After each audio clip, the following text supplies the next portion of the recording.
The last thing I saw in my first life was the sky being wrong. Not cloudy, not dark, wrong. Cut open from one horizon to the other, and hanging in the cut, so many green ships that they overlapped like fish scales. I was kneeling on what used to be a coastal highway. My robe was on fire in 3 places, and I had stopped noticing about 10 minutes earlier. Level 64. Elemental Mage. In a war where the enemy fielded things that ate elemental mages for warm-up, I had one spell left in me. One. And the thing walking toward me was maybe 8 feet of green muscle and armor that shrugged off artillery, and it wasn't even hurrying, because why would it hurry? I remember thinking very clearly this one specific thought. I was 6 months late. 6 months. That's it. That's the whole story of my first life. I signed into the game half a year after everybody else, with 11 psionic points to my name, 11, and I spent the rest of my existence sprinting up a ladder that had already been climbed by better people. I was never the hero. I was the guy in the third row of the group photo. And when the last battle came, humanity needed monsters, and I was a man. Then the green thing raised its arm, and the world went white, and I died. And then I woke up, cheap mattress, water stain on the ceiling shaped like Australia, 50 square meters of rented apartment in Donghai City that smelled like instant noodles and defeat. My hands were shaking so hard, I nearly threw my phone across the room when I grabbed it. May 29th, 2120. I sat there and I did the math 3 times, because the first 2 times my brain refused to hold the numbers. June 1st is when the sky opens. That's in 3 days. The scrolls come through on June 1st. They don't invade, not right away, because a civilization called the Singer runs the rules in this part of the universe, and the Singer gives Earth exactly 1 year of grace and 2 tools to survive it. Tool 1, the psionic energy comes back, after being dead in our world for who knows how long. Tool 2, a game. A full immersion game called Evolution, 100% real to the senses. And here's the part nobody understood in time. At level 50, you can pull your power out of the game and into your actual body. The game isn't entertainment, it's a forge. In my first life, our governments took 6 months to work that out. 6 months of committees and press conferences and experts on television explaining that the alien game was probably a psychological operation. And then the year ran out, on June 1st of the following year, and the ships came down, and I knelt on a highway with 1 spell left. So I had 3 days and 30,000 yuan. 30,000 was the entire contents of my bank account. Everything I had earned in the years since I graduated, minus rent, minus noodles, minus one very stupid phone. A gaming helmet costs 30,000 exactly, which is the kind of coincidence that makes you suspect the universe has a sense of humor, and it is not a nice one. I bought the helmet, all of it, every yuan. My roommate would have called that insane. Humanity is about to be deleted. What exactly was I saving up for? The next morning at 7:30, I was driving a car with a cough in its chest up the side of Yunlu Mountain. That car should not have been on a mountain. It should have been on a list somewhere, waiting for a mechanic with low standards. Every switchback it made, a noise like a man clearing his throat before bad news. I had the helmet in the passenger seat with a seatbelt on it, because it cost more than the car. At 8 in the morning, the servers of Evolution opened worldwide. And the mountain moved, not a tremor, a shrug. The whole slope leaned about a degree, and then leaned back, and rocks the size of refrigerators went bouncing past me down the road.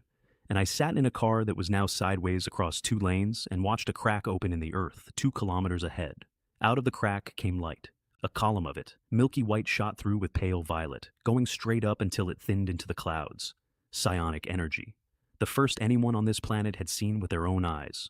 All over the world it was happening at once. 24 giant springs, 108 large ones, 3,600 small. And this one, the one 2 kilometers from my dying car, was number 001, the biggest on Earth. I got out and I ran toward it, because I had roughly 1 hour before the sky opened up over this exact mountain, and a Skrull scout ship came down and planted a base on top of it. That's what they did last time. They sat on this spring for a year, and they fed our own planet's energy into machines that grew the things that killed us. I got as close as the heat would let me. Then I sat down in the dirt, put the helmet on my head, and turned it on. A message came up behind my eyes, calm as a bank teller. Psionic matter detected in your vicinity. Do you wish to absorb it? Yes. Obviously yes. The numbers started climbing. 100,000, 500,000. My skin started to feel like it was full of carbonated water. 1 million, 10 million, 50. My teeth were buzzing. 100 million. And now the light column had a visible lean to it, bending toward a guy sitting in the dirt in a windbreaker. 200 million, 600 million, 1 billion. Somewhere around 3 billion, I stopped being able to feel my legs, and I decided that was fine. It stopped at 10 billion, 10 billion psionic points. In my first life, 6 months late, I had 11. I pulled the helmet off, and my hands left dents in it. Then I ran down that mountain faster than my legs had ever moved, past my poor car, past a hiking family who were staring at the light and filming it and had no idea they were standing in a future parking lot for something with too many teeth. I made it maybe 8 kilometers before the sky did the thing. It tore. A vertical seam of nothing, 300 meters of it, and out of the seam slid a ship the length of 2 football fields, green, black, and ugly, in a way that felt deliberate. I was too far to hear anything, but I already knew what they were saying up there because I lived through the transcripts. Spring 001 reads as a giant class source, sir. Output is registering as small class. Then we landed at the wrong coordinates. Coordinates are correct, sir. They landed anyway. They sat down on the biggest energy well on planet Earth and started building, and they never once considered that the reason their giant well was reading small is that a guy in a windbreaker had already been there and taken 10 billion points off the top, like a man skimming the cream off milk.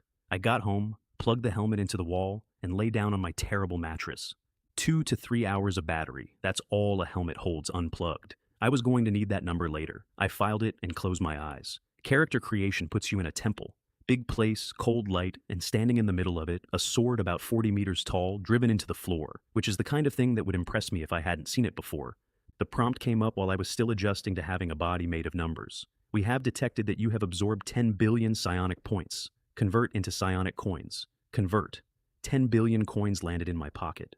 Let me put that in human terms.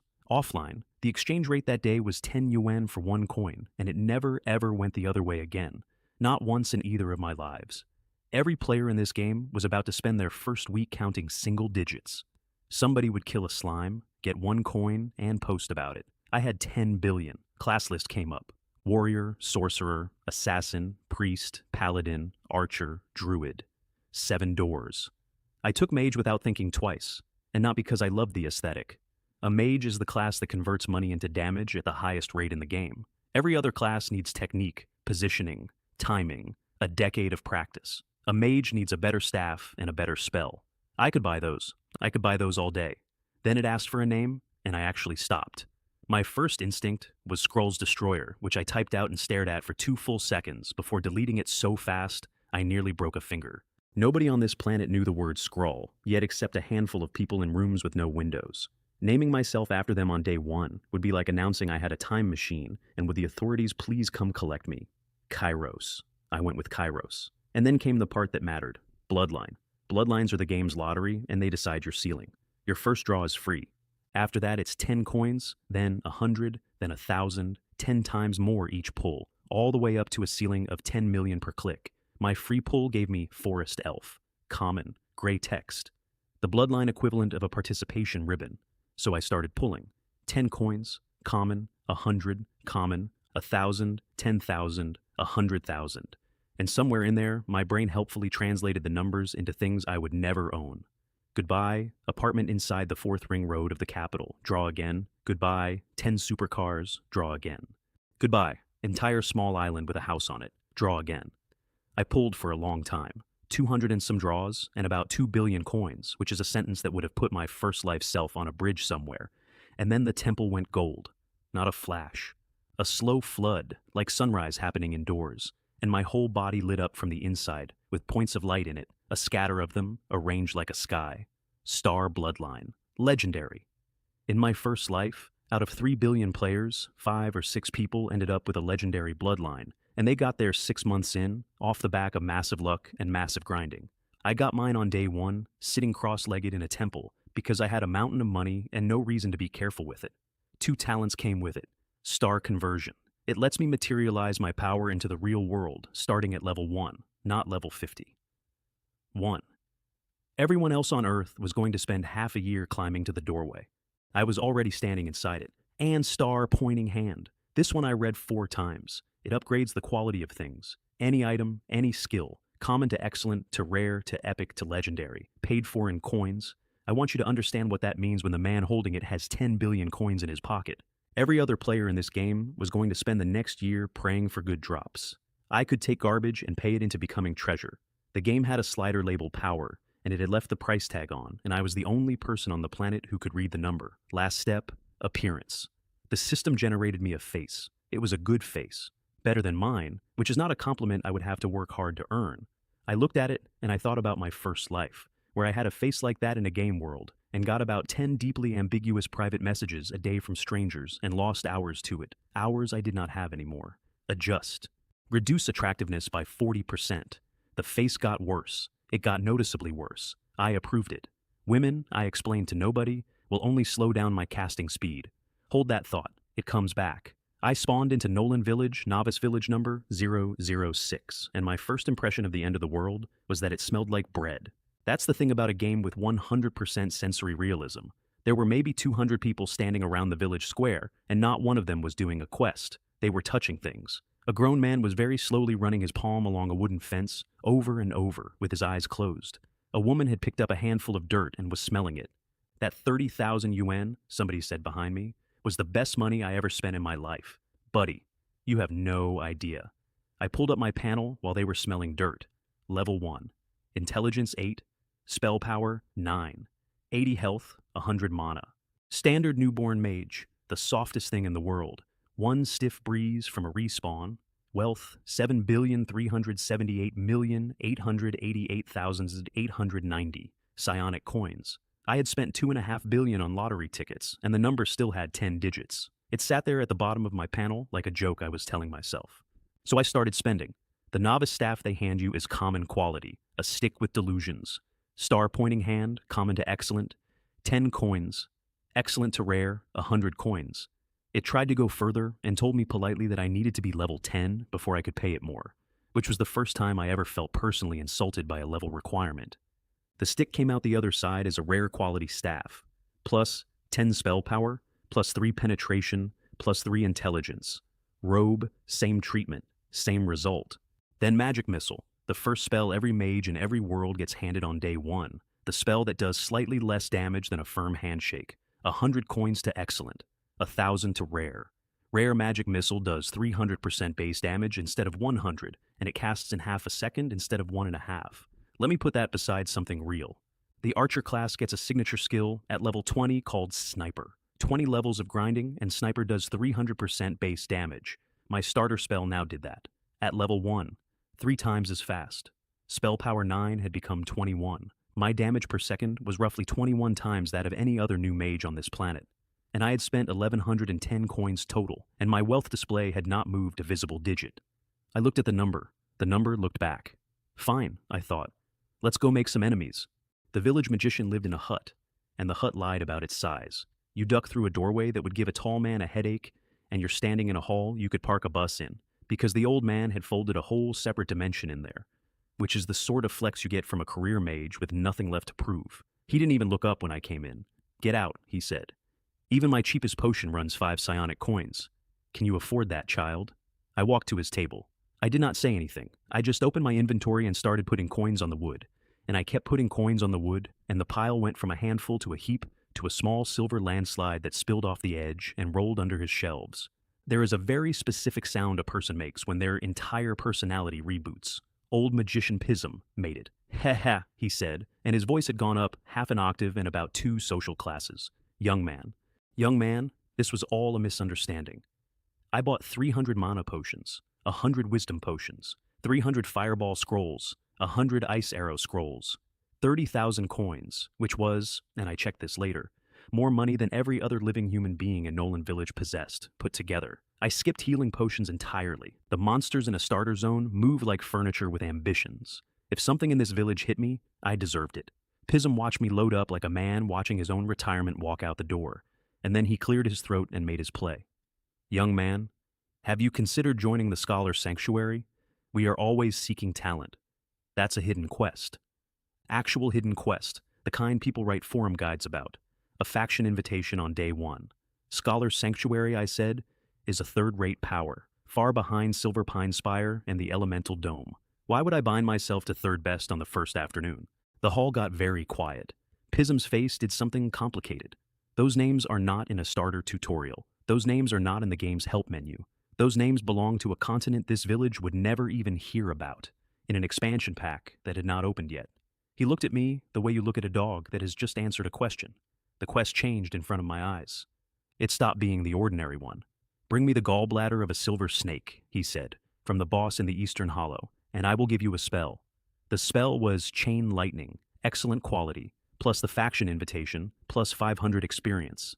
In my first life, chain lightning was 30 rings of a brutal quest chain that ate people's weekends for a month. I said I'd think about it and walked out, and behind me, I heard the old man mutter to himself in genuine bewilderment. I invited him, and now I am the one begging. The monster zone was a traffic jam. 200 people in a starter village, one field of slimes, and slimes give 1 experience point each. You need 1,000 to hit level 2. I watched a party of 5 circle a single slime like it was a piñata, and did the arithmetic on their weekend and moved on. Level 2, zone, goblins. Also full. Level 3 zone, boars, and I finally had room to swing.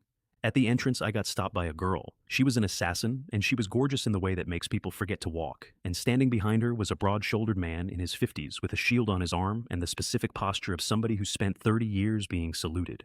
Wang Mei Lin. Her father called himself Iron Fong Gorn, which I want on the record was his choice. They asked me to party up. Politely. Sensibly. A mage and a shield is a good trade. I said no thanks and walked past them. She's quite handsome, the girl said behind me, not quietly enough. But he doesn't seem very smart. I kept walking and wiped my forehead. 40%. I took 40% off. And I am still apparently quite handsome. There is no justice in the algorithms of this world. Inside the boar zone, groups of 5 were working together on one animal, and the damage numbers floating up were -2, -3. Somebody landed a critical for -6, and their friends actually cheered. I stopped about 5 meters from a boar and put a magic missile through it, -60. It fell over so hard it slid. The people nearby went silent in a rippling wave, like grass when wind crosses it. I didn't look at any of them. I just started walking a line through that field, casting every half second, and the boars went down 1 per cast, like somebody was pulling them into a hole. 10 minutes, 300 and some kills. Level 2. The loot was insulting. 3 items off 300 corpses, and only one of them was mine, a pair of cloth boots the color of a dead mouse. Star pointing hand. Rare. Plus 10 defense, plus 0.4 movement speed, plus 3 intelligence. My movement speed went from 1.2 to 1.6, which in real terms means I could now run 8 meters a second. Every player in this village was going to spend a month wishing they could move like that, and I got it out of the worst boots in the game because I was willing to throw money at trash until the trash apologized. Then I found a boar that didn't die. I hit it and it staggered and turned around, and it was bigger than the others and had a name floating over it. Black Boar Leader, 500 health, a boss. It charged me. Here's the thing people never account for about a man who's done all this once already. My character was level 2. My body was a joke. But I had spent years of my first life at level 64, in fights where the wrong step meant a funeral, and my feet knew things my character sheet didn't. I stepped off the line about a half second before I needed to. The boar went past me close enough to move my robe, and hit a tree hard enough to shake fruit out of it. It came around, I stepped off again. It came around 11 or 12 more times. I lost count. Somewhere in there, it stopped being a fight and became a very stupid dance. A 500 health boss and a level 2 mage in dead mouse boots. And every time it committed to a charge, I fed another missile into its ribs. It went down on its side with its legs still running. Crescent wand, excellent quality, level 3 requirement, black iron boots, 2 tusks, and a scroll, lightning bolt. 1,100 coins to take that scroll to rare, and rare lightning bolt is 390% damage with a 40% chance to paralyze, casting in half a second. Here's what nobody else in this game could do. Every other mage on Earth was going to have to pick a school and marry it, because you cannot afford to develop 2. Fire or ice, lightning or arcane. Choose and live with it for a year. I had 7 billion coins. I wasn't going to pick. I was going to take all of them. I was standing over the boss corpse when I noticed I had an audience. An archer maybe 40 meters out, standing very still, staring at the hill of dead boars behind me. I watched him decide something. Then he shouted for his friends, and 7 people came over the rise at a dead run. Hey, buddy, hey, where'd you get the cheat? Is it stable? Can you sell it to us? 7 strangers, 1 hill of corpses, and me with about 4 seconds to invent a reason. A high-level NPC came through, I said. Killed the boars, gave me a buff on his way out. They believed it instantly and completely, every single one of them, because that explanation costs nothing to believe, and the other explanation costs everything. Then their leader stepped forward and put out a hand. Long Feng. He wanted me for his guild, and he said the name like he was handing me a gift. Zhan Tian Guild. Strongest guild in Udemans Online. We're rebuilding here from the ground up. You'd be in on the first floor. And something went cold in my chest. Because in my first life, the man who ran Zhan Tian went by World's End Blade. and he was very good and very charming, and about 8 months from now, he sold us to the Skrulls. Not in a fight, nobody forced him, he negotiated. And when our fleet went out into the East China Sea, he made sure the wrong door was open at the right minute. And the number of people who died in that water has a comma in it that I can't say out loud without stopping. Long Feng was still smiling at me with his hand out. He didn't know any of it. He was a nice guy in a nice shirt who had joined a nice guild. I said no. I don't think I said anything else. I turned around and walked into the trees. Behind me, I heard the old soldier, Iron Fang Gorn, say something low and urgent to his daughter, and then their footsteps went the other way. 30 years in a uniform teaches you what a face looks like right before somebody does something. He'd seen mine, and the priestess in Dongshan's party, who had spent that entire conversation arranging herself to be looked at, said to nobody in particular, with real venom, that I hadn't even glanced at her. Level 4, zone. Hillside sheep, 60 health, dropping in rows like wheat. I was killing on autopilot and thinking about the guild. Because here's the problem I had. I could not just walk up to John Tian and break them. Not because I couldn't, but because of who they were. They came into this world as heroes. They had 10 years of fans from the last game. People who watched their tournament runs and cried. If I went at them openly right now, with no evidence anybody would believe, then every blow I landed would land on a martyr. Kill a traitor before he's a traitor, and all you've done is make a saint. So I needed something better than force. I needed them to do it to themselves. 400 sheep later, the sky dropped a goat on me. It came off a rock ledge above the field, gold-coated, big as a pony, with a name in green letters. Hillside Sheep Leader. Excellent quality, 800 health, and it landed with both front hooves on my chest. Minus 78, I had 90 health, I now had 12. I want to be honest about how close that was. 12. The number sat in the corner of my vision, small and red. The only reason it wasn't 0 is that a rare robe and a pair of rare dead mouse boots gave me 20 points of defense. 20 defense on a level 3 character is an absurd thing to have. It was the difference between standing there and going home. Dying in this game is not a joke either. Die and you're locked out for 30 real-world minutes, and it eats half an hour off your daily allowance on top of that. And the allowance is 12 hours a day. Hard cap, no arguing. Every hour you lose is an hour the Skrulls don't. So I ran. The goat bleated, and 5 ordinary sheep came out of the grass at a dead sprint with their heads down, which is a thing that sounds funny right up until you have 12 health. I drank a wisdom potion on the move, plus 10 intelligence for a couple of minutes. Then I turned around and killed the escort first, 1 missile each. When it was just me and the gold one, I stopped running and started walking backwards in a slow circle, feeding it lightning. And it discovered what the boar had discovered. A fight you cannot land a hit in is not a fight. It's an appointment. At about 100 health, it decided it had somewhere else to be and bolted for the ridge. Absolutely not. That duck was cooked. That duck was on the plate. That duck was not flying anywhere. I put 2 bolts into its hind legs and it went down.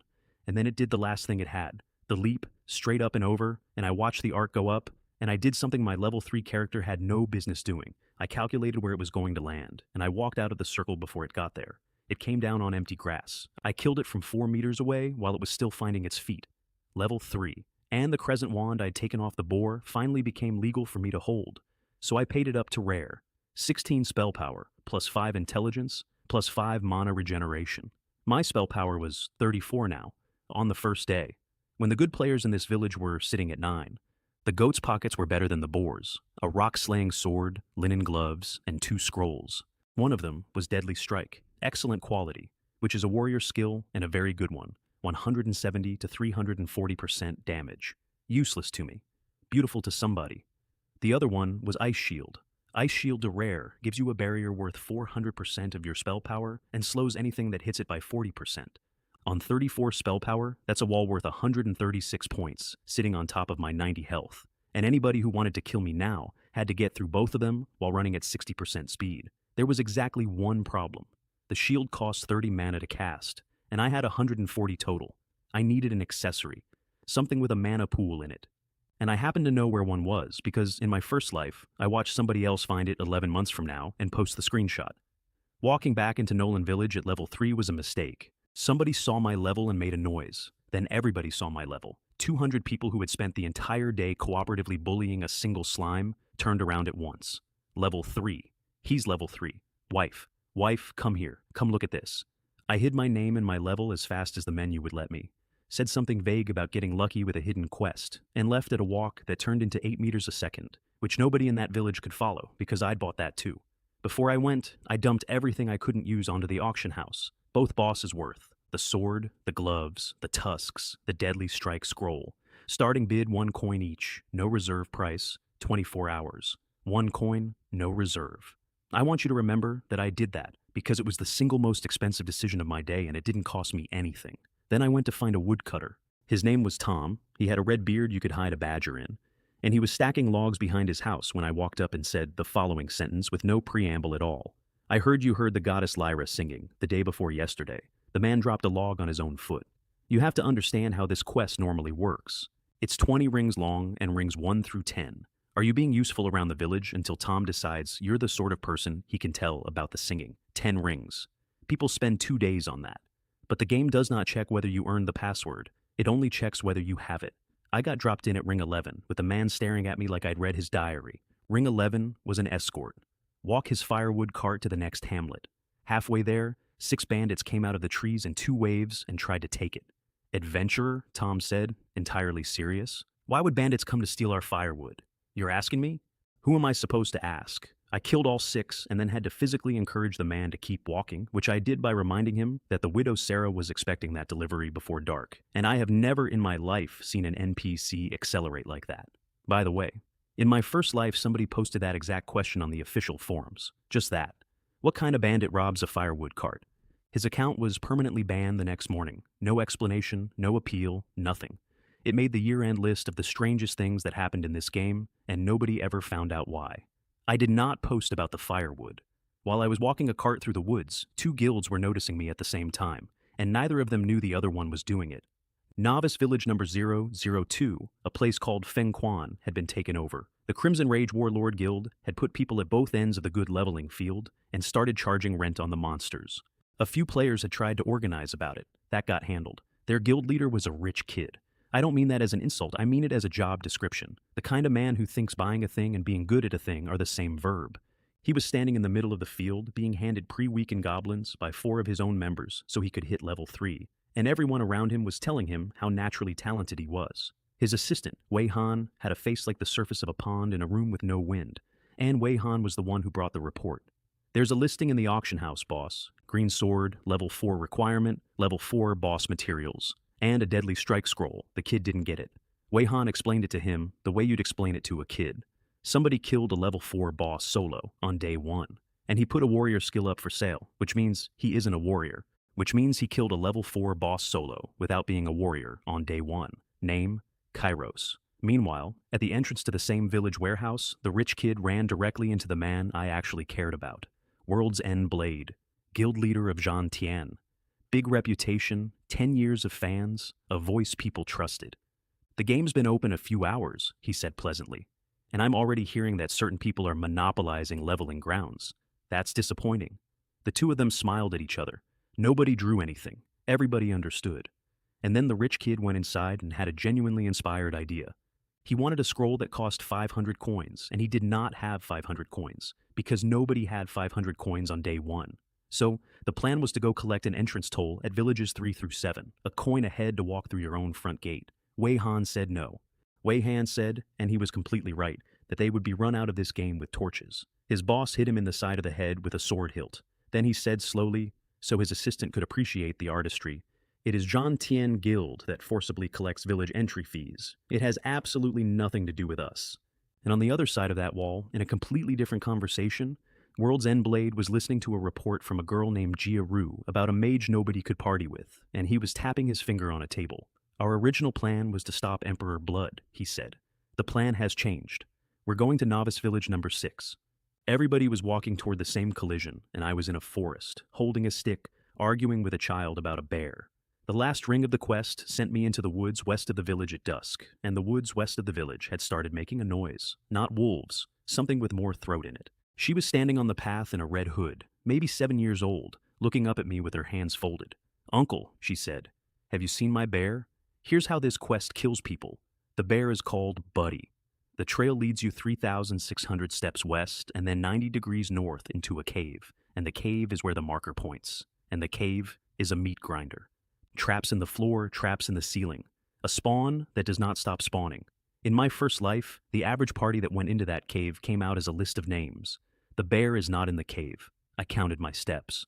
3,500. Then I turned 90 degrees the other way, east, and walked to the cave mouth from the wrong side. Lily tugged my sleeve when she saw the entrance. Uncle, do we really have to go in there? Of course not, I said. Why on earth would we go in there? And I reached into the bushes beside the entrance, 3 feet from the path, where the game had left a stuffed bear sitting in plain sight for 11 months of my first life, while people died in the dark 40 meters away. She took it. She held it against her chest with both arms, and she said, "Thank you," in a very small voice. Then she said, "But if we just leave like this, won't the bushes be very sad?" I said, "What?" "So, Uncle," she said, and her eyes had gone flat and cheerful at the same time. "Would you stay here and keep the bushes company?" I opened my mouth. "It's not up to you, Uncle." The bear got up. 4 meters of it. Buddy the giant bear, level 6, 800 health. And the child took 2 steps back and threw a wall of shattering fire across the path, and dropped a lava shield on her pet. And above her own head, in small polite letters, the word immune, level 6. I was level 3. She had a bear, an area denial spell, a shield, and total invulnerability. I had boots. It took a while. The bear was slow in the specific way that a very heavy thing is slow, and I spent most of that fight walking backwards through burning underbrush, throwing lightning over my shoulder like a man late for a train. The fire hurt. The bear only got 1 real swipe in, and it took a third of me. Then it fell over sideways and stopped being 4 meters of anything. Quest 20 of 20, 1,000 experience, and an accessory. Tear of the Goddess. Excellent. Lily stamped her foot. Just you wait. Sooner or later, I'll trap you in these thorns just like I trapped Buddy. I looked at the thorns, I looked at her. Then I took out a fireball scroll, one of the 300 I'd bought that morning, from a man who thought 5 coins was a lot of money, and I burned every bush in that clearing down to soil. "Bushes are gone," I said. "Where are you sleeping tonight?" She tripped over her own hood walking away. The Tear of the Goddess, at excellent quality, gives 100 mana flat and 3 mana back every time you cast a spell, up to a ceiling of 360. I paid it up to rare, 150 flat, 450 ceiling. My total mana pool went from 140 to 600, 20 ice shields in a row if I wanted, or 120 lightning bolts without stopping. But that isn't the part that made me sit down on a stump. At the bottom of the item description, in small text, was a note about an upgrade quest. Items don't have upgrade quests, not accessories from a starter zone. When a piece of gear in this game has a personal quest chain attached to it, it means the item is not gear. It means the item is a doorway, and something is standing on the other side of it with a name and a plan. And I remembered, sitting on that stump in the dark, that in my first life, exactly 1 person ever took that upgrade quest, and I never learned what it asked him for. I only know he was banned, permanently, no explanation. Somewhere behind me, at that exact minute, a girl was screaming. Wang Mei Lin and her father had been doing the same quest chain the honest way, the way you're supposed to, 1 ring at a time. They'd made it to ring 10, which is the ring right before the woodcutter tells you about the singing. Their quest log said failed. "Who?" she said. "Who took it? Who stole our hidden quest?" Her father solved it in about 90 seconds because 30 years in a uniform teaches you that everybody sells. He walked up to the woodcutter, handed him a cut of boar meat, and asked a friendly question. Tom gave me up for pork. I heard her voice come through the trees from a long way off, absolutely furious, promising to remember me. I looked around at the dark and the burnt bushes and the enormous dead bear. "What was that about?" I said out loud. "Did somebody leave the air conditioning on?" Then I walked back to the village and found 100 people robbing it. They had the front gate, about 100 players armed in formation, and a table. 1 coin to enter your own village. Pay the toll or turn around. And the man on the table, running it, was a player called Nightmare Shadow. And he was announcing, loudly and repeatedly, that they were Jean Tien Guild. They were not Jean Tien Guild. They were Emperor Blood, wearing another guild's name like a coat, exactly the way the rich kid had drawn it up on the wall. They had plants in the crowd, too. Well-dressed, sensible-sounding men going down the line saying the same thing in different words. It's 1 coin. Spend a little money, avoid a lot of trouble. Don't be difficult. And it was working, right up until a guy near the back said this, and I want to quote it properly, because it was the truest thing anybody said all day. "I put up with my boss at work. I put up with my wife at home. In my own house, the cat outranks me. I paid 30,000 yuan for this. Why am I putting up with it here?" About 300 people rushed 100 people. 300 people lost, badly, because 300 people who have never met are not 300 people. They're 300 separate people, and 100 people who train together are a wall. I walked out of the crowd while it was still going.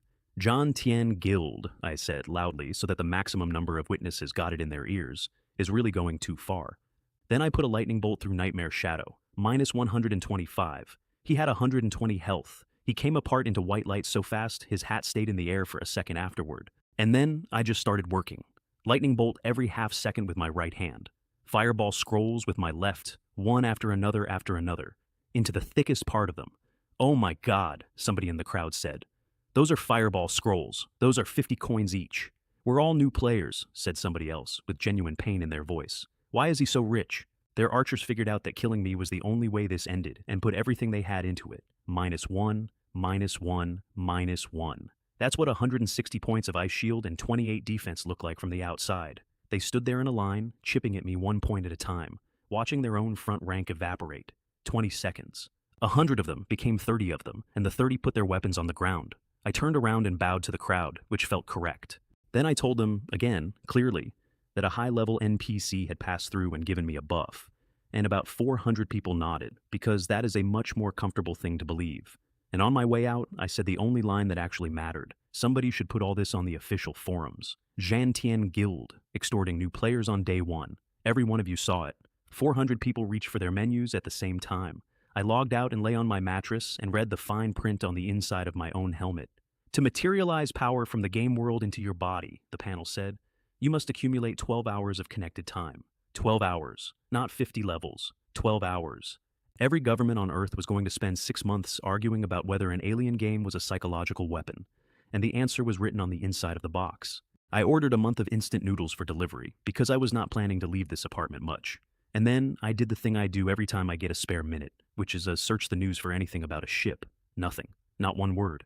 In 2120, the internet is a very well-swept room. Somewhere on Yunlu Mountain, a 200-meter vessel was assembling a base out of our own planet's energy, and the top story was a livestock subsidy.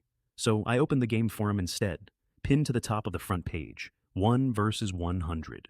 Mysterious player sweeps away the bully Zhantian Guild. Thousands of replies in 20 minutes. Video from 4 angles. The internet was doing what the internet does. And then it started to turn, because Zhantian had 10 years of fans and a lot of accounts. And they came into that thread in an organized wave, and they were good at it. Nobody screamed, everybody was reasonable. Where's the guild tag on those players? Anyone can shout a name. Isn't it convenient that the one mysterious hero happens to have a grudge? Let's wait for facts. Within an hour, the thread had cooled from a fire to a debate, and by the second hour, the top comment was somebody sensible saying, "We should all reserve judgment." I lay there in the dark and felt something close to admiration. "That old bastard is good," I said to the water stain on my ceiling. "But we are not letting him walk out of this one. He was standing in a graveyard when I found him. That's where you land when you die." Nightmare Shadow came back to the world in a starter respawn yard with his hat on crooked, pulled up his death log, and read it out loud to his friends. Holy crap, it was Kairos. He had 3 people with him, a huge slab of a man called Goliath, a red-haired girl, small, maybe 14, going by Wind Serpent, who was already asking whether Kairos dropped anything good, and a blonde woman named Celestial Drake, who did not say anything for a while, and then said the only intelligent sentence in that graveyard. 2.5 hours, she said. What? Between the boss kill you all heard about and the fight at the gate. 2.5 hours. Name me a buff in any game ever made that lasts 2.5 hours on a level 3 character. There isn't one. So, it isn't a buff. That was him. That's just what he is. Nightmare said something dismissive about luck. And at that exact moment, a friend request from Kairos appeared in front of his face. His friends went completely still. "Weren't you saying," Celestial Drake said sweetly, "that you'd show him what real cruelty looks like? Go on, show him." Nightmare Shadow hit accept. And then he typed a message at a speed that told me everything about how he had spent the last decade of his life. Big shot, Kairos. It is a genuine honor to have you as a friend. I sincerely apologize if my brothers and I caused you the slightest unpleasantness earlier. I let him sweat for a bit.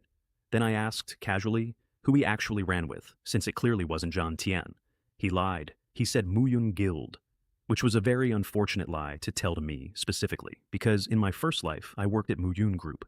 Sales floor, 9 to whenever, calling wealthy clients and being charming at them. When the world ended, I joined this game on a corporate account through those exact people. I knew their guild leader's real name and his coffee order. I didn't say any of that. I said this instead. You know, I'm on good terms with your leadership. If you ever wanted a word put in about a promotion, I could probably manage that. If you did me one small favor first. Half an hour later, a post went up on the official forum. Goodbye. Slaying heaven, I am truly heartbroken. It was written by a man who claimed to have been in Jiantian since the old game. He said he'd been sent to collect the entry fee at Village 6. He said he'd done it because the guild told him to. And he said that now, with the forums turning, his own leader had ordered them all to pin it on an innocent guild instead, a guild that had nothing to do with any of it, and he couldn't live with that. He named the innocent guild Muyun.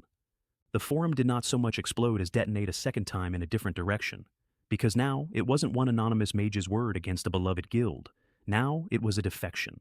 Now Muyun Guild, which is real and large and had done nothing, was being publicly framed, and Muyun's people came into that thread furious. By the time I logged back in, 3 guilds were at war in a comment section, and every one of them was doing my work for me, and not a single person on Earth could point at me and say I'd thrown a punch. I went to Silver Snake Valley to be alone, level 5 zone, completely empty, because nobody else on this planet was above level 3, and the snakes came at me one at a time out of the grass and died one at a time. And after a couple of 100 casts, the Tear of the Goddess had stacked its bonus all the way up.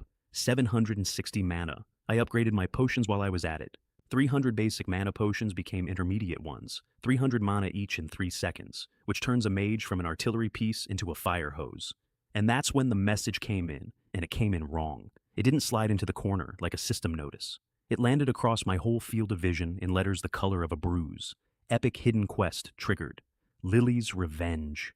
I read the description twice. You destroyed Buddy using the traps within the cave.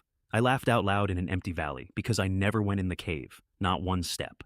The game had written that line for the version of this quest where you die in the dark for 4 hours, and nobody had ever completed it any other way, so nobody had ever bothered to write a second version. Then I read the rest and stopped laughing. Lily has called upon a friend. Star-forging Dragon King, Ignis Draconis, level 84. I need you to understand that number. There were roughly 12 NPCs in the entire game world stronger than that dragon. 12. And on the other side of a hole in the sky, maybe 15 scrolls. Objective, survive 1 attack. Not defeat, not escape, survive 1. Failure penalty, permanent account termination. Timer, 5 hours, 59 minutes, 56 seconds. Reward, if I lived. The upgrade of the Tear of the Goddess, 1,000 experience, and a main storyline. Glory of the Wisteria Empire, 0 of 100. I stood in that grass for a while, with the timer counting down in the corner of my eye. 6 hours to figure out how a level 4 mage survives 1 hit from a level 84 dragon. Or, I stop existing, and the planet loses the only man on it who knows what happens next. I kept killing snakes, it's what I had. Level 4, spell power 36, then 41 once I paid up a pair of linen gloves, plus 11 defense, plus 5 intelligence, plus 5% casting speed. My total defense hit 40, which on a level 4 character is not a build, it's a clerical error. Then the ground moved and the boss came up out of it. 4 meters of white cobra with a crimson brand behind its hood, and it did not circle or hiss or do any of the things a snake does. It launched straight at my throat from 6 meters out. I looked at it coming the way an old farmer looks at corn. Then I leaned, just lean from the waist. It went past my ear close enough to move my hair, whipped its tail around, and put everything it had into my ribs. Minus 112, absorbed entirely by a shield I'd bought for 1,100 coins. 5 seconds later, it was a very long, dead thing in the grass. It dropped a shield, a breastplate, a scroll called Power Word Shield, and the gallbladder I actually came for. The only thing that bothered me was the skin. 4 meters of flawless silver hide, and no way to take it. In my first life, I trained leatherworking, badly, for a year and a half. The old magician looked at the gallbladder in my hand for a long moment. Could it be, he said carefully, that you hired a large number of adventurers and used human lives to kill the leader? Sure, I said, let's say that. He gave me chain lightning, excellent quality. I paid it up to rare on his own table while he watched. 390% damage, 3 targets, 40% chance to paralyze, half a second cast. Then I went outside, and Jiantian was waiting in the street. 5 of them, walking abreast, and the crowd opened for them without being asked, which tells you exactly what that guild's reputation was worth, even after 2 days of forum war. World's End Blade stopped 3 meters short and put his hand out. I am the guild leader of Jiantian, he said. I came here personally today to sincerely invite you to join us. I looked at the hand. I didn't take it. Oh, he said, still pleasant.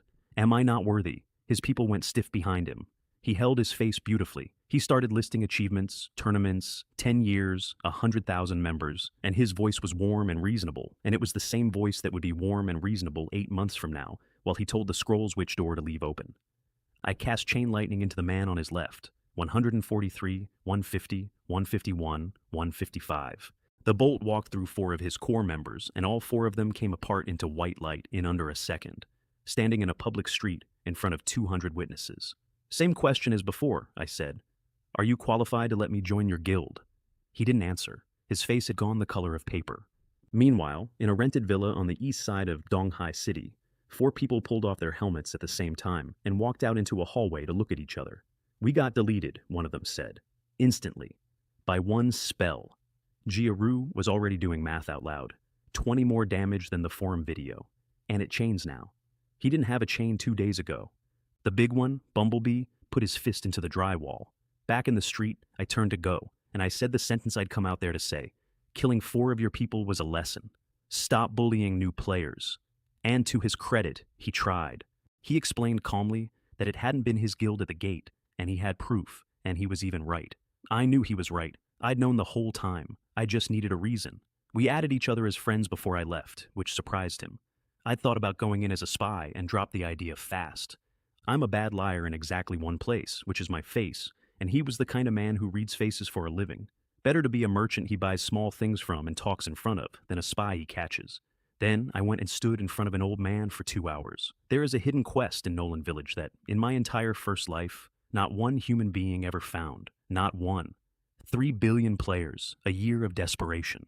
And it sat there untouched until the very end, when some poor, exhausted man stumbled into it by accident, far too late for it to matter. Here is how you trigger it. You find an old man on a bench, and you talk to him, and he says this: "Cloudy today.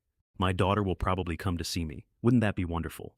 And you say, "Oh, your daughter?" And he says, "Yes, let me tell you about my daughter." And then he tells you about his daughter. And the conversation ends, and you do it again, and again, and again. The same 4 lines, 4 times, across 2 hours of real time, with an NPC on a bench, while every other player in the world is out killing things. Nobody does that. Why would anybody do that? It looks exactly like a broken dialogue loop. I did it 4 times. On the 4th, the old man stopped in the middle of his own sentence and stood up, and his face changed, and he was not a dialogue loop anymore. He was a father whose daughter had not come. "She always comes on a cloudy day," he said, "every time. She runs the grocery in the village." Dawn chorus. "Please, go and see if she's all right." Ella's struggle, 1 of 20. I got about 11 steps toward the shop before somebody blocked my path with her arms folded. Wang Mei Lin, the assassin from the Boar Zone. She had the specific expression of a person who has been rehearsing. I have been on the receiving end of that look before. I turned down a lot of women in my first life, and every single one of them looked at me afterward exactly like that, like I'd broken something of theirs that I hadn't known I was holding. "Kairos," she said. "You stole my hidden quest." And the floor dropped out from under me, quietly, where she couldn't see it, because I had just worked out who she was. She was the one. In my first life, somebody took the tear of the goddess. Somebody got Lily's revenge. Somebody stood in front of an 84 dragon with a level 4 character and did not survive 1 attack and got their account permanently terminated on day 2. That's why I never heard her name again. Not because she was unremarkable, because there was nothing left of her to hear about. I offered her the breastplate off the snake boss. She wouldn't take it, she wanted something else, and it took her a second to get it out. "Just be friends with us." Fine, done. And in exchange, she gave me the thing that saved me 5 rings of a riddle chain, because the quest, as designed, makes you guess where Ella went, from 3 false leads about a dress, a talent examination, and somebody's lost puppy. "She's not lost," Wang Mei Lin said. "She's standing outside Lord Hayes' manor. She's been standing there for hours. She was. A young woman with a spine like a fence post, alone at a set of iron gates, holding a piece of paper. There were maybe 30 players hanging around the gates by then, because a pretty NPC standing still is a quest and everybody knows it, and every one of them had tried to talk to her and gotten nothing. Not rudeness, nothing. The dialogue simply wasn't for them. I said hello, and she answered me. I felt the temperature of that crowd change behind me. "Pretty boy," somebody said. "Pa, chain lightning." The 4 loudest ones stopped saying things. Then the gate opened and out came a butler. Bartholomew, level 6, 80 health, with a face arranged into an apology and 5 servants behind him who were not apologizing at all. "The Baron," he explained to Ella, "is a reasonable man. The debt is large. The debt is beyond your family. But there is an arrangement available. She can come inside and work it off, in the manor, for as long as it takes." Her hand tightened on the paper, the quest updated in the corner of my eye. "Escort Ella to the Warriors Guild. Speak to an officer named Page." "Take her," the butler said. I ignored the quest. Chain lightning went through the first 4. 141, 116, 125, 131. The fifth got a lightning bolt for being slow. The butler turned around and ran for the manor and tripped over the hem of his own coat. "Stop," I said. "I'm counting down from 3. 3, 2. Esteemed expert," he said into the gravel. "May I ask who you are? Get up. Take me to your baron." Behind me, 30 players were filming all of it, and by the time I got inside the house, the second viral post of my career was already climbing the forum. The guard captain met us in the hall. Miller, elite template, which means 3 1/3 times the health of a normal one, and 6 men with him. "Miller!" the butler shrieked. "Robbers!" I killed the butler mid-word. He'd been useful, and now he wasn't. Chain lightning took the guards. 104, 122, 121, 126. 3 went down, and Miller stayed up on one knee with a very small amount of himself left. "Who exactly are you?" he said. "Debt collectors." "Where's your baron?" "Even if the baron is in the wrong," Miller said, "I would sooner die than tell you." "Then die." "The baron is in his study upstairs, first door," he said, all in one breath. Lord Hayes was drinking coffee. Level 8, 1,000 health, and a mage, which I could tell from across the room by the way he was sitting. He was not afraid of me, and he was still explaining himself when I worked out what the debt was actually for. Ella wasn't the point. Ella was never the point. Her father's debt was a hook, and the hook wasn't in her. It was in the officer at the Warriors Guild, the one the quest wanted me to run to. Paige, from Orange City. A genuinely rare talent, the sort of person a small-time baron cannot recruit, cannot outbid, and cannot ever be introduced to. But a talent will come out of her guild for a friend in trouble. Every time. "Country girls are of no use to me," he said. "I'm building something. Paige is worth 10 of her." Then he cast at me. His spell took a second and a half, which is standard, and I moved my head about 4 inches to the left. That's the whole trick. A mage who has spent years at high level can hear which spell is coming out of a low-level mage by sound alone, not see, hear. He was reading from a script I'd had memorized for a decade. 10 seconds later, there was charcoal in that chair, and there was not a mark on my robe. A level 8 boss killed by a level 4 character, in the time it takes to boil a kettle. I picked up the coffee cup, still warm. Then I searched his desk, because a nobleman's study is where a nobleman keeps his mistakes. He had 2. The first was a letter to the rebel command in the north, unsent, in his own hand, offering them the road through his district. That's not corruption. That's treason, the kind they hang people from a wall for. The second was a diary, and the diary was worse, because the diary was organized. Pages of it. The debt. The timing. The exact wording that would bring an officer out of the Warriors Guild alone and off duty. He'd been building it for months, the way a patient man builds a trap. Boots off the corpse, level 8 requirement, a fireball scroll, which I took to rare on the spot. 360% damage with a 40% chance to set the target on fire. Then somebody kicked the study door in. She came through it with her sword already out and murder on her face and stopped dead when she saw a baron in a chair with steam still coming off him. Paige, Warriors Guild, Orange City. The officer the whole trap had been built for. "Do you have any idea," she said, "exactly how heinous a crime it is to kill a nobleman?" I handed her the letter.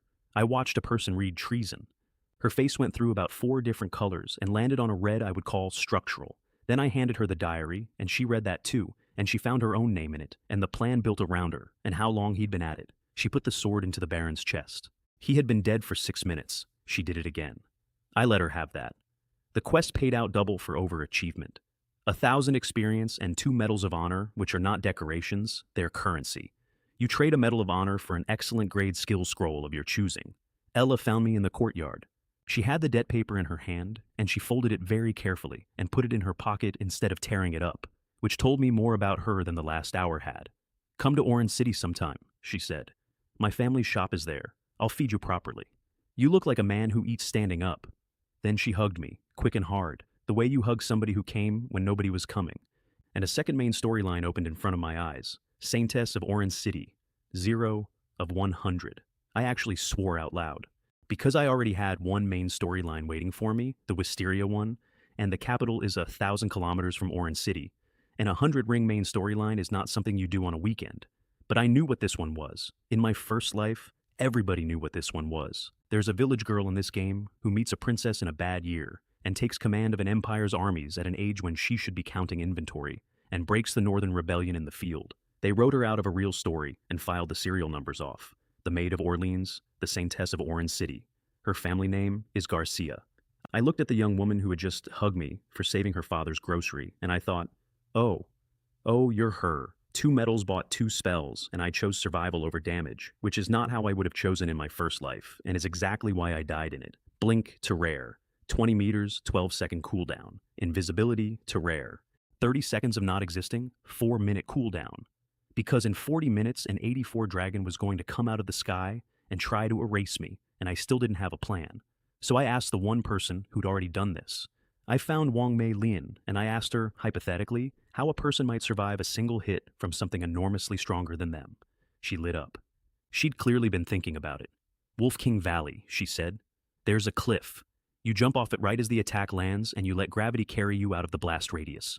Terminal velocity. Nothing accelerates faster than falling. I thanked her sincerely, and I discarded it instantly because Wang Mei Lin is the person who tried this in my first life and got permanently deleted, and if that was the plan she was proud of, then that was the plan that killed her. Here's what I actually did. I went and stood next to the village chief. Every novice village has one, and every novice village chief is not what he appears to be. They are load-bearing NPCs. The game protects them. And an 84 dragon with a temper is still an intelligent creature under the game's rules, which means it will not casually vaporize a 200-meter circle that has a protected village elder standing in the middle of it, which meant it had to aim. And a single aimed attack inside 20 meters is a blink problem. Then I spent 40,000 coins on speed, cloak, pauldrons, boots, every filthy piece of movement gear the vendors had. All of it paid up to rare. Movement speed 2.4, 12 meters a second on foot. I put it all on and looked at myself, and I looked exactly like an assassin, which was going to be useful in about 6 minutes. And then, because I had 38 minutes left and a mean streak, I sent 2 messages. To World's End Blade, heads up, in half an hour a boss is spawning in the square of Village 6. Word is, Emperor Blood summoned it deliberately. Emperor Blood, he wrote back, instantly. I'm coming right now. To Nightmare Shadow, heads up, Jantian is summoning a boss in Village 6. Their leader's coming personally with his whole corps. Weihan and I are on the way, came the answer. Priority is securing the boss. Do not start anything. Somewhere in that conversation, a small red-haired voice in their party chat asked why Kairos still hadn't accepted her friend request. Maybe, said Nightmare, he just doesn't like little girls. 500 Jantian players came into that square from the north. 300 Emperor Blood came in from the south. They formed up in 2 blocks with a strip of empty cobblestone between them, about 4 meters wide. And nobody crossed it. And the tension was so thick you could have stood a spoon in it. And then somebody posted about it. 2 biggest guilds about to go at it. In Village 6, live. The square filled. Then the streets around the square filled. Then the rooftops. It stopped being a confrontation and became a public holiday. There were maybe 4,000 people packed in there by the end, standing on each other's shoulders, and somewhere near the fountain, a player who had clearly found his true calling was working the crowd. Beer, soft drinks, mineral water, peanuts, melon seeds, and 8 treasure porridge. I stood at the edge of it in a mask and leather armor, next to an old man on a bench, looking like a slightly overdressed rogue. World's End Blade finally had to speak, because in a standoff, the man who speaks second has already lost. You've been wearing my guild's name, he said, and shaking down new players at a village gate with it. How exactly do you plan to settle that? And the sky went black, not clouded, not dark, occupied. There was a shape above that village the size of the village.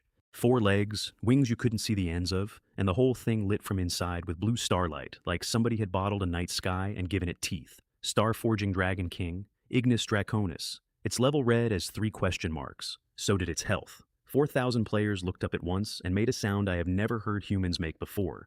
And sitting on the ridge of its front claw, in a red hood, swinging her feet, was a 7-year-old girl holding a stuffed bear. That's him, Lily said. A mark like a brand lit up over my head. Now, here's why the mask mattered. 4,000 people in that square could see a flame sitting over one player's skull. Not one of them knew which player. I was a leather-armored stranger with no nameplate, standing next to a bench. And the dragon looked down at me, and then at the old man 3 feet away from me, and I watched a creature the size of a stadium visibly change its mind about a weapon. It didn't breathe. It reached down with one claw and struck at me alone, and it was fast. And I have never in either of my lives seen anything move that fast. I blinked 20 meters sideways at the last possible fraction of a second. The claw opened the square. Cobblestones went up in a fan. Where I had been standing there was now a trench you could bury a bus in. And the dragon did not swing again. It couldn't. Not without losing something. A thing that old and that proud does not take a second swipe at a mouse in front of an audience. Because taking a second swipe means the first one was a miss, and it would rather let me live than admit that. I was 3 seconds from walking out of the biggest mistake of my life. Then somebody shot the child. I didn't see it happen. I had my back half turned and I was already moving toward an alley. And what I heard was a bowstring. And what I saw when I turned was an arrow that was no longer in the air and a small figure on the dragon's claw folded over like a closed book. Heart-piercing arrow. 500% pure damage, 12-hour cooldown, and pure damage does not care what you are immune to. A small red-haired archer somewhere in the crowd had looked up at the biggest creature in the world, seen a target sitting on it, and taken the shot. 65 points off a story. NPC. The square went absolutely silent. The dragon lowered its head to its own claw, very gently. The way you would lower your head to look at something small you were afraid of breaking. Light gathered around the girl. She uncurled. And then it lifted its head, and it did not aim at anything. I was already running. 12 meters a second, straight for the mouth of the alley, and behind me, I heard 4,000 people begin to understand. It exhaled. Not fire, light.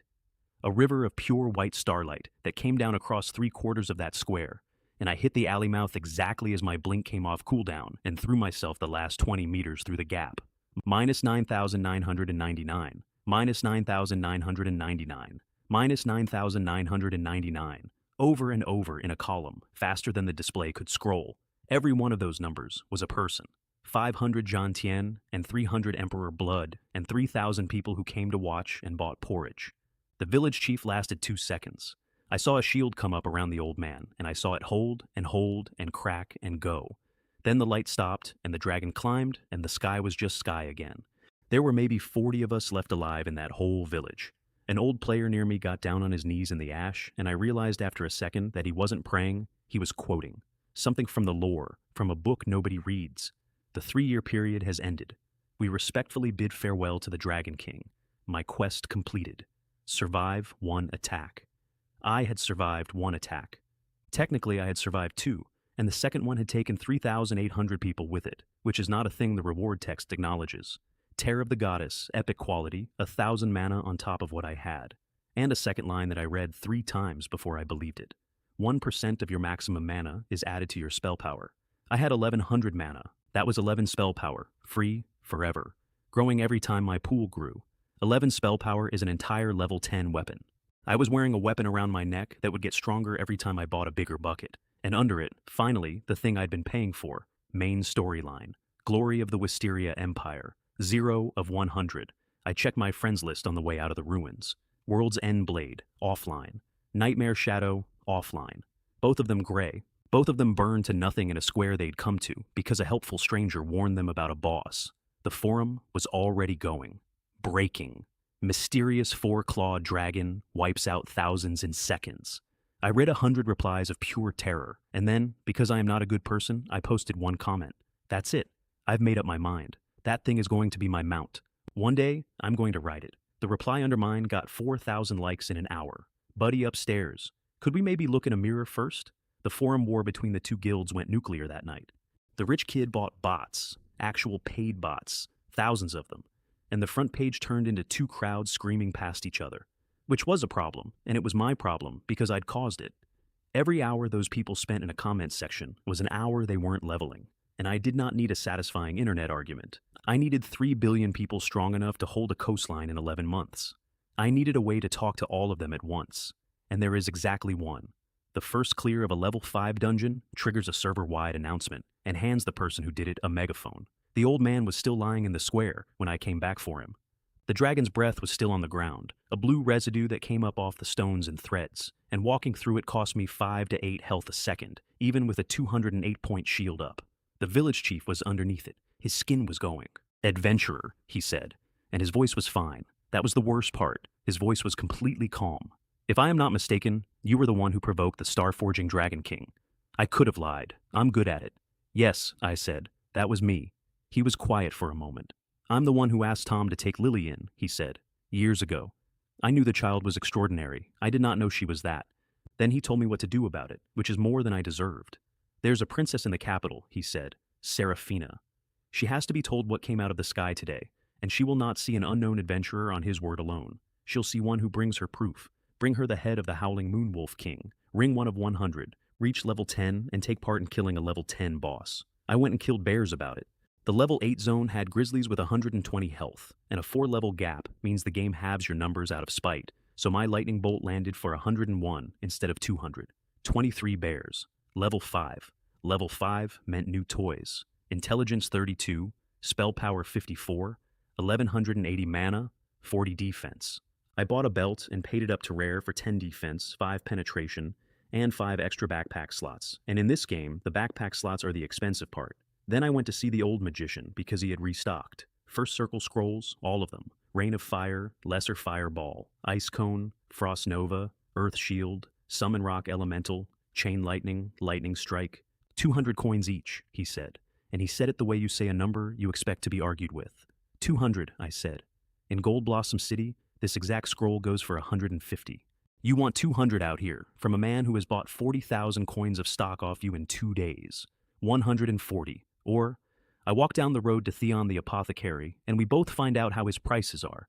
He held out for about 9 seconds. 700 scrolls. 98,000 coins. I bought a dungeon ticket from a merchant named Sarah for 10 more. And I want that on the record, because 10 coins was more money than most players on Earth had that evening. There are 3 level 5 dungeons. Green Grassland, which is sheep. The Silver Snake under Ching Chang Mountain. And Thunder Bluff, which is bison. I took the sheep because in my first life, I ran the sheep dungeon more than 20 times, escorting new hires from the Muyun Guild through it, being patient with people who did not survive the year. I could have walked that place blindfolded. The goats inside are called rampaging goats, and they are, professionally speaking, a device for killing new tanks. 300 health, 25's attack, and a passive that gives each one 10% more damage for every friend standing within 40 meters. A group of 8 of them hits like a group of 20. You are supposed to pull them apart carefully, one at a time, for an hour. I walked into the middle of the herd and dropped Frost Nova. Freeze lasts 3 seconds, cast it again, and it's a second and a half. Again, and it's nearly nothing because the game does not let you loop a stun forever, but it does let you loop it long enough. Rain of Fire on top, 40 damage a second to everything under it. Chain Lightning through the thickest part. 161, 157, 156, 163. The whole herd cooked in place. The smell in there afterwards was unbelievable. Roast mutton wall to wall. And I remember standing in it with genuine regret, because I never took the cooking profession and there was no possible way to get any of it out. First boss, Boiling Goat Leader, level 6, 1100 health, with an escort. I summoned a rock elemental to stand in front of me and be hit, froze the escort in a block, and killed the boss in 8 seconds. Second boss, Beautiful Goat Leader. At half health it splits into itself, and 2 mirror images. And the whole gimmick is that you cannot tell which is real, and parties waste 4 minutes and a lot of health finding out. The mirrors have different pupil color, slightly, and their horns curl a half turn tighter. I knew that before it finished splitting. Third boss was my favorite thing in this entire game, the Sheep Village Chief. 3,000 health, 100 attack, and reading glasses. You cannot kill him by hitting him. Well, you can, but you will be there until the sun burns out. What you do is answer questions. 10 of them. Each correct answer strips 9% off his health and 9% off his attack. Get them all and he is a tired old sheep with 300 health and the punch of a wet towel. In my first life, the answers were posted in every guide on the internet. I still remember the whole bank. Name the 3 human empires of this continent. Goldfinch, Ryan, Wind Chime. State the founding principle of the Elemental Dome. Exploring endless knowledge. How many teeth does the star-forging Dragon King have? 34. I had recently been in a position to count. What does Shando mean in the Elven tongue? Archdruid. What do the Pandarans say when parting? I'll treat you next time. 10 for 10. He stood there in his little glasses with 300 health, absolutely furious, and I killed him with 1 cast. The first clear reward was 1 point of something called World Prestige. I want to explain World Prestige, because everyone else on Earth was going to spend 3 months thinking it was a vanity score. 1 point, and small factions notice you exist. 10, and the great powers of this world are pleased to see you coming. 50, and a princess of an empire takes you seriously as a person, rather than as staff. And you can cash it in. A barony. A standing squad of 10 soldiers who answer to you. An annual income paid out of somebody else's treasury. It is not a score, it is a key ring. The game also politely offered to keep my name off the announcement. I declined, not out of ego, out of arithmetic. This game is built by a civilization that treats our best encryption the way we treat a screen door, and its privacy is total. Nobody was tracing Kairos back to a man in a 50 square meter apartment in Donghai City. Not our intelligence services, not anybody's. Which meant a name was free. and a name that everyone knows is a tool. So, the announcement went out to every player on the server, 3 times, spoken aloud in everybody's ears. The player Kairos has achieved the world, first clear of a level 5 dungeon. The forum lost its mind for the 4th time in 2 days. Are you kidding me? I logged in the second the servers opened and I am level 3. This is obviously cheating. I propose we all quit the game in protest. We fight cheating by starting with ourselves. That one got 1,000 likes and I still think about it. And then the megaphone came online. That's the real prize. The world first clear gives you one broadcast to every human being connected to this game. Big guilds have gone to war over that broadcast, and I mean that literally. In my first life, it was a single megaphone that took John Tien from an ordinary competitive studio to the 3rd largest organization in the country because their leader used his to say the right thing on the right day. I had 1 and 11 months. I opened with the lie, because you have to. I completed a hidden quest. A high-level NPC happened to be passing by and gave me a buff. Somewhere in a villa in East Donghai City, World's End Blade put his face in his hands, and I know he did because he messaged me 30 seconds later, and it was the only genuinely funny thing he ever said to me. Is this high-level NPC your pet? Does it follow you around? Does it wait outside dungeons? Then I said the thing I'd bought the megaphone for. Listen carefully. When you reach level 50, you receive a reward. I am not permitted to say what it is. I will tell you this much, and you can decide what to do with it. It is worth no less than an apartment in a good school district in a 3rd-tier city. And then I logged off before anyone could ask a follow-up question. Here is what I did not say, because saying it would have brought men in unmarked cars to my door within the hour. Level 50 is the 3rd tier. 3rd tier is where your body stops being a body. A 3rd-tier mage can stand in front of a machine gun and let the whole belt go past him. A 3rd-tier warrior can take a rocket to the chest and be annoyed about it. Level 50 is the line between a person and a weapons platform, and every human being on this planet had 11 months to walk to it. The internet did the rest for me. Within an hour, the top trending topic in the country was level 50, an evolution equals an apartment. 99% of the responses were people calling me a liar. My favorite promised on his own account, with his real face attached, that if it turned out to be true, he would eat his phone. I didn't care. I wasn't trying to be believed. I was trying to empty the forums. And I watched it happen in real time. The great guild war of the century, the thing that had eaten the front page for 2 days, just stopped. Not because anybody made peace. Because 10 million people simultaneously worked out that arguing was costing them an apartment and went to go kill something. Then 30,000 of them tried to add me as a friend at the same time. My character became a slideshow. I stood in a dungeon watching my own arm move in 3 separate frames while requests stacked up faster than the interface could render them. And after about 3 minutes of that, I found the setting and shut the whole thing off. At least I didn't get disconnected. I hadn't looted the boss yet. And when I turned around, the bag on the ground was glowing gold. Gold quality. There is a 1% chance on any drop in this game, and gold is the only category of item in the entire world that can be brought out. Not the level, not the stats. The object itself. A gold item exists in the real world the moment you can materialize. The village chief's staff, level 5, gold, excellent. I read the flavor text, and I laughed out loud in an empty instance.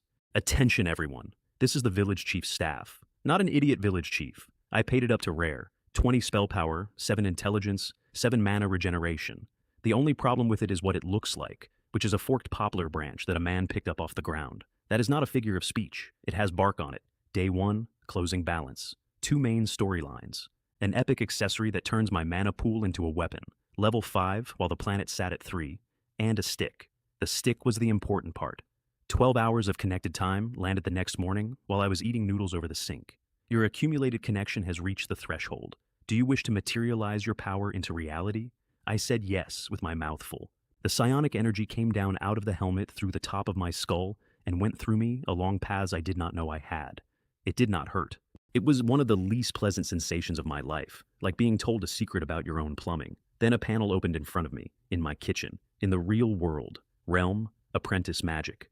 Level 5, spell power 43, health 120, mana 180, weapon village chief staff. I put my hand out and the branch was in it. I snapped my fingers at the wall. An arc of lightning about a meter long jumped out of my hand and hit the plaster. And the plaster came off in dinner plate chunks all the way down to brick, and the smell of a struck power line filled a 50 square meter apartment that I had paid a deposit on. Then I blinked into my own kitchen and stood there breathing, holding a stick. Blink is unbelievably convenient. It is also 22 mana a cast out of 180, which means in the real world, I got 2 of them, and then I was a man with a branch. That needed fixing, but not today. Today, I had a ghost to kill. Here's what nobody on Earth had worked out yet. The psionic energy didn't come back alone. When the world's power turns back on, things that need power to exist turn back on with it. Ghosts came first. Ghosts always come first. They don't need a body, they don't need a spawn point, they just need the lights on.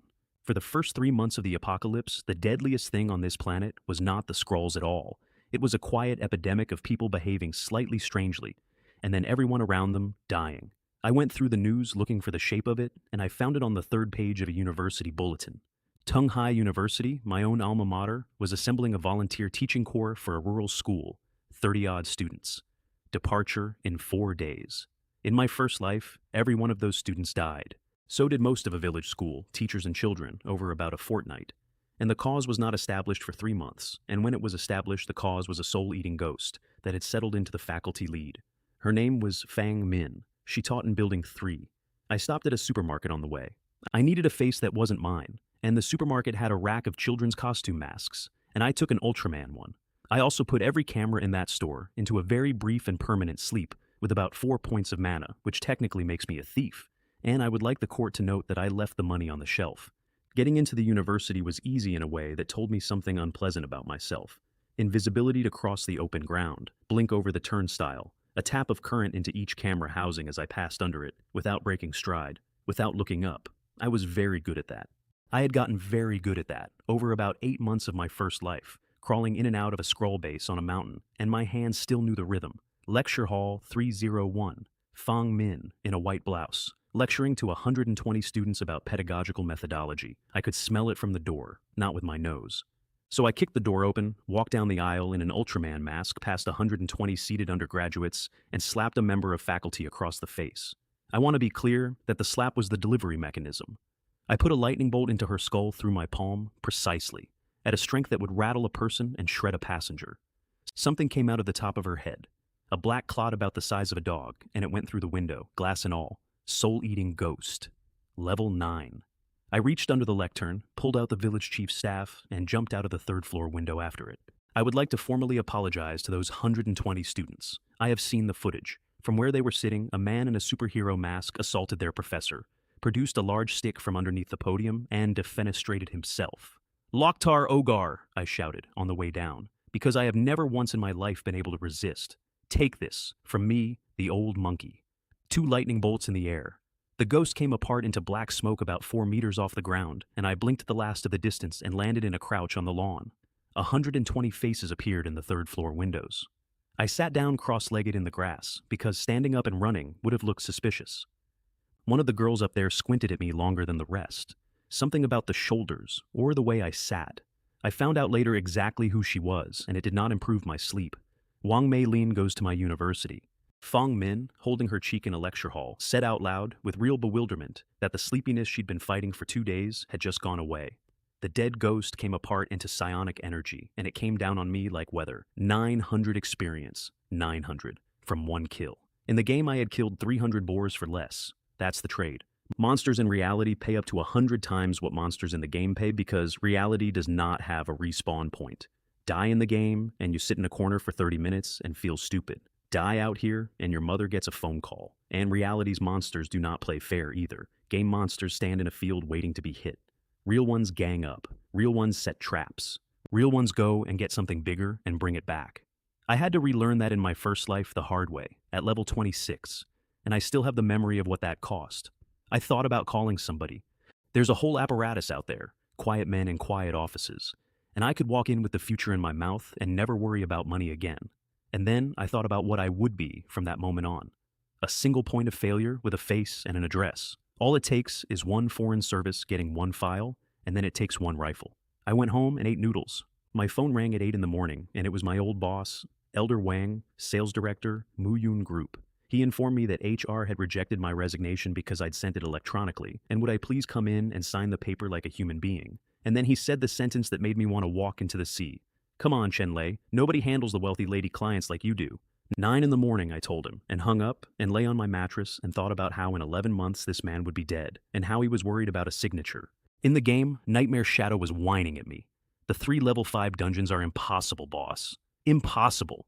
There's a monk in the snake one who kills the whole party with 1 hit. There's a bison boss who gets back up. And the sheep dungeon has an old goat with 3,000 health that we cannot damage. I told him about the quiz, I told him the mechanic, and I told him the answers, and then I added one he wouldn't find anywhere. Also, do you know Princess Seraphina's favorite ship? Her what? The Sky Noble. It's an airship. She escaped the Northern rebels on it when she was small. And you're going to need that answer in about a week. Go and read the village library, all of you. Every village has one, and not one player on this planet has opened a book in it. Then I made him a deal. Your guild collects every question that boss can ask. All of them. You post the full list on the forum. I answer every one of them publicly, for free, for everybody. Nightmare went quiet for about 8 seconds, and I could hear the abacus, because here's what I just handed him. His guild's name at the top of the single most useful post on the internet, on a day when his guild's name was mud in every thread. I wasn't giving away a dungeon. I was selling him a bath. He said yes so fast he mistyped it. Back in the Bear Woods, Celestial Drake was watching him type. We always know when you're talking to Kairos, she said. You get the face. The loyal dog face. I was pulling bears 3 and 4 at a time by then, which is not how that zone is designed to be played. Level 6, spell power 63. And then the whole forest heard a noise like a building falling over. Woodland brown bear leader. Level 8, excellent, 1200 health. And every serious player in that zone heard it roar and knew that some poor soul had just walked into it. Let's all light a candle for that guy, somebody said in the zone channel. 8 seconds later, somebody else said, Wait, is it dead? Did the boss just die? They came running from 3 directions and found a very large dead bear in a clearing, and absolutely nobody else because I had gone invisible and walked out through the middle of them, close enough to touch 3 people. It dropped a Frost Nova scroll. I paid it to rare on the walk home. Full spell power damage, 4-second freeze, 15-meter radius. Then I went and found the raccoons. Evening Wind Woods, level 9 zone, little raccoons, 120 health, and they are, I want to be fair about this, extremely cute. Round, fluffy. They sit up on their back legs and hold things in their little hands.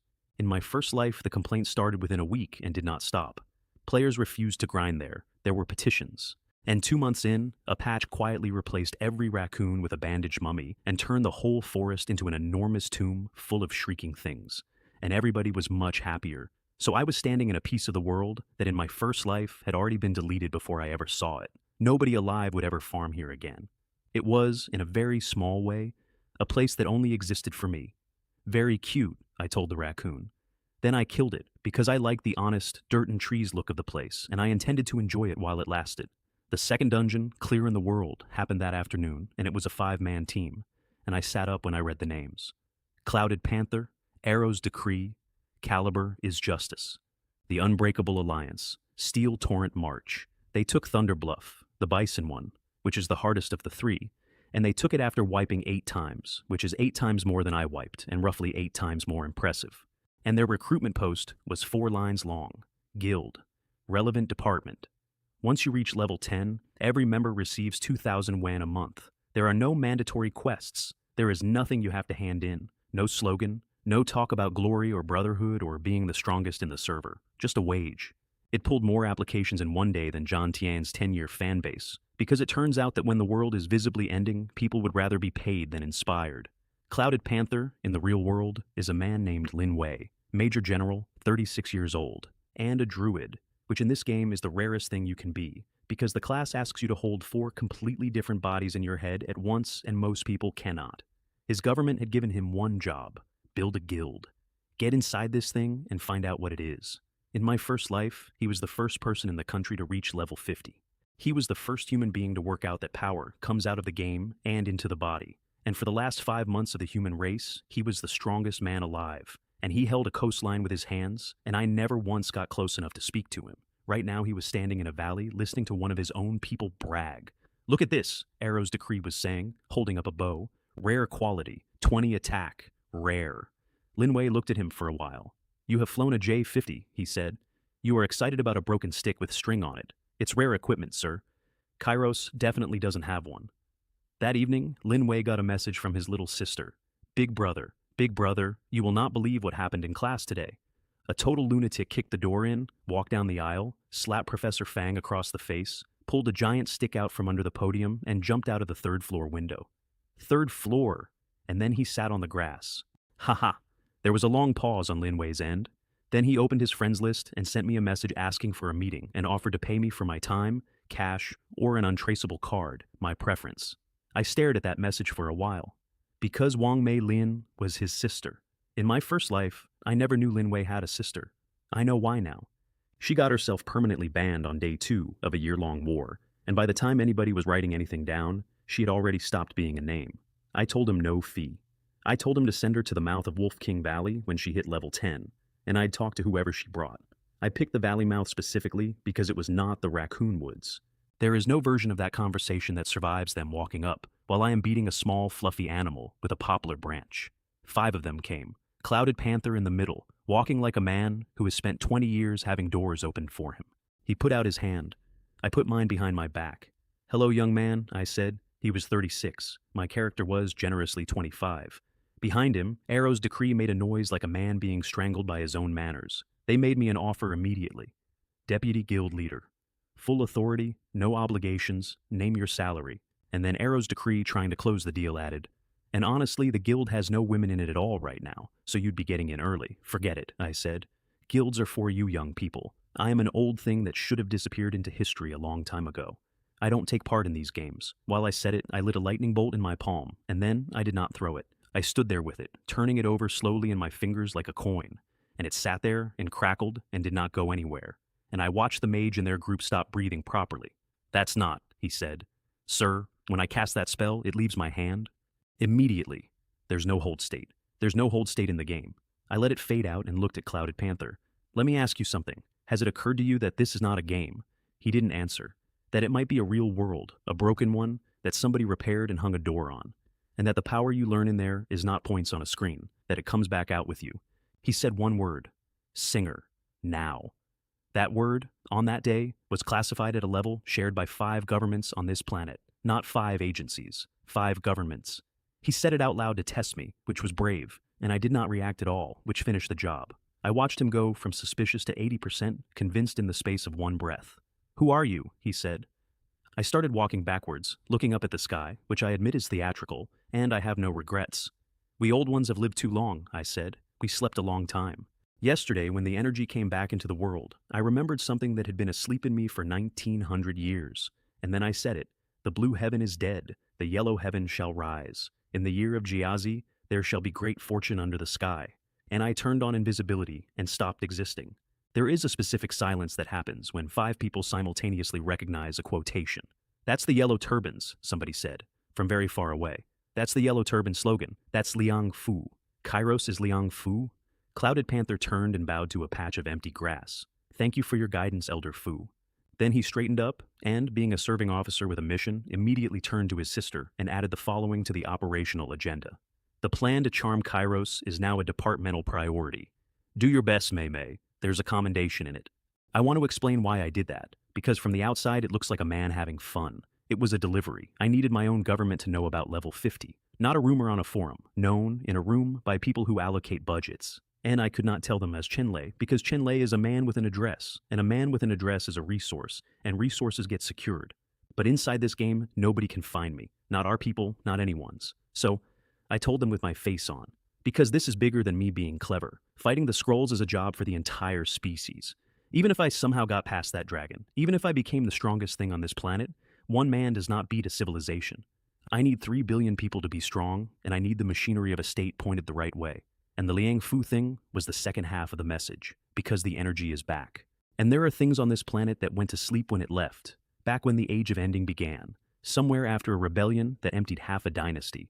Of all the emperors who ever lived, exactly one is known to have refused to lie down when his time came, and he wore Ming yellow. They're waking up, all of them. Let the relevant department chew on that early instead of finding out the hard way. Lin Wei filed his report and stood in a corridor waiting to be shouted at.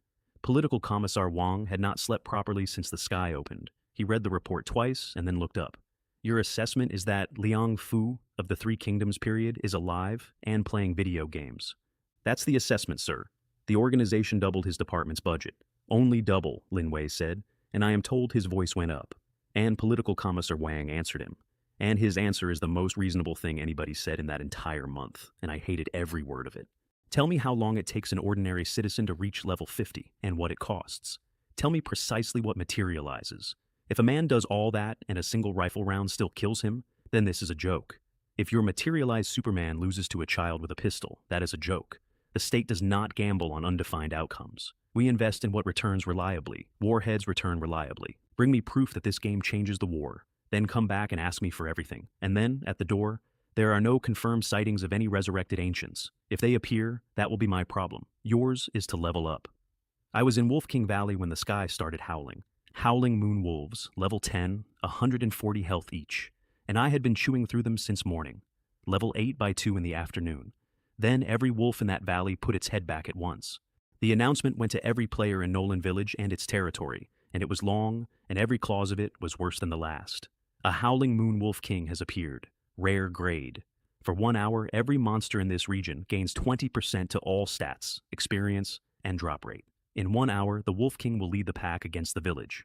All participants in the kill will divide an enormous reward. The plus 20% came into effect while people were still listening to it. Every monster in the valley went red-eyed and stopped waiting to be attacked. World's End Blade nearly died in the first 8 seconds. I heard about it afterwards. He got a shield wall up with a sliver of health and stood behind it while 4 wolves took turns. And when he got clear, he opened his friends list, because that's the kind of man he is, and he found my name on it. Kairos, level 8. Our best player, he said out loud, to nobody, is Peak of Jade Ridge, and he is level 7. And Kairos didn't log in until 10 this morning. He has 8 hours left today. He is not pulling ahead. The distance is accelerating. Then I got a proper look at the thing that was coming. Howling Moon Wolf King, level 10, rare grade, 140,000 health.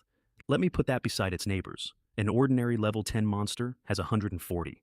A normal boss has 10 times that. An excellent one, 12 to 30 times. A rare one, 33 to 100. This thing had 1,000 times. Plus 12 elite Wolf King guards at 1,400 each. And you cannot kite it, which is the answer to every other problem I'd had that week. It is faster than a player, not slightly. It closes 20 meters in the time it takes to turn around. And one connected swipe puts a level 8 mage in a respawn yard for half an hour. I ran the numbers on the village's chances and got a failure rate of 95%, minimum. And the siege was 3 weeks early, and it was my fault, because I'm the one who went and killed a level 5 dungeon on day 1, and dragged the whole region's difficulty curve forward with me. So, I walked back to the valley mouth to think, and I stopped at the edge, and I looked down. There's a cliff there. It is a very long way down, and at the bottom, there is a shelf of bare rock. And I stood on the lip of it and started laughing, because it was the same cliff. It was the exact terrain feature Wang Mei Lin had told me to use against the dragon, the plan I threw away because it came out of the mouth of a person who had died using it. The game has been live for 2 days, I thought. Nobody has patched the aggro radius yet. Nobody has patched anything. That thing weighs about 4 tons, and it does not know what a ledge is. I stopped feeling like a man doing chores. I needed to be faster than a wolf, and I had 90 minutes and a fortune. The village was unwalkable by then. Players had come in from the other novice villages to see the siege, so a settlement built for 200 people had about 9,000 in it, and moving through the square was a contact sport. I went to the warehouse and set the filter to armor, sorted by movement speed, and bought the 5 fastest chest pieces in stock. Then I learned something expensive about my own talent. Star pointing hand upgrades quality. It does not choose the bonus. When a common item becomes rare, the game rolls what it gains, and it rolls it fresh. 5 pieces, 5 useless outcomes. Defense, intelligence, a health bonus, whatever, none of it speed. I bought 5 more, 6, 7. On the 8th, the numbers came up like this. Wind-like leather armor, level 4, rare. Plus 9 defense, plus 0.4 movement speed, plus 0.3 movement speed. 2 speed lines on 1 item, a double roll. I stood in a crowded warehouse holding a shirt and grinning like an idiot, which left me with a new problem, and it was a good problem. My backpack was now full of dozens of rare quality items that I had manufactured out of garbage. I could not put those on the auction house, not dozens of them. 1 or 2 is luck, 40 is a signature, and somewhere in this game, there are people whose entire job is reading signatures. So, I went and rented a shop. There's an NPC in the mercenary quarter called Brian, who leases official market stalls, 20 coins a day, system protected, and the important part is that you can leave goods sitting on it and the game will not let anybody take them.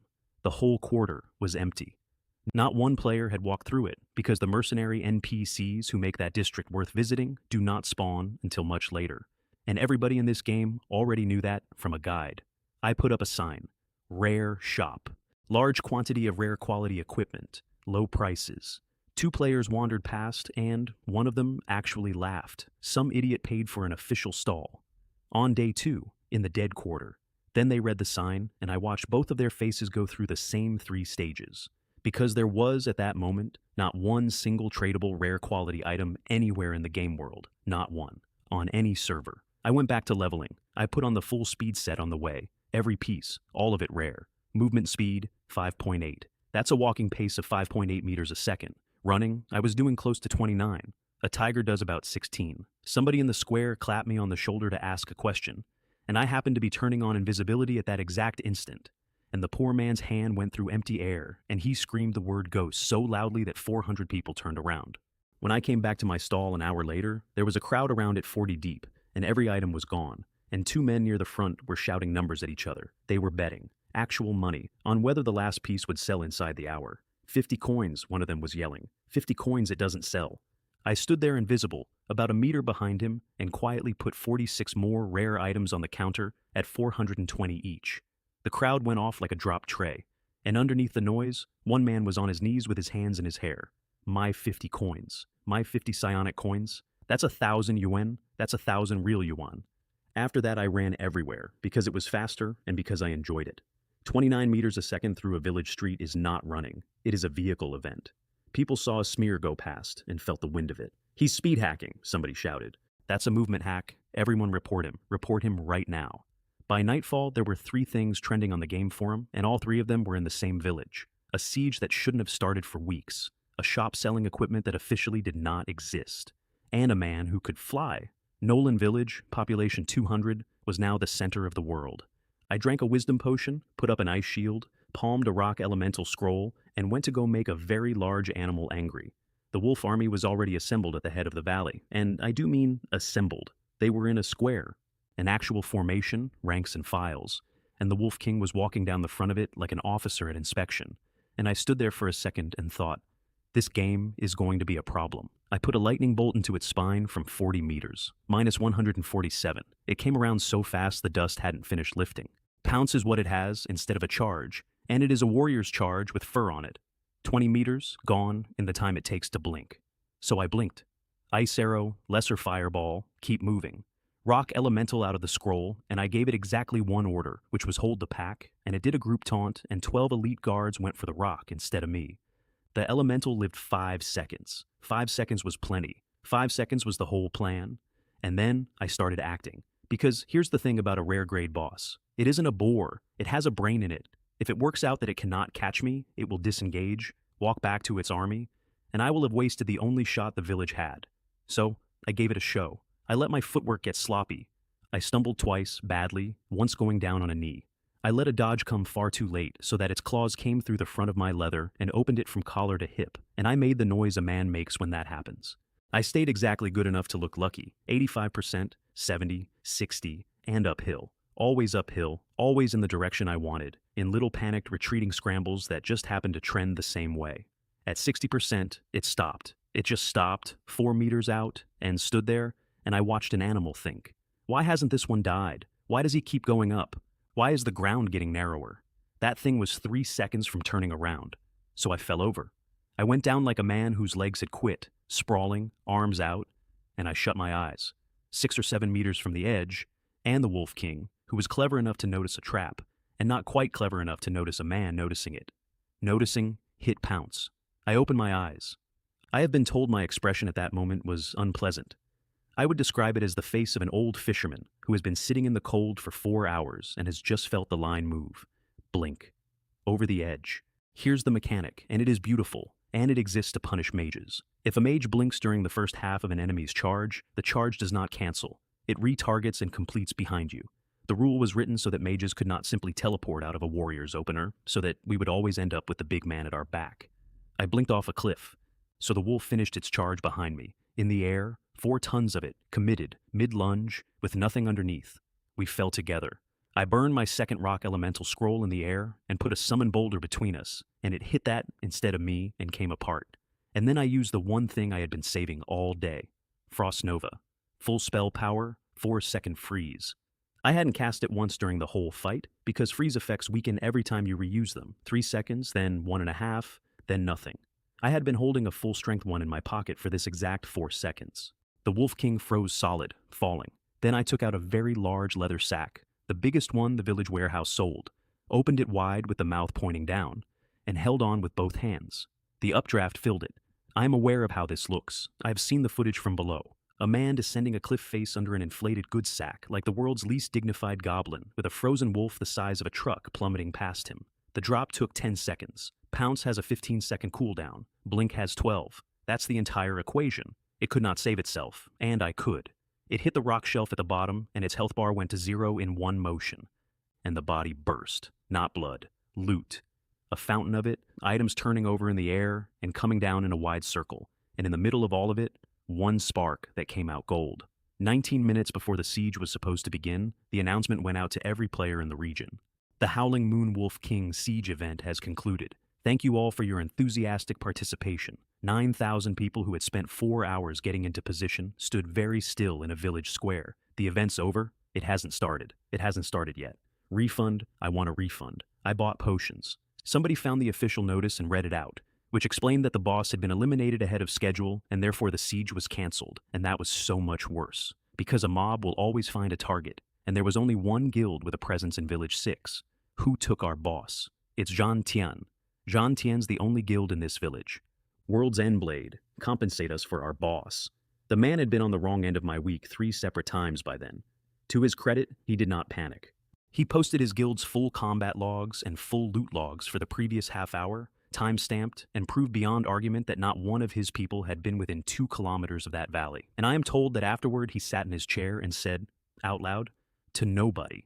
Ever since I entered this game, I have had the feeling that something invisible has both hands on me. Coming down was easy. The sack bought about 4 seconds, and by then Blink was up, and I stepped onto the rock shelf like a man getting off a bus. Then I went through the pile. There was a golden intermediate health recovery potion, 300 health over 3 seconds, and in reality, that is not a potion, that is a defibrillator. Golden consumables come almost exclusively off event bosses, and they come out of the game with you. That one bottle would be in my pocket in the real world, and one day it would be the difference between a hospital and a funeral. 3 Howling Moon Wolf eggs. Excellent grade. Pets. 3 green scrolls, chain shot, bear transformation, and stealth. 10 ordinary ones, of which ground spike and lightning shield were mine, and the rest were somebody else's problem. 50 pieces of equipment, 10 blue, 40 green, 10,000 coins, which made me laugh, and enough potions to open a second shop. The experience was 1,000, which is an insult, but that's how event bosses work, and all of it, every single piece, had been designed to be split between 9,000 people. I stood on that rock shelf holding a fortune that belonged to a crowd, and I thought, don't sell this. Give it away, and build something to give it away through. Here is why a guild, and it is not sentiment.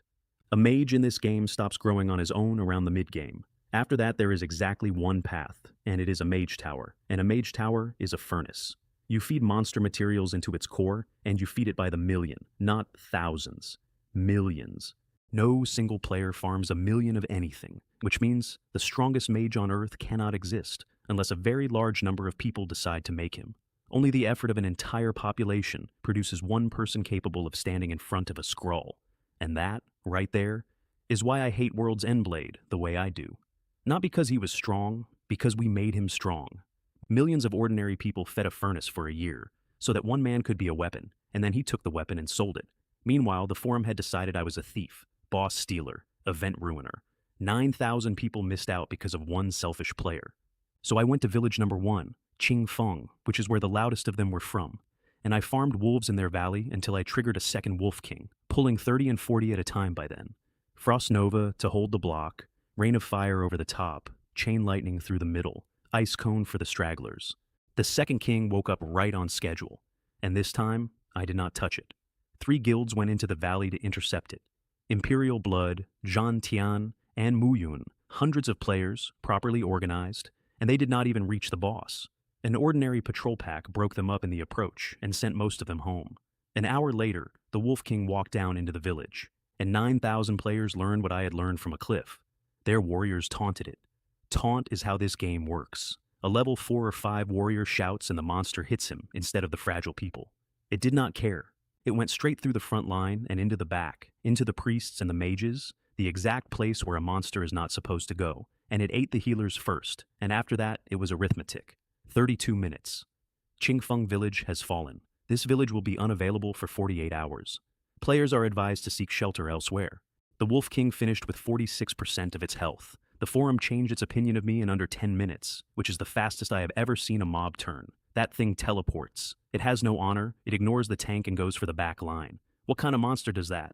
Hold on. How did the first one die? Who killed the first one? Wang Mei Lin messaged me directly. How did you kill the Wolf King? A high-level NPC happened to be passing by, I said, and gave me a buff. She typed nothing back for a full minute, which I choose to interpret as respect. At 7 in the evening, I hit level 10 and the leaderboard opened. 1. Kairos, level 10, Mage. 2. Ever Sober, level 8, Assassin. 3. Crimson Rage Warlord, level 8. 4. Frozen Dark Brew, level 7. 5. Peak of Jade Ridge, level 7. 3 of those names, I knew the way you know a scar. Peak of Jade Ridge is Zhang Tian's lore man, the one who reads everything and remembers everything, and if anyone ever works out who I really am, it will be him. Frozen Dark Brew plays alone. In my first life, he was the first great assassin this game produced, and he died at 19 years old in a town called Balor, on a planet nobody on Earth has ever seen. And Ever Sober comes from a family that has been teaching real martial arts to its own children for about 400 years, and he brought all of it in here with him. Monsters cannot hit him, not statistically, physically. He simply is not where the claw goes. 2 expansions from now, he changes class to something that shouldn't exist, and stands shoulder to shoulder with Clouded Panther. Somewhere in a canteen, a major general looked at the number 10 next to my name and inhaled a piece of bread. Senior Liang Fu, he said when he could breathe again, is genuinely something else. Level 10 unlocked epic upgrades, and epic is where Star Pointing Hand stops being a discount and starts being a design tool. 10,000 coins a skill, and at epic the game offers you a branch. You choose what the spell becomes. Lightning Bolt became 100,000 volts, which paralyzes on hit. Not a chance to paralyze. Paralyzes. Ice Arrow became Icy Chill. Chain Lightning went from 3 targets to 5. Blink got a second charge. Invisibility lost a minute of cooldown. And Ice Shield became Physical Barrier. And I read the branch description 4 times. Immune to the first instance of physical damage you receive, up to 10 times the shield's value. Do the arithmetic on that in the real world, not in the game. Out here. That is a pistol round that does not land. That is, at higher levels, a rocket that arrives and does nothing. I had just bought myself a life for 10,000 coins, out of a wallet that still had 10 digits in it. Then the branch on the village chief's staff came up, and it granted an additional blink with its own separate cooldown. 2 charges on the spell. 1 on the stick. 3 teleports, back to back, with nothing in between. I want you to hold on to that, because in about a week it is going to matter more than anything else in this story. Then I went and gave an old man a wolf's head. The village chief took it in both arms like a baby and stroked it, and his eyes went misty. I'll have it mounted. I'll hang it in the front room. I'll tell everyone I killed it myself. He stared into the middle distance. Maybe the widow Sarah will look at me differently. And then perhaps we could... I said I'd take my reward now, please. Reward 1 was announced as the finest sword in the village. He went inside and came out with a rusted thing in both hands, and he held it out to me ceremonially, and as I took it, the blade fell off. Just fell off. Onto the ground, between us. Neither of us said anything. He went back inside, came out with a pot of glue, sat down on his step, and glued the blade back on while I stood there. Don't judge it by its looks, he said, not looking up. In 10 years, I have never lost a fight with this sword. The stats came up while the glue was still wet. Consumable. 10 uses. Pointed at a target and shout, "Take this." The sword breaks and drops on the floor, and the target is stunned for 3 seconds, provided it is not more than 10 levels above you. At the bottom, in small text, remember to glue the blade back on.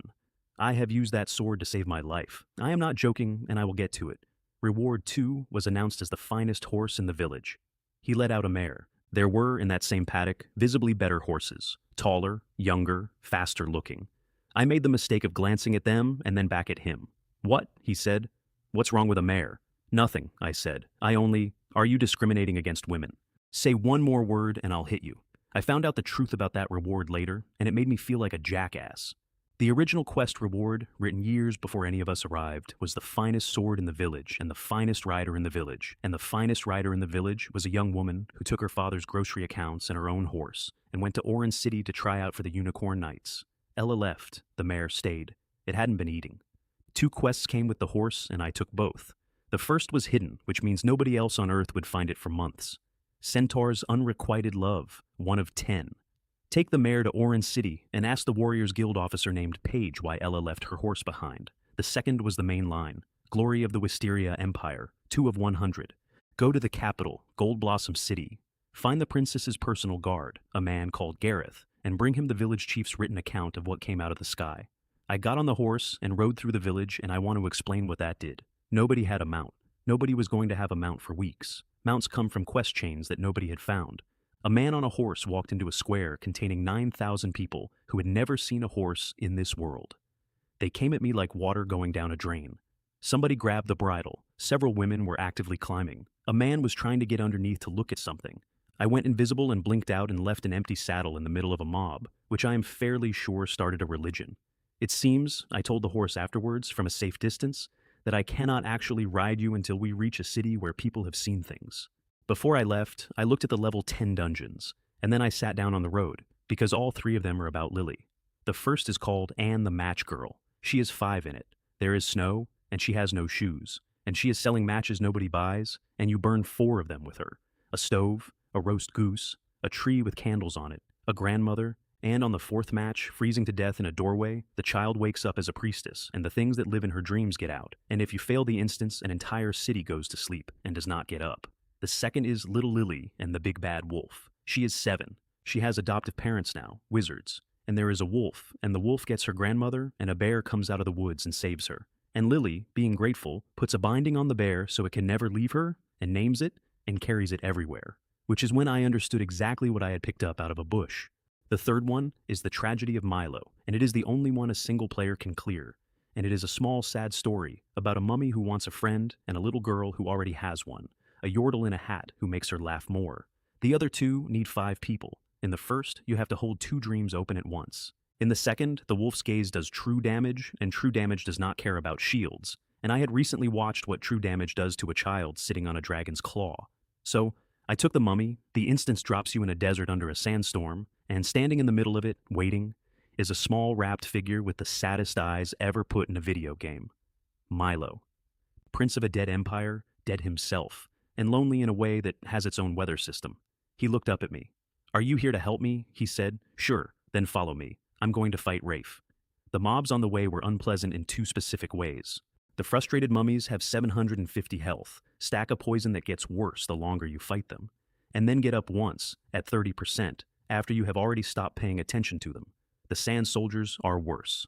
650 health, 45 attack, and every 5 seconds they pick a new target at random and go for it, which means the entire concept of a tank does not apply.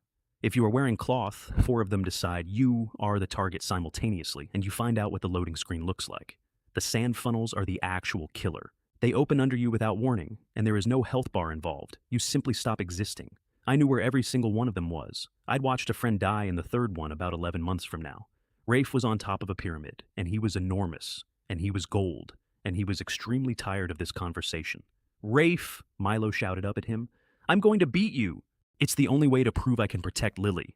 Rafe leaned on his staff. "Milo," he said, and he sounded genuinely puzzled rather than angry. "What is that logic? Explain the logic to me. In what way does defeating me demonstrate anything at all about protecting a child?" I stood there thinking, he's got you. I don't have to explain it to you. Phase 1 is the snake. 7 sand soldiers form a line and run around the arena, nose to tail, and golden crystals spawn on the floor. If a player picks one up, that player gets 50% more damage. If the snake reaches one first, the snake grows by 3. At 16 soldiers, the snake stops running and throws all the crystals at once, and everyone in the room dies. The intended answer is an assassin, somebody fast, with stealth, whose entire job is to sprint crystals for 4 minutes while everyone else fights. I had 3 consecutive blinks and a movement speed of 5.8. I was the assassin.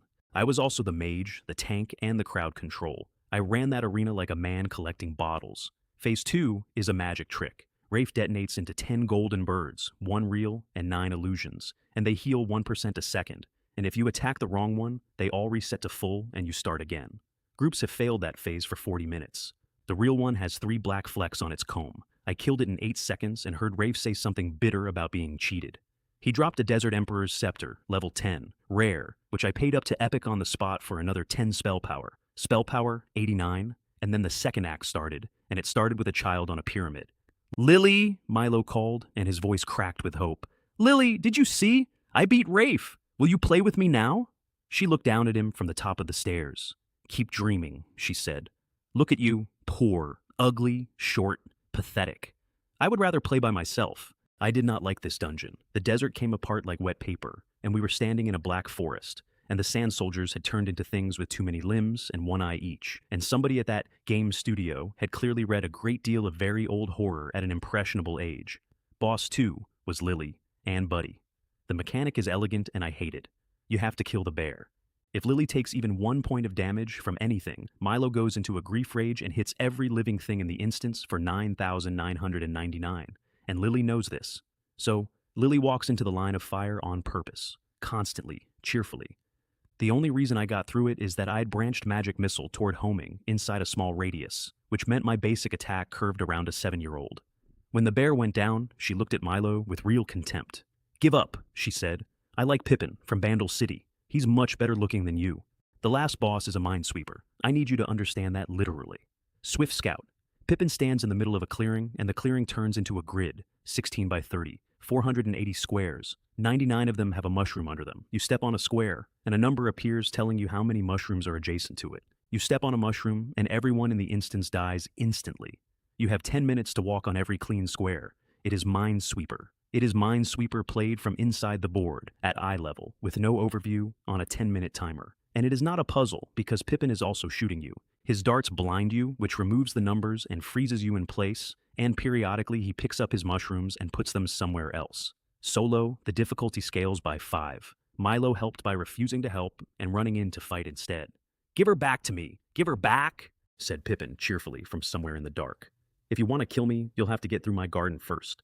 And then Milo, out of pure heartbroken enthusiasm, threw a buff on me, plus 20% movement speed, unannounced, mid-step.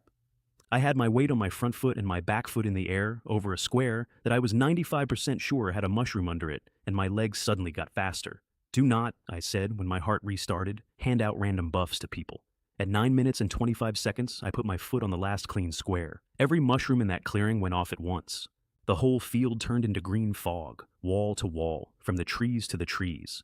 I stood on one clean square in the middle of it like a man on a rock at high tide. Milo lifted Pippin off the ground by the collar. "Give me back my Lily." And Pippin, dangling, said the line that ended the dungeon. "Lily? I don't like Lily. Lily's not my friend. Tristana is." The howl that came out of that mummy took the dream apart around us. Instance cleared, solo. I sat down on a rock in the ruins of somebody's grief and put my head in my hands. Doing the job of 5 people, I said out loud, to nobody, is exhausting. Next time, I am finding some help. The first level 10 dungeon clear in the world came with another world prestige point and another megaphone. The forum's reaction to my name this time was different, and I noticed it. And it told me something useful. There was no outrage left. It had gone quiet. The top comment was 7 words. "I don't think we're playing the same game. I used the megaphone for 3 things. 1. I killed the Wolf King in Village 6. I was leveling nearby, I saw it, I had nothing else on, so I killed it." I phrased it exactly like that, and the forum went off like a factory. Nothing else on? Nothing else on? That boss had 140,000 health. 9,000 of us couldn't hold the second one for half an hour. 2. I am opening a guild. It is called the Yellow Turban Army. I am not offering a stipend. The relevant department pays 2,000 a month, and it is a good offer, and you should consider it. I do not work that way. My principle is equivalent exchange. You do work for me, I pay you until you are satisfied with what you got. You may join whenever you like, and you may leave whenever you like, and nobody will say a word to you about it either way. And to start with, everything the Wolf King dropped goes to whoever shows up first. 3. Working with Crimson Rage Warlord, I am posting the complete answer key to the Sheep Village Chief. All of it. Free, to everybody, forever. The reaction to point 2 was the one I cared about. And it came from a player I never identified, and it was this. Honestly, the exchange thing is better.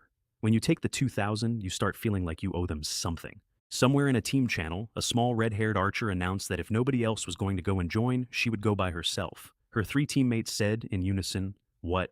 The auction closed that night. The Deadly Strike scroll went for 4,900 coins. The buyer was Crimson Rage Warlord personally. And I want to convert that for you, because by that evening, the offline exchange rate had gone to 17 yuan to the coin and was still climbing. He paid about 80,000 yuan of real money for 1 low-level warrior skill scroll on the 3rd day. The power word shield went for 407. Then my 12 hours came due and I materialized again. Level 10 now. Spell power 53 in the real world, 170 health, 280 mana, and a small golden bottle sitting on my kitchen counter that had not been there before, that had come out of a wolf that fell off a cliff on a world that does not exist. I stayed up until 3 answering 800 and some questions from memory and posting the lot. At 8 the next morning, I was on a bus, Mountain Road, west of the city, 20-odd passengers, one dark brown coach with a driver called Elder Chen, who had been driving it for 9 years without an incident. I was sitting in the middle. I had a reason to be on that bus. The conductor, a young woman named Young Wang, was the one who noticed. She looked up at the windscreen and caught the driver's face in the reflection, and the face was smiling, and then it was not smiling, and then it was something she did not have a word for. His cigarette was shaking in his mouth. "Uncle Chen," she said. "Uncle Chen, are you all right?" He turned the wheel 120 degrees to the right. There was half a meter of guardrail, and then there was nothing at all for a very long way down. I came out of the middle of that bus like something fired from a tube. I got both hands on the wheel and put a lightning bolt straight through the engine block, and 12 tons of coach stopped dead at an angle with its front wheels a hand's width from the rail. Elder Chin stamped on the accelerator with both feet. The wheel did not move because I was holding it. And then black smoke started coming out of his eyes, and his ears, and his nose. "Interfering with a driver," said the thing wearing him, in a voice that was not his, "is a criminal offense." I was wearing the Ultraman mask. I had put it on in my seat like a maniac 2 stops earlier, and 20 people had watched me do it and said nothing because this is a country where you do not get involved. "Hello, driver," I said. "I am Starman Delta." Then I put my palms together and bowed. "May the Buddha have mercy. Benefactor, I perceive that your heart is full of evil intent. Today Tiga has come, in the Buddha's name, to deliver you from your suffering. Soul-controlling ghost. Level 8. 640. Experience. In my first life, that thing rode buses for 2 weeks, quietly, one driver at a time, feeding what it collected to others. And then, on a Tuesday morning, 4 of them went into the Donghai Central Bus Terminal at speed during the rush. 411 people. It was the largest ghost incident of the early period, and nobody ever explained it properly on the news. I blew the door open with a bolt and jumped out over the guardrail. "Don't worry about me," I shouted on the way over. "Call the police." I have since heard the recording of that bus's interior because somebody's phone was running. He jumped off the cliff. "Call the police. Somebody's died. A man just died." The hollow at the bottom of that cliff was full of black fog and trees. My record said 8 ghosts. 18 came out of the fog, and behind them, walking, came something 2.5 meters tall and red. Red matters. The scrolls color code the things they grow, straight down the spectrum, and red is Tier 1. Tier 1 is not a wandering nuisance. Tier 1 gives orders. "Oh," I said, "we've miscalculated. Chain lightning at Epic hits 6 targets. 6 of them went out in the first second, like somebody blowing across a birthday cake. Ice shield up, and the rest of them came in and started chipping. Then the red one opened its arms, and a beam came out that was not made of light. My eyelids got heavy. That is the last clear thought I remember having, that my eyelids were heavy, and standing in a black wood in front of 19 ghosts, my body had decided this would be a fine place for a nap. I bit through my own lip. The pain got me back about half a second before something in that clearing would have got me instead. I put ground thrust into the floor under the red one, and the epic branch of that spell knocks a target down for 1 second when it lands, and 1 second was the cast it needed. Take the king first. Always take the king first. 3 lightning bolts. It came apart into red mist, and the other 12 broke and ran in 12 directions. Not one of them got out of that hollow. Level 11. That single fight was worth 2 hours of grinding, and it had cost me 4 minutes and a bitten lip. 411 people got to keep their Tuesday morning, and they will never know, and that is the best trade I have ever made in either of my lives. The only thing I wanted and could not have was a spirit-seeking ruler. It is the instrument that finds these things before they get on the bus. In my first life, we did not have one for 8 months, and the reason we did not have one is that the materials come out of a psionic spring, and every spring on this planet was under a scroll base. Then, I went through the red one's memory. You can do that if you know how, and I know how, because I spent a very long year in my first life learning things off corpses. 3 facts came out of that head, and every one of them was wrong. The first, it had been grown from the energy of the Yunlu Mountain spring, my spring, the one I drank, and it was down to 1/10 of what it should have been, and would take about 10 days to come back. The second, at the moment this thing was made, 2 scrolls had been arguing over it. The commander wanted to sit still and do nothing for a year and go home clean. His assistant did not. She kept saying 2 words, over and over, and the red one had heard them clearly enough to keep them. Muyun Company. The third, yesterday, 2 scroll soldiers walked through this forest on a mission, and the red one had raised a hand to them as they went past, and their destination was the same 2 words. Now.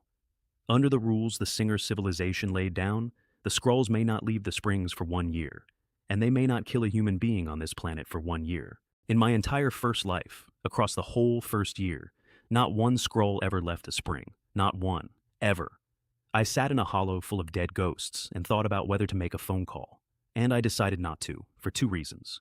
A memory read is not evidence. It does not survive being told to somebody, and I was not ready to explain how I got it. But I did have an appointment at Muyu and Company at 9 o'clock that morning because Human Resources had rejected my resignation and required my signature in ink. I signed the paper. Elder Wang watched me do it with the face of a man attending a small funeral, and then he asked the only question he actually cared about. "You're not going to take the clients with you, are you?" "The lady clients." "Elder Wang," I said, "I am going to go and be unemployed in a small room." Then I asked if I could walk the building one last time. Sentimental. 4 years of my life, you understand. He said, of course. I put my palm flat against the wall of the stairwell on the way up and let a current go through the wiring, and every camera in that building went dark, all of them, permanently. If my government ever gives me a medal, I know what it will say on it. Here is how you find a scroll. You cannot find them by looking. Their disguise is perfect at the cellular level, and the singer's own briefing documents describe them as a species of born spies, which is a hell of a thing to read about your neighbors. But no human being on this planet has psionic energy in them. Not one. Not for another 6 months. So I did not look for green skin. I walked the building floor by floor, feeling for a warmth that should not be there. Basement, ground, first, second, third. Storage rooms, server rooms, the little kitchen where I used to eat lunch standing up. And yes, including the restrooms, because a hiding place is a hiding place. And I went through those under invisibility with my eyes very deliberately on the ceiling. On the 4th floor, invisibility went on, cool down, while I was still inside one. Pervert, are you blind? Can you not read the sign on the door? I have thought a great deal about the sentence I produced in that moment, and I still cannot account for it. I've been transferred to building management, I said. Director Wong has asked me to count the cracks in the walls. I found the first one on the 9th floor in IT. She was small and thin and wearing glasses too big for her face, and everybody in that department called her May. And she was at her desk with 3 monitors up, doing something to a database. I walked over, put a hand on the back of her chair, leaned down, and said quietly, "Did you miss me?" The entire department turned around at once. "May has a boyfriend? May, since when? And look at him." For the second time in this story, I had taken 40% off my own face. In the real world, I never touched it. This is the sort of thing that happens to me constantly, and I refuse to be pleased about it. The girl did not move. Under her skin, something was doing very fast arithmetic, and I could feel it. The way you feel a machine running in a wall. "When I copied this body's memories," she said in a whisper, "in Mandarin, she did not have a boyfriend." So I leaned closer and said the next part in her own language. Not Mandarin, not English. The clean administrative dialect of the Skrull core worlds, which I learned over 4 months in my first life from a captured officer who would not stop talking. "I am an inspector, attached to the 02 6th Inspection Group of the Vanguard. It is on record that you have left your assigned spring without authorization. Explain yourself. I have never seen a human face do what that face did. An inspection group is not a threat. An inspection group is the thing every commander in that fleet has nightmares about. Because inspectors do not lose arguments and they do not go away. And the only thing you can do when one appears is talk fast and hope." She talked fast. "The spring is short," she said. "Number 001 is a giant class source, and it is producing like a small one, and nobody can explain it. The commander is going to be recalled. The assistant is going to be dismissed. And a dismissed assistant is nothing, sir. She came from nothing. She has no house to go back to. Go on." So she made 2 plans. The first plan was to overspend what remained of the spring all at once, and grow a Tier 1 ghost and 18 lesser ones. Put them into the drivers of public transport. Take 4 buses into a terminal building at the busy hour. Thousands of casualties, she said. And then she said the next part like a woman reading a report, and it is the reason I stopped feeling anything about her at all, which she would file as a significant early victory. It would have saved her position. And the second plan. The second plan was this building. They wanted the algorithm.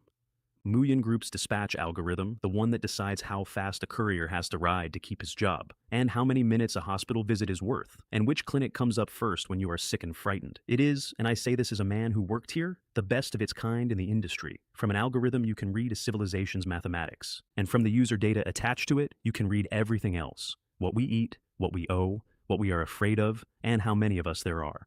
3 days in, she said. Your people cannot track us yet. It was a safe window. I let that sit for a second. Then I gave her an order in my inspector's voice, flat and bored. Cease. Return to the spring immediately. And my partner, sir? Don't concern yourself with your partner. I did not kill her. I wanted to. But there were 40 people in that room who had just decided she had a boyfriend, and a young woman collapsing at her desk in front of 40 witnesses would have put my face into an investigation within the hour. I took the stairs. Here's the cold reason I went up to the 19th floor instead of leaving. The Singer civilization wrote the rules of this invasion, and there are 2 red lines in it. No Skrull leaves a spring for 1 year. No Skrull kills a human being for 1 year. They had already broken the first one, quietly, with nobody watching. If I killed the second Skrull in this building and the body stayed on Earth, I would have proof. A corpse is proof. And the Singer, who care about their reputation across an entire arm of the galaxy, the way a bank cares about its balance sheet, would have to do something about it in public. The president's office was on 19. There was a woman in it who was not a secretary, sitting at the terminal, pulling the entire data warehouse down onto something that was not a hard drive. I put a current through the code lock and it popped like a bad tooth. Blink. Inside. Point blank discharge. He broke a pill. I say he because whatever the shape was, the thing that came out of that pill was Skrull field equipment. A translucent gray shell snapped into place around him, about a meter thick, and my lightning went into it and stopped. Then it burned a hole in it, and the backlash threw me across the room into a bookcase. I used my second blink charge to go straight back in, close enough to touch him, and put my hand through the hole in his own shield and let go. A mage is a ranged class. Every guide in the world says so. I have never once been able to make myself play like one. And then he crossed the second red line. He got a laser pistol out from under the desk and fired it at my head. I stepped sideways. The beam went through me by about 10 centimeters, and then through the wall behind me, and the wall behind that. And I later learned it came out of the side of the building and put a hole in a delivery van in the parking structure across the road. I looked at the weapon in his hand and I laughed at him, in his own language, because it was the fastest way to hurt him. A Sun 36? Out of the Blazing Sun Empire's surplus racks? They gave you that? You aren't valued in the first assault team either, are you? Then I killed him. I took the pistol off the floor, put my elbow through the window, and jumped out of the 19th story of my former employer's building, pulling an Ultraman mask over my face on the way down. Third blink at the bottom. I landed on the pavement like a man getting out of a taxi. 5 seconds later, the sky over Yunlu Mountain opened. Not the way it opened for the Skrulls, torn and ugly. This one unfolded, black and clean, like a door being held for somebody. And out of it came a column of blue starlight about 300 meters across, straight down, onto the base. The entire 1st Vanguard fleet stopped existing. Ships, buildings, collection towers, personnel. There was no explosion. There was a very bright vertical line for about 4 seconds, and then there was a clean scar on a mountain. Every Skrull detachment on this planet, all 3,731 of them, received the same message at the same time, and so did every government on Earth. It is recorded that certain of your units have left their assigned springs without authorization, and have taken hostile action against residents of Blue Star. This is in gross contradiction to our shared commitment to peace and mutual development. Accordingly, the Skrull force stationed at spring number 001 has been removed. Control of spring number 001 passes to the people of Blue Star for a period of 1 year. Should this occur again, we will review the Skrull petition for right of invasion in its entirety. Skrull High Command sent one instruction to every unit under its authority, and it sent it 3 separate times. Nobody crosses the red line. Nobody crosses the red line. In a windowless room in the capital, Political Commissar Wong read the same message twice. They crossed it, he said. They actually crossed it. And Yunlu Mountain is ours. The biggest spring on the planet is ours for a year, with their army removed from it by their own referee. He smiled. His aide told me later it was the first time in 11 days. Then he stopped smiling. Who was the human they attacked, he said. Find out who that was. Give Lin Wei whatever he needs. More budget, more people. And send Yang Shu over to him. I want somebody unpleasant in that department. There is one loose thread from the day that I still think about. On the way down from the 19th floor, midair, upside down, with a mask half over my face, I saw a girl standing on the pavement across the road with a phone up, filming. I hit the ground and ran to that spot inside 4 seconds, and the street was empty. I do not know any magic for tracking a person by their trace. That's a druid thing. I had no druids. So I went home with a stolen alien pistol under my jacket, and I sat on my bed and thought about how the relevant department has facial reconstruction and gait analysis and about 100 million cameras and how a mask covers a face and does not cover a walk. I put the Sun 36 on my nightstand, 95% charge, which is about 19 shots, and then I drew an alarm circle on the inside of my own front door. It's a 0th circle spell. It does nothing except wake me up. I did not want to be lying flat on a mattress in a helmet in another world the first time somebody put a shoulder into that door. I went back to Nolan Village to say goodbye to it, and to spend money. I bought every remaining Zeroth Circle shield spell and took them all to Epic. Flame Shield, whose branch adds a knockback. Earth Shield, whose branch cuts physical damage by 30%. There was a third branch available on that one called Mount Tai Pressing Down, which is enormously powerful and leaves you without a shield for a full minute afterward. I did not take it. I am never going to take it. I have been the man standing in the open with nothing on him, and I remember exactly what that felt like. Nightmare Shadow messaged me in a state. Boss.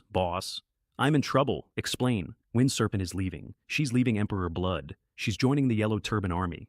Boss, she is 14 years old. Her cousin runs our guild. She has more money than the rest of us combined. She carries a live panda around with her, and I cannot talk her out of it. I have tried. I tried for an hour. Fine, I said. I fully expected her to be a set of eyes. Her cousin runs a rival guild, she has money, and she is a child, and children are the easiest people in the world to ask a favor of.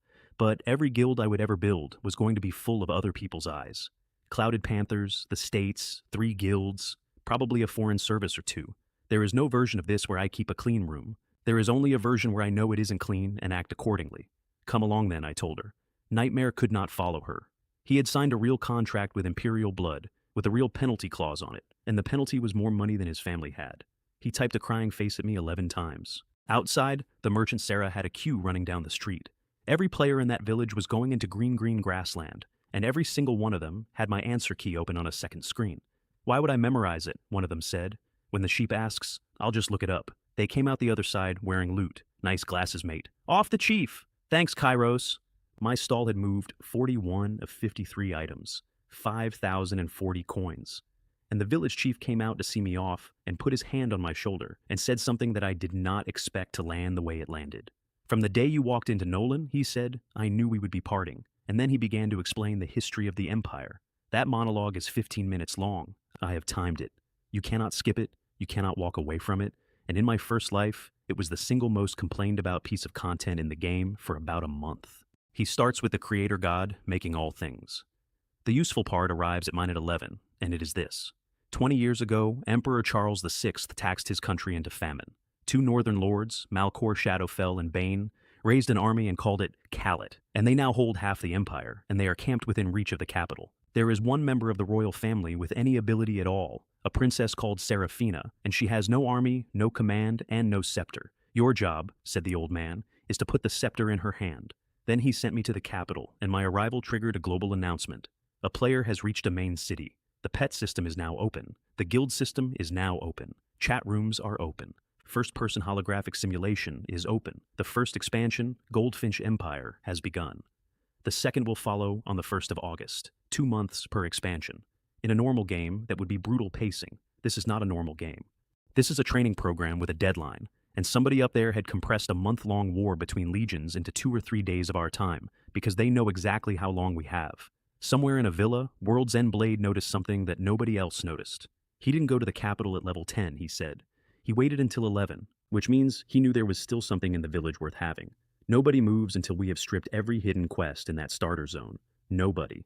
The holographic system is the part that made people rich. You can record a fight and sell it, and the buyer does not watch it. The buyer lives it, in first person, in your body, with your heart rate.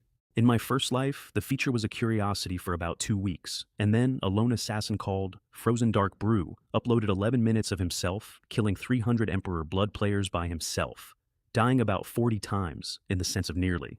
And it went off like a bomb. 50 yuan a view, hundreds of millions of views, 20% to the creator. One man, one clip, just under 1 billion yuan. I should record something, I thought, walking through the gates of the capital. I have a great deal of outgoings and no income whatsoever. Gold Blossom City is 9.7 kilometers across from the west gate to the east, and 8.6 from north to south, with walls 12 meters high and 600,000 people inside them. And it was the grimmest place I had been in either of my lives. Nobody was buying. Half the shutters were down. The people on those streets had done the same arithmetic about the Northern Army that I had, and not one of them believed those walls would hold. I named the mare Bella, which is not clever, and which I did on purpose. Then I spent 11,000 coins turning a wolf egg epic, and 4,000 more on accelerated incubation, at 50% off, which the vendor described as a promotion, and I would describe as the first honest bargain I had been offered in this world. Burglet Street, number 19, 3 stories, good stone. The guards at the door bowed as I came up the steps, and I want to explain why, because it was the first time it happened. 2 points of world prestige, that is all. 2. At 2 points, a household guard looks at you and reads the ambient fact that you are not below a baron, and his back bends before his brain gets involved. Gareth had a square, honest face and a blue silk robe and the specific handshake of a man who has spent his life standing behind somebody more important. The star-forging Dragon King, he said, when I gave him the chief's account. Yes, that is a power of the Windchime Empire. If it came here, we might field 5 men capable of facing it. 5, perhaps. Then what does the princess intend to do? The princess, said Gareth, has a rebel army 11 days' march away, which is when the honest face did a thing. He leaned forward and lowered his voice and said, and I quote, "This next part is not for the Empire. This is personal. Every official in this city," he said, "has already moved their family out. Every one. I'm no better. Mine are in Forest City and the roads are full of deserters calling themselves bandits, and I have had no word in 6 weeks. Take them a letter. Rings 3, 4, and 5 of a 100-ring main storyline, and not one of them was about saving a country. Carry a letter through bandits. Watch the rebel camps and report. Recover money that certain persons had stolen, and by the way, remove certain other persons. It took 4 hours. He offered me a sidechain at the end, an optional one, involving his daughter Millie and her opinion of me. I declined it politely, and I want to be honest about my reasoning. I had met Alice Gareth. That woman is going to run this Empire's intelligence service inside of 5 years, and everybody in that house was frightened of her, including her father. I did not have the time, and I did not have the nerve. Meanwhile, 400 meters under a mountain, 8 biologists were losing their minds. They had a scroll in a tank of pale green solution with about 40 tubes in it, and it was the first non-human corpse in the recorded history of our species, and one of them had been crying on and off for 2 hours. Linway was not looking at the tank. He was looking at a photograph. 8K, reconstructed from a phone video, shot by somebody on a street. A man, upside down, mid-fall, 19 floors up, one hand on a mask that is not quite on his face yet. His new deputy came in behind him. Zhui Wenli, attached to his department by Political Commissar Wong personally, which is the polite way of saying installed. He had tried to refuse her. They had offered him so many additional resources in exchange that refusing became mathematically stupid. Big data has him, she said. Chen Lei, 23, employee of Muyun Group until 9 o'clock this morning when he signed his own resignation and walked out. And nothing, sir. Completely unremarkable. No records, no affiliations, no money, nothing at all interesting about him. She looked at the photo again. Except the face. He's a bit better looking than the file suggests. Go and see him this afternoon, Linway said. He may be one of the ones who woke up. And where will you be? I have 12 hours of connection time expiring today, said a major general of the People's Liberation Army, reaching for his helmet. I'm going to go and play. The ledger I brought back belonged to a Count Aldrich, and Gareth read 4 pages of it and started laughing. With this, he said, the Count is finished, not exiled, finished. Then he gave me a house. I want to be precise about this, because at the time, I did not understand what I was being handed, a deed. Berglit Street, number 19. 3 floors of good stone in the center of the capital, with a courtyard measured in hundreds of meters. By the second expansion pack, property on that street sells for hundreds of thousands of coins, and in some cases, millions. He handed it over the way you hand somebody a coat you no longer want. And that is because Gareth, who is a clever man, is completely certain that the royal family is going to fall inside the year, and that when it does, that piece of paper will be worth exactly the paper. He was being generous with something he had already written off. By the way, a day in there is 2 hours out here. Every time an NPC says tomorrow, what they mean is in 2 hours, and it took me a week in my first life to stop being confused by that. The Scholar Sanctuary has no god in it. Where the statue should be, there is a stone book, open, 4 meters tall. The walls are shelves. There were maybe 60 mages in that hall when I came in, and not one of them looked up. I gave the servant Pism's letter of introduction, and he read the signature and went off at a jog. And about 40 seconds later, I heard a man shouting somewhere in the building. Outrageous.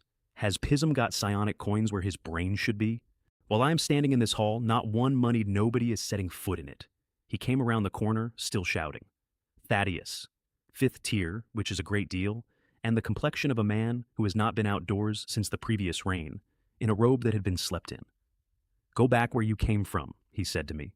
We do not admit newly rich men with porridge for brains. Now, I want to be fair to Thaddeus, because he was right about the first half. The temple was having an argument with itself. Pism's faction wanted wealthy patrons, because donations buy books, and books are the only thing that has ever made this order matter.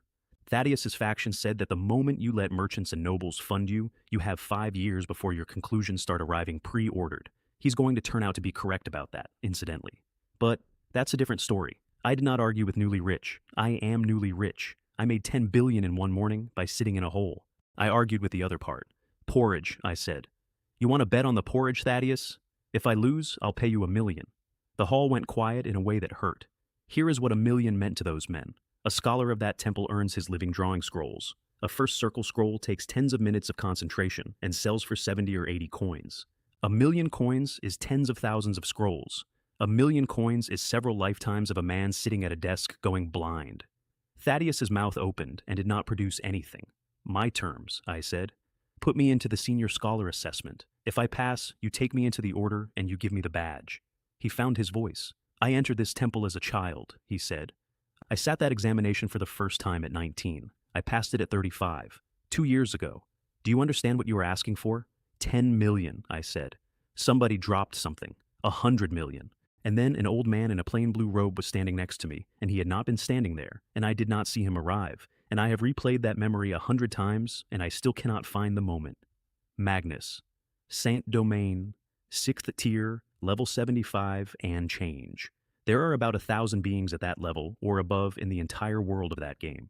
He moves faster than the sound of his own voice arrives, which is a genuinely unpleasant thing to stand next to. Young man, he said mildly, I can arrange your examination. Do we need a magical contract? He looked at me for a moment. No, he said. I trust your character. They put me in a sealed room with a magic imager running so that nobody could claim afterward that anything had been arranged. 30 questions. 21 to pass. For context, in my first life, in the 6th expansion, the pass mark was 24. This early it was easier, and I was going to need every point of that. 10 written. Where does silver moon grass grow? I started listing. The northern slope of the Ashen Ridge above 1,100 meters, the second and third terraces of the Vel Delta, wet limestone on the leeward side of... That is sufficient, said Magnus, at about the third one. Why is golden stone a component of the 6th circle potion Eternal Fury when it contributes nothing to the effect? Describe the theoretical frame underlying the Markman configuration. 9 out of 10. I lost one on calculating air resistance for an arrow in flight, which is not a mage question, it is a physics question. And I said so, and Magnus said yes, that is why it is on the paper. Ordinary candidates take 6 or 7, occasionally 8, 5 on scroll drawing, out of 5. That's the easy part when your hands remember it. Then 7 questions on magical images, which is where it got strange. The first was a battlefield, 10,000 men, and something enormous with too many legs. The third war between men and beasts, I said. The Jersey Plain. How do you distinguish it from the first and the second? The crest on that man's pauldron belongs to the Franken family, and the Franken family did not exist until after the Second War. The second image came up, and Magnus's face changed. It showed the reigning emperor of the Goldfinch Empire, in his underclothes, in a courtyard, being comprehensively thrown over the shoulder of a very large Pandaren wrestler, and in the background, about 40 courtiers were pretending very hard to be looking at something else. I studied it politely. Judging from the Pandaren silk on the imperial undergarments, I said, this would be His Majesty. And the subject matter appears to be an instructional demonstration of grappling technique from the losing side. Magnus killed the projection so fast the air popped. That is a filing error, he said. Some idiot has mixed a private recording into the reference library. We will count that question as passed. 8 questions on identifying objects. I got 6, final score 26. The room did not applaud because that is not what they do, but I watched a lot of very tired men look up from books. A 26 comes along about once every 20 years. Thaddeus had scored 22. He apologized to me in front of the whole hall out loud, which for a man of that temperament is roughly the equivalent of removing a limb.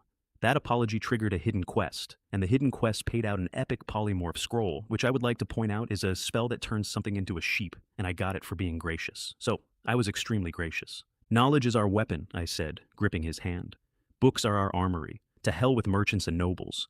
Thaddeus's favorability toward you has increased by 10. Then, because a thought had occurred to me, and I have never once been able to leave a thought alone. Sorry, are you married? 10 years, he said, puzzled. 3 children. Why? No reason, I said. My standing with the Scholar Sanctuary went from neutral to revered in one afternoon. And then they made me sit through an hour of ceremony, which I want on the record as the only part of that day I actively resented. The Advanced Scholar Badge is Golden Epic and it has no level requirement. Intelligence equal to your level. Mana equal to your level times 20. a skill called Clear Mind that removes one control effect on a 2-minute cooldown, and a passive called Insight that makes you immune to charm and everything that works like charm. In my first life, I got a worse version of that badge 11 months in after grinding a top faction's reputation to revered and studying like a man cramming for the civil service exam, which is the comparison I would use, and I stand by it. Then the alarm circle went off against my palm. Somebody was at my front door in the real world. I logged out and I did not get up straight away. I sat on the edge of the mattress and I looked through my own front door with a bit of magic. A woman, 25 or 26, standing very straight, hair up, good coat, and a pistol in her right hand held down along the seam of her trousers, out of sight of the peephole. I checked the roof of the building across the road, which took about 4 seconds, and there was nobody on it. I put the Sun 36 in my wardrobe under a jacket. Then I put my hand on the door handle and said, through the wood, "Miss, if I were you, I would put the weapon away before we start, if only for the sake of the atmosphere." There was a very long pause out there. I found out later exactly what she was thinking, because she told me, months afterward, at 3 in the morning, when she was tired enough to be honest. There are no cameras in that corridor. She had drawn the weapon silently, on the stairs, out of sight. There was no way for anybody inside that apartment to know. The magazine came out, I heard it hit the floor, and then the pistol. "Now may I come in?" she said. "What are you drinking?" "I've got Taiguanyin, cola, or tap water." "Nothing." She sat down and did a professional sweep of my apartment, and I watched her file it under exactly what it looked like, which is the living quarters of a young man who does not go outside. And then I watched her hit 3 things that did not fit. A gaming helmet worth 30,000 yuan in a room with no furniture. A patch of wall by the window burned down to brick in a fan pattern, like arc welding, with no welding equipment anywhere in the flat. And me, sitting there, completely relaxed, with an armed stranger from a government agency in my kitchen. She put a small red booklet on the table. It was a property certificate for this apartment, reissued that morning, in my name. "Is this a bribe?" I asked. I looked around at 50 square meters and a water stain shaped like Australia. Had I known the relevant department was this generous, I said, I would have rented a villa. She put a photograph on top of the booklet. 8K, reconstructed upside-down man, 19th floor, mask halfway on. "Is this you?" "Yes." "Then explain to me, Mr. Su, how you survived a fall from the 19th floor." "Because I'm immortal," I said. "I've been alive 23 years, and I have not died once. The evidence is overwhelming." A vein came up on her temple and stayed there for the rest of the conversation. Then I stopped playing, because playing was costing me the thing I actually wanted, and I held out my hand and let a lightning bolt sit in the palm of it without releasing. The room lit up blue. "You're already level 50, she said, and her voice was not steady. "No. Special talent. I can materialize early." And then I told her the story about the 19th floor, which was this. Somebody dragged me into an office and attacked me. I panicked and threw a spell. He went berserk, put a mask on my face, and threw me out of a window. I survived by anchoring myself to the wall on the way down. She knew it was garbage before I finished. The cleaning staff never saw me on 19. The door lock was blown outward, not inward. And a weapon that punched through 4 walls of a commercial building had not turned up anywhere in the search. But she also did not care, and I could see her decide not to care, because the only fact her department actually needed had just been confirmed in front of her in a kitchen. The power comes out. "Special advisor," she said, "you don't have to come in. You don't have to report anywhere. You sit here and play the game, and you receive the pay and the entitlements of a department head. We can work together," I said. And I thought, privately, while I said it, I am too weak. A weak man has nothing to bargain with. He only has things to be offered. I need to be a great deal stronger, very quickly. I made it to the palace on foot with 2 minutes to spare, and only because I ran. The mayor would have been slower through those streets. Gareth was waiting at the gate in gilded ceremonial armor and looked me up and down. "You're gray. You're out of breath. What have you been doing? Losing money at the track?" Then he saw the badge on my chest, and his entire face rearranged itself. The Goldfinch Empire produces perhaps a dozen senior scholars in a year, out of 600,000 people in this city alone, and every one of them is treated as national property. He stopped walking in front of me and started walking beside me. The palace was empty. I do not mean quiet, I mean empty. Dust on the floor of the great hall in the pattern that dust makes when nobody has walked on it for weeks. Half the wall sconce is unlit. 2 guards where there should have been 40. Every person with the means to leave that city had left it. Princess Seraphina was on a throne too big for her, in white and brown, with a golden scepter across her knees and a face like the surface of a frozen lake. She was young. I am not going to keep saying how young. I delivered the village chief's account of the dragon. She listened to all of it without moving, and then she said, "Inform your village chief that we are aware of the incident, and that the ministry will prepare a strongly worded statement of condemnation directed at the Windchime Empire. I opened my mouth to say something about the practical value of a strongly worded statement against a level 84 dragon, and then a black wind came through the doors. Shadow Priest, Malachor. 7th tier, level 84. There are, in the entire world of that game, fewer than 30 beings stronger than that man. He came in like weather, and the temperature in the hall dropped, and he looked directly at me, the way a wolf that has already eaten looks at a sheep it intends to eat anyway. "I have never examined the soul of an otherworld adventurer," he said. "Your Highness, would you give me this one?" "He is a senior scholar of the Scholar Sanctuary," said Seraphina, "and every senior scholar is a treasure of this empire." Malachor laughed. "If he were from the Silver Pine Spire," he said, "I would be careful. But the Sanctuary? 3 of their old men together could not hold me for a minute, and the world went white with pain. I came back to myself, standing on a white floor in black fog, with no body. Not a metaphor, my character was somewhere else. This was the other thing. Facing me, 40 meters away, was a man with a bow, Master Hunter Zod, level 11, 2,000 health. The description under his name listed the complete archer skill set, and, underneath that, in the same tone, his hobbies, winning fights and eating ice cream. Here is the mechanic, and it is a nasty one. The Realm of Souls builds you an opponent of precisely equal strength from your counterclass. Mages get archers, archers get assassins, assassins get warriors. It exists because the story is not permitted to kill a player outright, so instead it puts you in a fair fight against the exact thing you are worst at, and lets you lose it honestly. Zod immediately backed up, because that is what a competent archer does to a mage, and summoned a molten Cerberus, and one of its 3 heads eats spells. I drank an intermediate wisdom potion, plus 20 intelligence. I fed the eating head an ice arrow, froze all 3 with frost nova, and then I did the thing that no mage is supposed to do. I blinked forward. An archer is a god at 40 meters, and a man with a stick at 4. If I stayed at range and traded, I lost, because trading at range is his entire profession. So I went at him. He laid a trap wall across the floor between us. Freezing traps, explosive traps, snake traps, 3 deep. So I sent a rock elemental in first. I have watched a lot of things die in 2 lives, and I want to tell you that Summon Boulder walking a minefield is one of the images I have kept. It went white with frost, then black with fire. Then it walked into a nest of snakes and simply kept going, laying a road with its own body, while I came up behind it. 306, 142, 311, 132. The elemental came apart about 2 meters from him, and I watched Zod's face light up, with the specific joy of a man who thinks he has just survived something. I used the second scroll. Summon Diamond Element. Twice the size. He threw down the bow, took up a spear, and came to meet me in melee, which was brave, and which was the point.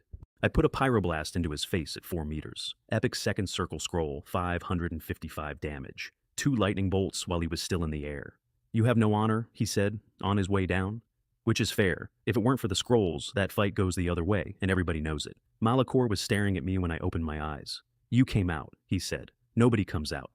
And I stood there in a dusty throne room with my heart going like a bird and said, in the driest voice I have ever produced, "I am a senior scholar. Wisdom is my weapon." There were no fewer than 100 ways out of that cage. He reached for me again, and Princess Seraphina stood up. She swept the scepter once, and a wall of ice came out of the floor of the great hall between us, and behind her, in the air, a pattern of frost drew itself in a shape I recognized and should not have. She was not just an elementalist. She was doing something with a weapon and a spell at the same time, in a discipline that does not officially exist in this game until the 6th expansion pack. Malachor looked at the wall for a moment. Then he smiled, bowed, and left.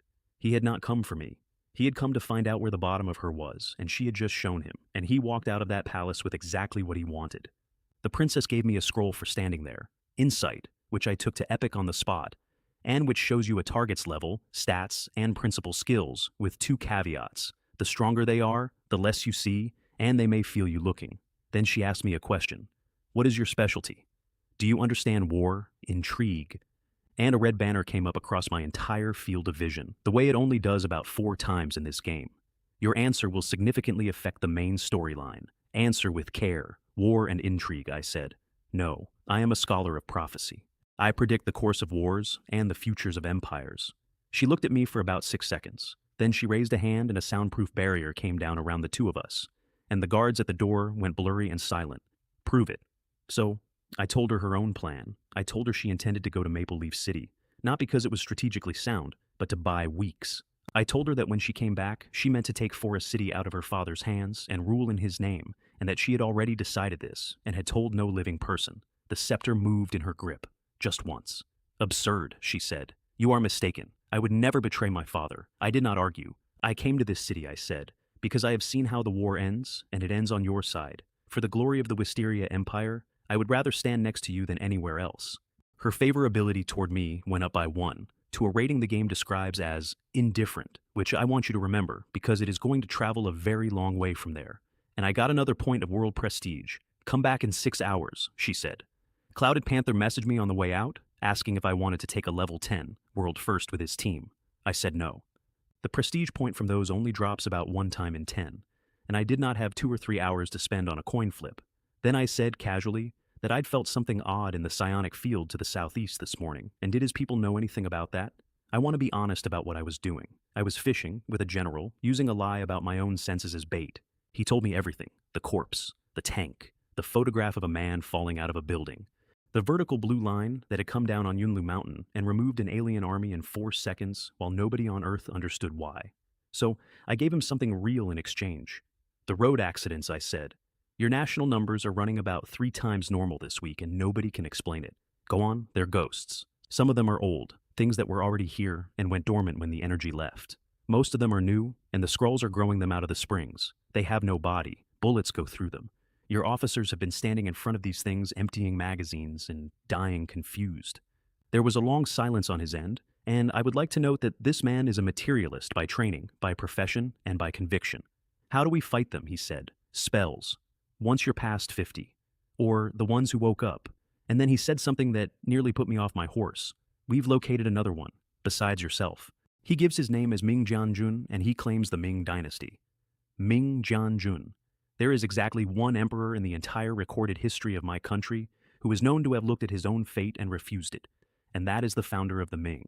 I got my voice under control. Then tell your old Jew to build you a spirit-seeking ruler, I said. It's an instrument. It finds them before they get on a bus. You need psionic energy to make it, and you now own the largest spring on this planet, so there is nothing stopping you. In my first life, we had one 8 months in, after taking a small spring off the Skrulls, at a cost I still will not put in numbers. And one more thing, I said.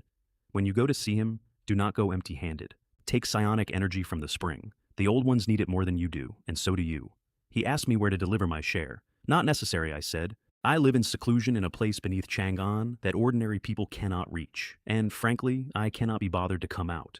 The teleport to Orange City cost 500 coins and produced the specific nausea of a man who has been folded up and posted somewhere. There's an elixir for that. Nobody buys it, everybody should. Orange City has 300,000 or 400,000 people in it, and it is a long way from the fighting, and I noticed the difference in about 8 steps. People were smiling, in shops, at each other. Somebody was arguing about the price of fish with real enthusiasm. 6 hours ride from a capital where the dust was undisturbed on the floor of the throne room. Paige found me at the Warriors Guild and gave me the answer to the horse question, and the answer was ridiculous. A unicorn will not accept a rider who keeps a second mount. It's a pride thing. Ella had passed the Unicorn Knight's entrance trials and been told to give up her horse, and she had left the horse behind in the village rather than sell her, and had not been sleeping well since. Bella, standing behind me, chose that exact moment to sag against a post and look starved. That mare is a liar. She had been eating like a threshing machine for 2 days. Ella came around the corner at a run. She got both arms around that horse's neck and put her face into her mane and cried like a woman half her age. Daisy, she said. Daisy, I missed you so much. Daisy is what she calls her. Bella is what I call her. The horse answers to both, which tells you everything about horses. Then she straightened up and wiped her face and said the thing that started the next 3 hours. I'll prove it to the commander. The strength of the Unicorn Knights is in the knights, not the unicorns. I'll fight one of their riders on Daisy, and when I win, they'll have to take us both. Rings 3 through 8 were preparation, and I paid for all of it. Her equipment reinforced to +6 by a smith called Jack, barding for the mare from the best armorer in Orange City. And then the thing that sounds like a joke and is not, which is bathing a horse in monster blood, repeatedly, until a skinny grocery pony turns into something with a chest on it. Ring 9 was the arena, and the arena was full. 20,000 people, and every one of them had read it as the same story, which is a commoner girl on a farm horse against the daughter of a knightly house on a white unicorn. The bookmakers had it at 1.2 against 3.6. 90% of that crowd put their money on Clara. Every single one of them was shouting for Ella. I put down 1,000,000 coins on the girl with the grocery horse. I wanted to put down more. There was a limit. The fight was ugly for a long time. A unicorn is faster than a horse, and worse, it heals its rider. Every time Ella got a hit in, light came off that animal's horn and put Clara back together, and Ella just kept coming back up. That's the only way I can describe 20 minutes of it, like a boat in bad weather. Wave, gone, up, wave, gone, up. By the 20th minute, both of them were cut in a dozen places, and the mare went down, and Ella was on one knee in the sand with a hand pressed to her side. Clara walked her unicorn forward and lowered the lance. "Yield," she said, and she said it kindly, which somehow made it worse. 20 minutes on an ordinary horse. You may genuinely be the best of the new intake, but look at yourself. What exactly are you planning to fight me with? And I saw Ella's face change, a little bright wicked spark right at the back of the eyes. "Got you?" she said. "What? Take this." The rusty sword the village chief glued back together came up in her hand, and the blade fell off it and hit the sand. Clara froze for 3 seconds. The lance took her under the ribs and lifted her off the unicorn's back, and Ella rode her down and pinned her to the sand, and the unicorn went into a panic and started healing and slashing at the same time. Ella pulled the lance out, turned on her heel, put the butt of it into that unicorn's chest hard enough to fold it, and came back around with the point. It stopped a hand's width from Clara's throat. "I yield," Clara said, "into the dirt." And 20,000 people who had been screaming that girl's name for 20 minutes turned on her in about 4 seconds. "Fixed! It's fixed!" Why did the knight just stand there? Why didn't she move? Nobody stands still like that. The bets are void. Because principles are principles and money is money. The command staff of the Unicorn Knights were sitting in the good seats, and they were not applauding either, on account of having bet on their own girl. And not one person in that stadium understood what had actually happened, because not one of them had ever seen a rusty sword from a starter village. The bookmaker was a goblin named Grimshaw Darkcoin, and he went a color I have not seen on a goblin before or since when I walked up with the ticket. "I was going to go home after this meeting," he said. "I was going to get married. I had a girl picked out. And now, not only have I made nothing, I owe you hundreds of thousands. Young man, were you sent by the goblin god to punish me personally? 3,340,000 minus 260 in commission and taxes. He paid it onto a black magic crystal card, which is a goblin banking instrument that holds up to 100 million and works on every continent. He did not ask for the card back. I kept the card. It is worth 10,000 on its own, and he never said a word about it. And I am not in the habit of correcting people who forget things in my favor. Then I came down out of the stands, and the arena floor was very quiet, because the mare was dying. Ella was on the sand with the horse's head in her lap, making a sound I do not want to describe. I went straight back up into the stands, to the box where the Temple of Light had 10 official priests sitting in a row in white. "Reverends," I said, "there is a horse dying 40 meters below you. Please." The first one looked at my badge, a senior scholar, a man of no faith at all. The second one didn't even look up. "We are ordained priests of the temple. You are asking us to lay hands on livestock." And the third one said, with real feeling, that thanks to me, he had lost a great deal of money this afternoon, and that in his opinion, I should die. So I took out the black card. I loaded 100,000 coins onto it and turned the face of it around so all 10 of them could see the number. "Heal the horse," I said. 10,000 each. I need 10 of you. Who's coming? I have never seen a religious position revised so quickly by so many people. Knowledge is also a form of faith. How could anyone call a scholar faithless? Precisely, precisely. All sincere belief deserves respect. The one who had told me to die stood up too. I told him to sit back down, and he did. And I want to say that watching that man watch 9 of his colleagues walk down those steps was one of the small pleasures of my second life.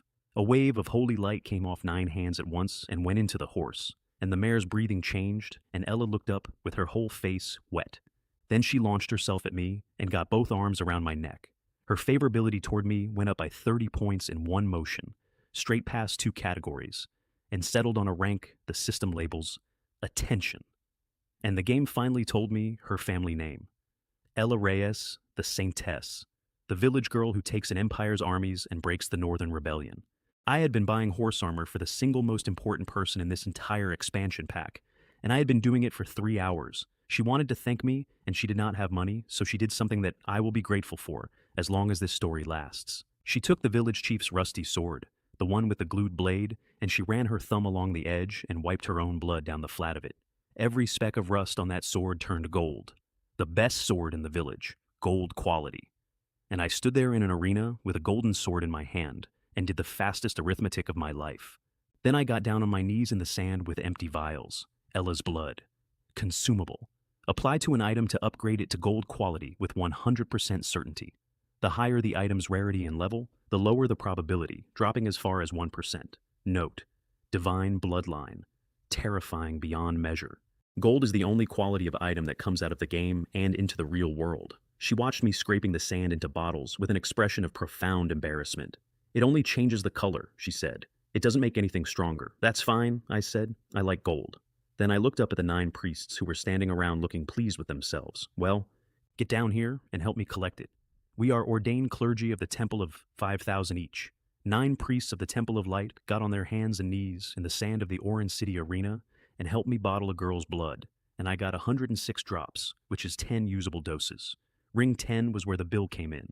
The commander of the Unicorn Knights is a woman called Hannah, and she is not a villain, which is the problem. I have thought about it, she told Ella in front of the guild hall. You cannot join this order on an ordinary horse. Not for pride, for discipline.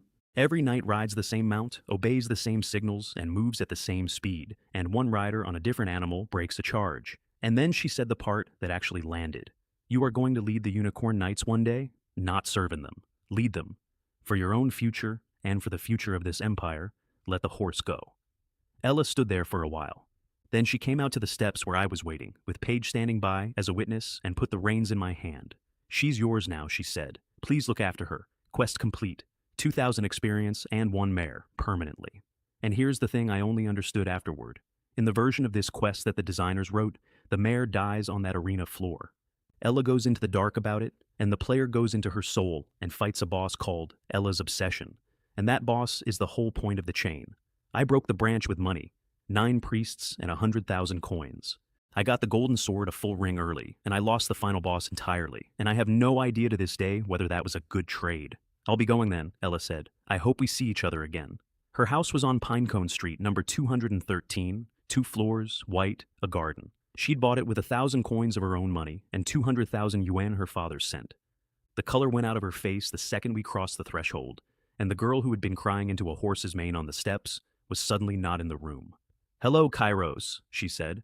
I have been in Orange City for a while now, and I am level 10. I need to be strong. I need it immediately. Ring 2 of 100. Zangar Swamp. 30 swamp hydras, 30 cave hydras, 5 elites, and the leader. There is no sun in Zangar Swamp.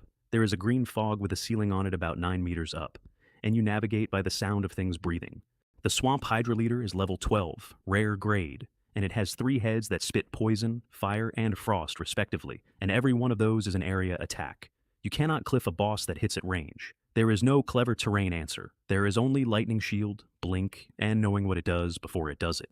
At half health, it went berserk, which on that boss means plus 60% attack and cast speed, at which point it stops being a monster and becomes a machine gun with opinions. When it finally went down, I sat on its corpse and genuinely considered having a nap. It dropped a Rain of Fire scroll, which I paid to Epic. 360% over 8 meters with burning. And the first thing I said, before I looked at the loot, was this. Ella, are you hurt anywhere? Any bleeding? No, she said, surprised. Why? No reason, I said, and kicked the dead boss in the head. Useless animal. Then she showed me her talent, and I stopped being able to speak. Ella Reyes can eat the essence of the blood of anything she personally kills. She took the leader's head off with 2 hands on the great sword, and a wave of very dark green came down over her. And she did not step back from it. She stood in it, with her eyes shut, and it went into her. I put insight on her. Level 10, level 16. Then she poured the collected blood of every hydra in that swamp over herself and did it again. And the number went to 20. Her character sheet has a line for likes. That afternoon, it read, petting cats, sweet things, and drinking blood. I would like to grow like that, I said, with feeling. You can, she said. It's called a bloodline connection. If we bind it, you receive 10% of everything I earn.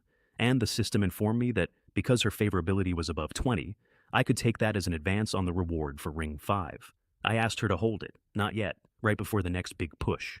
Ring 2's reward was a Traveler's Ring, rare grade, plus 24 backpack slots and plus 8% movement out of combat. And I would like the record to show that in this game, the backpack slots are the expensive part. Ring 3 was mushrooms in a cave under the city. Your talent is drinking blood, I said, on the way down. Mushrooms are plants. Plants have sap, said Ella, without slowing down. Same principle. Also, mushrooms aren't really plants. I did not have an answer for that.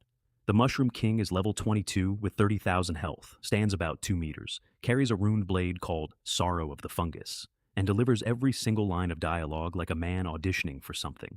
What exquisite irony. The apocalypse comes. Kneel before your king. You have wounded me, you gnats. Enough. Taste the vengeance of the mushroom. Ella put a hand on my shoulder and gave me a blessing that pulled my effective level up to hers for the duration, because at level 12 against a level 22, my damage numbers would have had 1 digit in them. Rain of Fire hit 6 times across 9 targets. The Desert Emperor's Scepter has a 5% chance on hit to spit out a sand soldier, and by the end of that fight, I had 4 of them chasing a mushroom around a cave. Its last words were, "Hope fades. There must be a Demon King of mushrooms." I still think about that. And then Ella bound the bloodline connection, and my combat log turned into a waterfall. Plus 1,000 experience. Plus 1,000. Plus 1,000. That one boss put 16,500 experience into me on a level where 14,000 is a full level. 12, 13, 14, and 58% of the way to 15. In the same run, off the same corpses, Ella Reyes went from 20 to 30. I looked at her standing in the cave in somebody else's blood, glowing faintly, and I thought, whatever this war costs, keep her alive. The Mushroom King's sword turned out to be the single worst item I have ever picked up. Sorrow of the Fungus. 5 uses. To activate, shout the phrase, "I inherit from you, Father," and drive the sword into your target. If the target is the wielder's father, deal 99,999 true damage. Otherwise, the wielder recovers 30% of maximum health. Note, you may also stab yourself. Your opponent will simply conclude that you are an idiot. I read that 4 times. Somewhere out there, Wang Meilin had brought her actual father into this game, and if she ever got hold of this sword, she would be holding a weapon that one-shots a level 84 dragon. I did not bring my dad into the game. My dad thinks online games are for children. Ring 4 was Monster Garden, and it is 30 man-eating plants, 30 pea shooters, 5 nuts that are also walls, and a boss called Mortal Dave. And I want everyone to understand that I have never been more certain that a game studio was daring somebody to sue them. While we were farming, the forum went through a stage of grief. He's level 14. He's level 18. It's been an hour. Cheater. Obvious cheater, report him. He soloed the Wolf King, of course he has damage. And then somebody, in a thread about damage numbers, wrote the sentence that changed the entire trajectory of my species. He's not a cheater, he's a developer. How else does he have the complete answer key to the Sheep Village Chief? That went up like dry grass, and about 400 replies later, somebody else finished the thought. Wait, if Kairos is a developer, then the level 50 reward is real, and the officials have said nothing for 2 days. They haven't denied it. Silence is confirmation. That went to the top of Weibo inside 40 minutes. And in an office somewhere, my new government handler saw the trend, made 1 phone call, and 5 minutes later, a topic with millions of views was pinned at #1 across every platform in the country. Half an hour after that, the sales lines at every helmet manufacturer in the country stopped working because they could not physically answer that many calls. Devoured Dave, level 33, paid Ella 700,000 experience and took her from 30 to 40. My cut through the bloodline connection was 70,000, which was 3 levels in 1 corpse, level 18. And I sat down on a dead plant and reminded myself of the following. In my first life, I finished at level 60, 4th tier. That was the ceiling of a man who fought for 11 months without stopping. In a war against the Skrull civilization, a 4th tier mage is, at absolute best, a large and enthusiastic ant. Ring 4's reward was a seed, a single sunflower seed, which you plant on farmland, and which produces 1 unit of sunshine on every sunny day. I need to explain what sunshine is, because from the outside, it is the silliest mechanic in this game.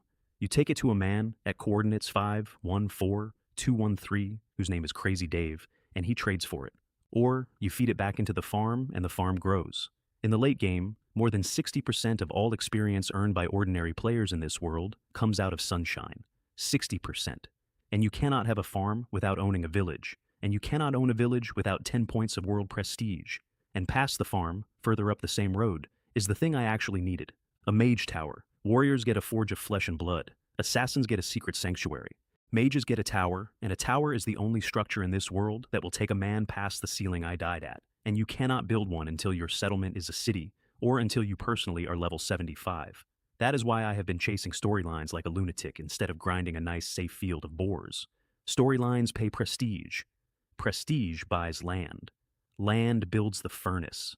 Ella, I said, do you have any world prestige you're not using? What's world prestige? Nothing. Forget it. I did briefly consider the shortest route, which is a formal appointment in the princess's own service. and which pays out somewhere north of 150 points in one stroke. I filed that under later. She asked me to come back to the house afterward. She'd reopened her father's shop that morning, and she wanted to cook something, and she said it in the specific over-casual way of somebody who has been looking forward to a thing for 2 days. Sorry, I said. Something important came up. Her favorability dropped by 1 point. I have been an idiot in 2 lives, and I recognized the shape of it fast enough to fix it. So I stopped and told her the truth instead. The whole thing. The Capitol, the examination, the 26, the dusty throne room, Malachor coming through the doors like weather. She listened to all of it without saying anything. And when I got to the part about being a senior scholar of the sanctuary and being expected at the palace, something in her face let go. +6. Then I bragged about the exam score because I am a person, and she went quiet again. And I could see her working something out. Then she'd been told all her life that a grocer's daughter does not get to ask certain people for things. +5. Favorability rank, friendly. I came here for power, I told myself sternly, walking back to the teleporter. Not to play a dating simulator. All 3 guild leaders asked me the same question that evening. 6 levels in 1 hour? How? A high-level NPC gave me a buff, I said. And this time, it was completely true. Could you at least come up with a new one? Said Nightmare Shadow. The War Council was standing room only. Ministers, nobles, and about 40 officers in a hall that had been swept for the occasion. Malachor sat to one side inside his own personal weather, and the princess sat on the throne holding a kitten, blue and white, small enough to fit in 2 hands, with a faint scatter of light moving through its fur like a sky. It was asleep, or doing an outstanding impression of asleep. I was the lowest ranked person in that room, so I stood at the very back, and from the very back I quietly turned on first-person recording. I did not record a single minute of Ella's storyline, not one. That was hers. The decisions were these. Caleb would govern the capital. Owen would hold the defenses and, under no circumstances, provoke the rebel army.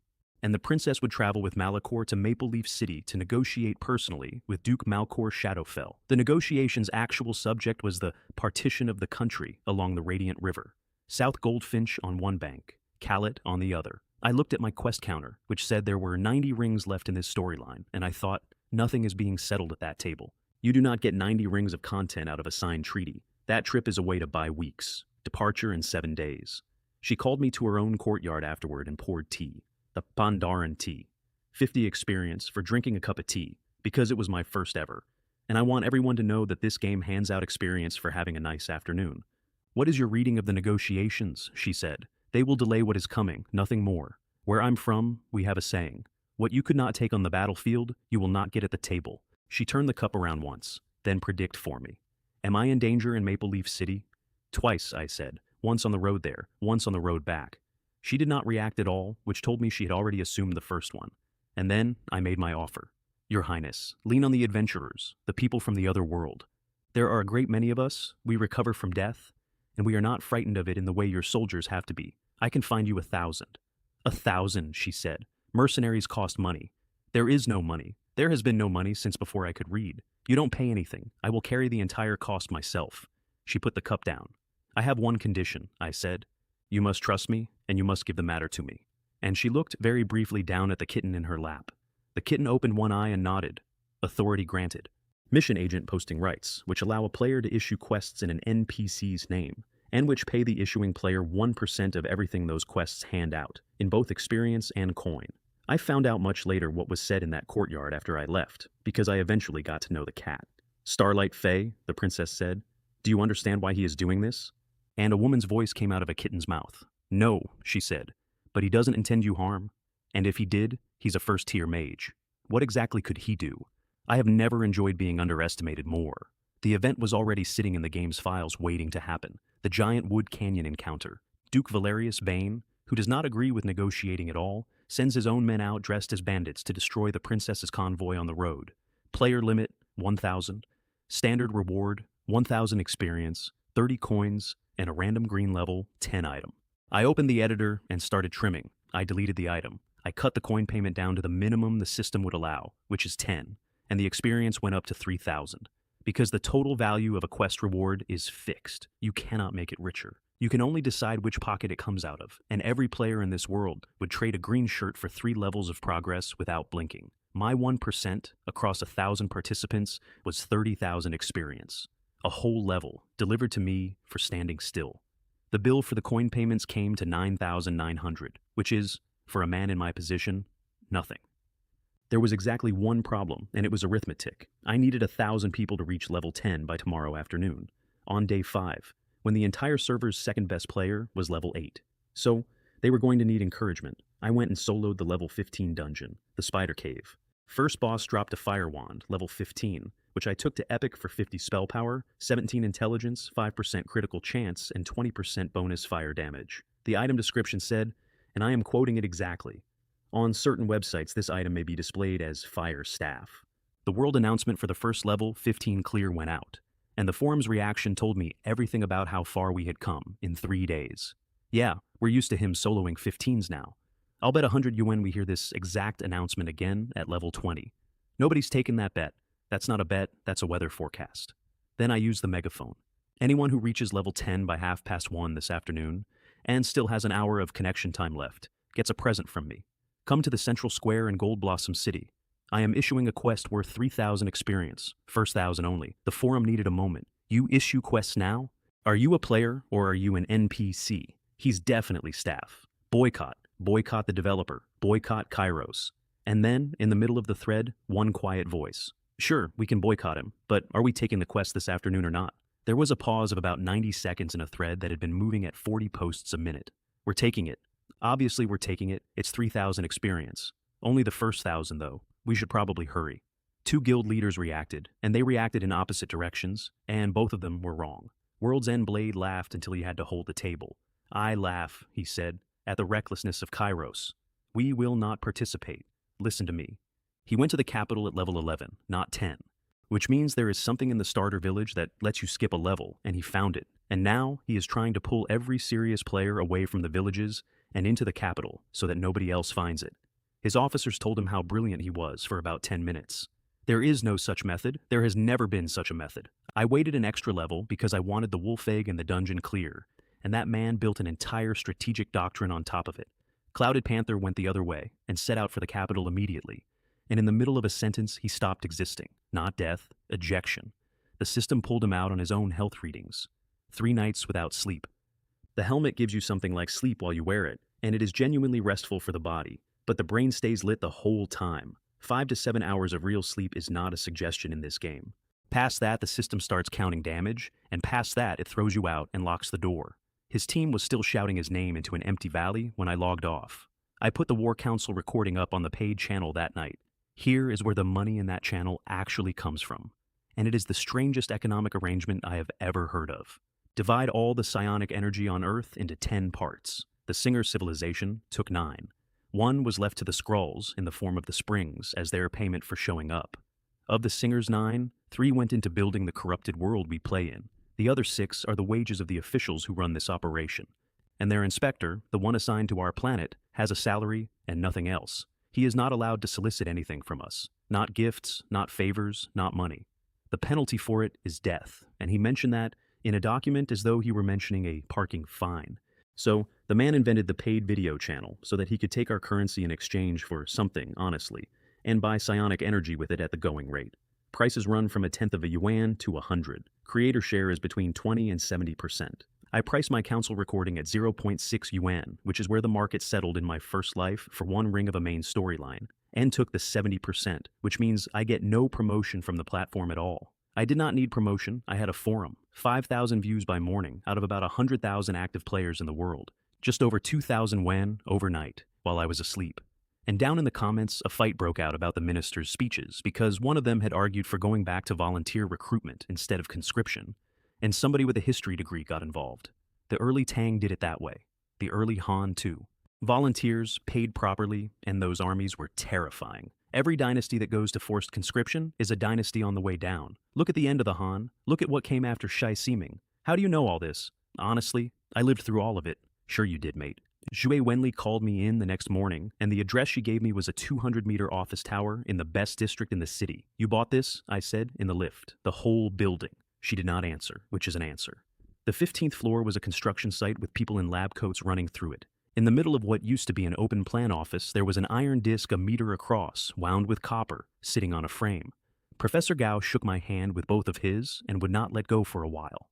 They had a model, he explained. What they did not have was a real data point. If they could measure one player's output against his level, they could extrapolate the whole curve and tell the state exactly how much force a level 50 human being brings out of that game and into this world. Everything the country did for the next year would be decided by that number. So I lied to them. I told them I was a level 7 mage. And then, standing in front of that disc, I did the arithmetic in my head and deliberately strangled the spell down to about 1/20th of what I could actually produce. The computer said 1,456.76, Professor Gao actually shouted. It matches! It matches the model to within 4%. I want to explain why I did that, because it looks like paranoia, and it was arithmetic. If they knew what a level 18 could really do, they would have known what a level 50 could do, and a number that large does not stay inside a building. And I had 2 pieces of advice for them that only make sense if that number stays small for a while. First, I said, do not tell the general public that the power materializes. Not yet. Second, between now and the day you do tell them, build helmets, as many as you physically can. Buy the factories. Buy the factories that supply the factories. They asked me why. I did not tell them why because the why is that I watched it happen. In my first life, the news got out in the 5th month. There were roughly 5 million helmets in this country when it did. Inside 2 weeks, the resale price went past 1,000,000 yuan each, and then it stopped being about money. People were killed for helmets. Ordinary people. Neighbors. The reasoning was simple enough that anybody could get there in one step. I will go to prison, but I will go to prison as a man who can survive next year. They paid me for the test with a sealed container of psionic energy drawn from the Yunlu mountain spring. And it was the single most valuable object anybody handed me all week. Here is the part of that day I did not learn about for months. Shui Wenli wrote her report that evening. The scanners had gone over me for 2 hours and found nothing. Ordinary bone density, ordinary organs, ordinary everything. No visible mechanism at all. And Professor Gao, together with several of the biologists, submitted a formal recommendation. They recommended that I be killed and dissected. Their reasoning was not cruelty, and I refused to pretend it was. It was this. The only way to understand how a human body changes under materialization and how the energy is released is to have the body on a table. Living subjects can be studied for years. We do not have years. We have one. She wrote it up honestly, including the sentence the professor had used, which was that a desperate gamble is better than a safe road to extinction. That is the trolley problem, dressed for work.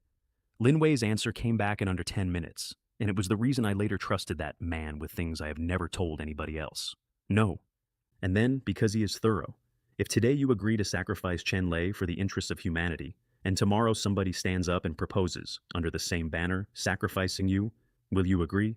And if the year after that, the Singer civilization decides to sacrifice Blue Star for the interests of the galaxy, will we accept it? Of course not, she wrote back. Then the line holds where it is. Also, since when is the opinion of a few biologists the interests of all humanity? To sacrifice yourself is noble. To sacrifice another man while flying the flag of the species is shameful. Understood, she wrote. I will be more careful with his privacy in future. I opened the container at home, sat down cross-legged on the floor, and breathed milky white fog for 5 minutes. 866 experience. And then, I stopped and put the lid back on, and I want to explain why, because it is the single most common way people ruin themselves in this world. You cannot absorb large quantities of raw psionic energy quickly. It works. It feels wonderful. And it leaves your foundation full of holes, and 8 months later, you stand at a barrier that you can no longer break forever, because you were in a hurry when you were young. I went back in and started killing lynxes. Magic Spring. Lynx level 20, 1650, health 52 attack. I put insight on 1 out of habit and the description read, the lynx possesses enormous sharp teeth and remarkably springy, delicious, juicy paws. Somebody at that studio needs supervision. There was a crowd in the central square by the time I got back, and a streamer working it. Maple Forest of Matsushima. 2 million subscribers, goes by Ancient Tune. And to be fair to the man, he had good instincts.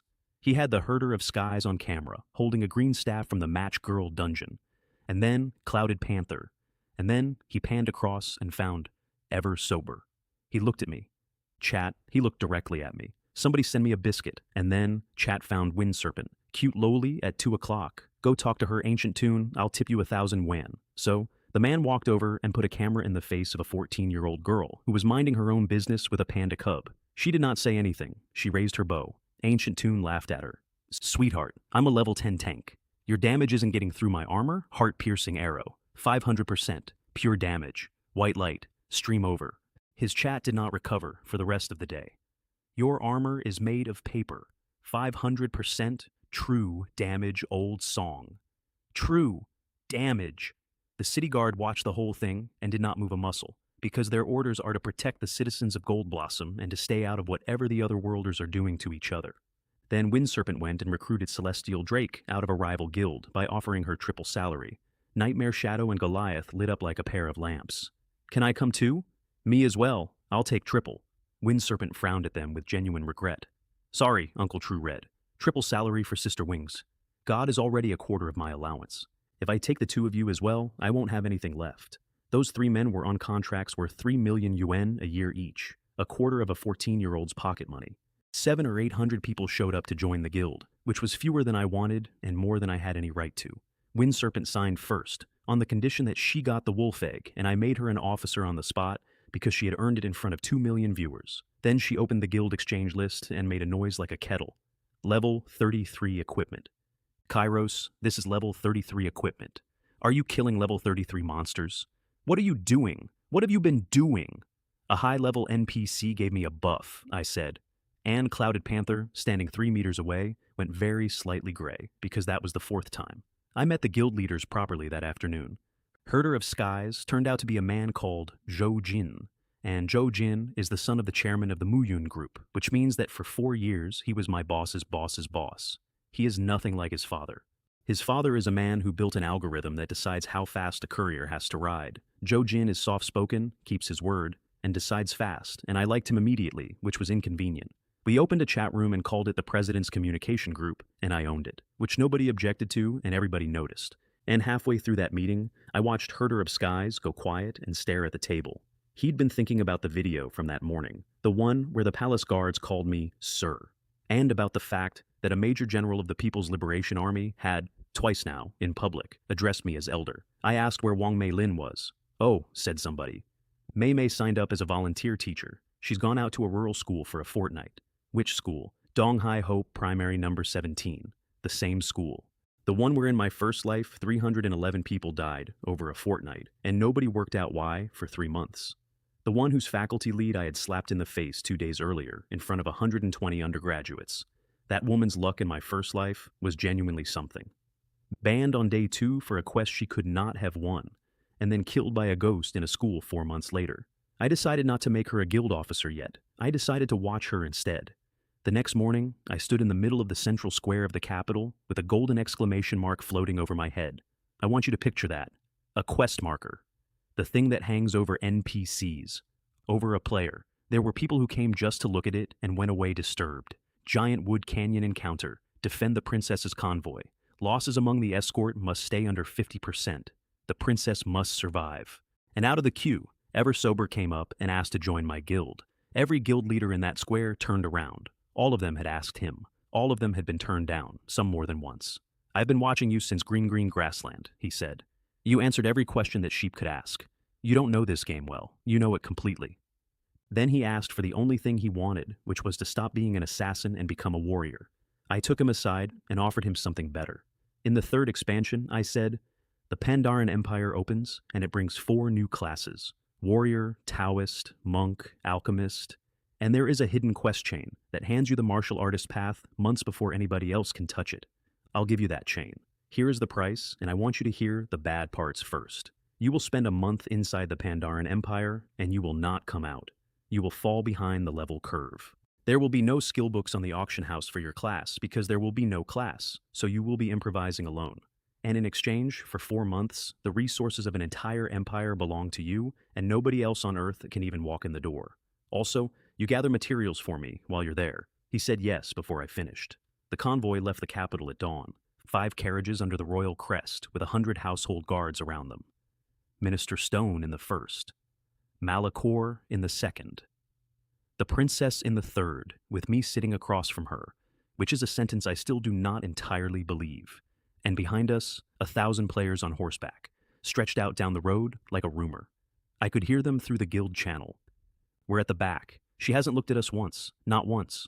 Read the quest text. It says we're assisting Kairos. As far as these NPCs are concerned, we're weeds he brought along. Be more confident. Drop the as far as. The Giant Wood Canyon is a kilometer of road with steep ground on both sides, and the bandits came off both slopes at once, and they were not bandits, they were Bane's regulars in bad costumes, and a layer of area magic came down out of the sky on top of the road. Malachor raised one hand without getting out of the carriage. 100-meter shadow curtain came up over the entire convoy, and every spell in that barrage went into it and stopped. Not deflected, absorbed without a ripple, like rain into a lake. Then, a beam of holy light came out of the clouds and took the top off a hill. A paladin in gold armor came down through the hole she had just made in the mountain and challenged Malachor by name, Eleanor. The two of them went up into the sky and out of the story for the next 20 minutes. The players sorted themselves out faster than I expected. Tanks on the outside, ranged, and healers in the middle, because a shadow curtain stops magic and does absolutely nothing about a man with a spear. Anyone who died got thrown out for a minute and came back standing next to me. By the third minute, they had it figured out. Anything over level 20, the tanks taunted and dragged over to the royal guards to deal with. Anything under 20, they killed themselves. Clouded Panther put out an instruction that nobody was to pick up loot. He would collect all of it and split it evenly afterward, and 800 people just did that, which told me a great deal about him, and by the fourth minute it was obvious that we were going to win comfortably. Escort losses were tracking toward 3%, so I opened the leaders channel and typed the following. Attention. Front rank, start dying on purpose. Healers, stop healing. Mages, sit down and drink potions and act like you're out of mana. Archers, use your imagination. The channel filled up with question marks. Every quest here comes from an NPC, I explained. If we win easily, the NPC has no reason to pay us anything. If we look like we are losing, I can go and negotiate a much larger reward, and all of you get it. The front line of my army collapsed like a technology stock, and Princess Seraphina, watching from the carriage, went white. She has no idea that guild channels exist. She does not know that 1,000 people can hold a silent conversation in front of her. She will never work out that there was an informant in her escort, and even if she suspects it, she will never arrive at the correct answer, which is that all of them were.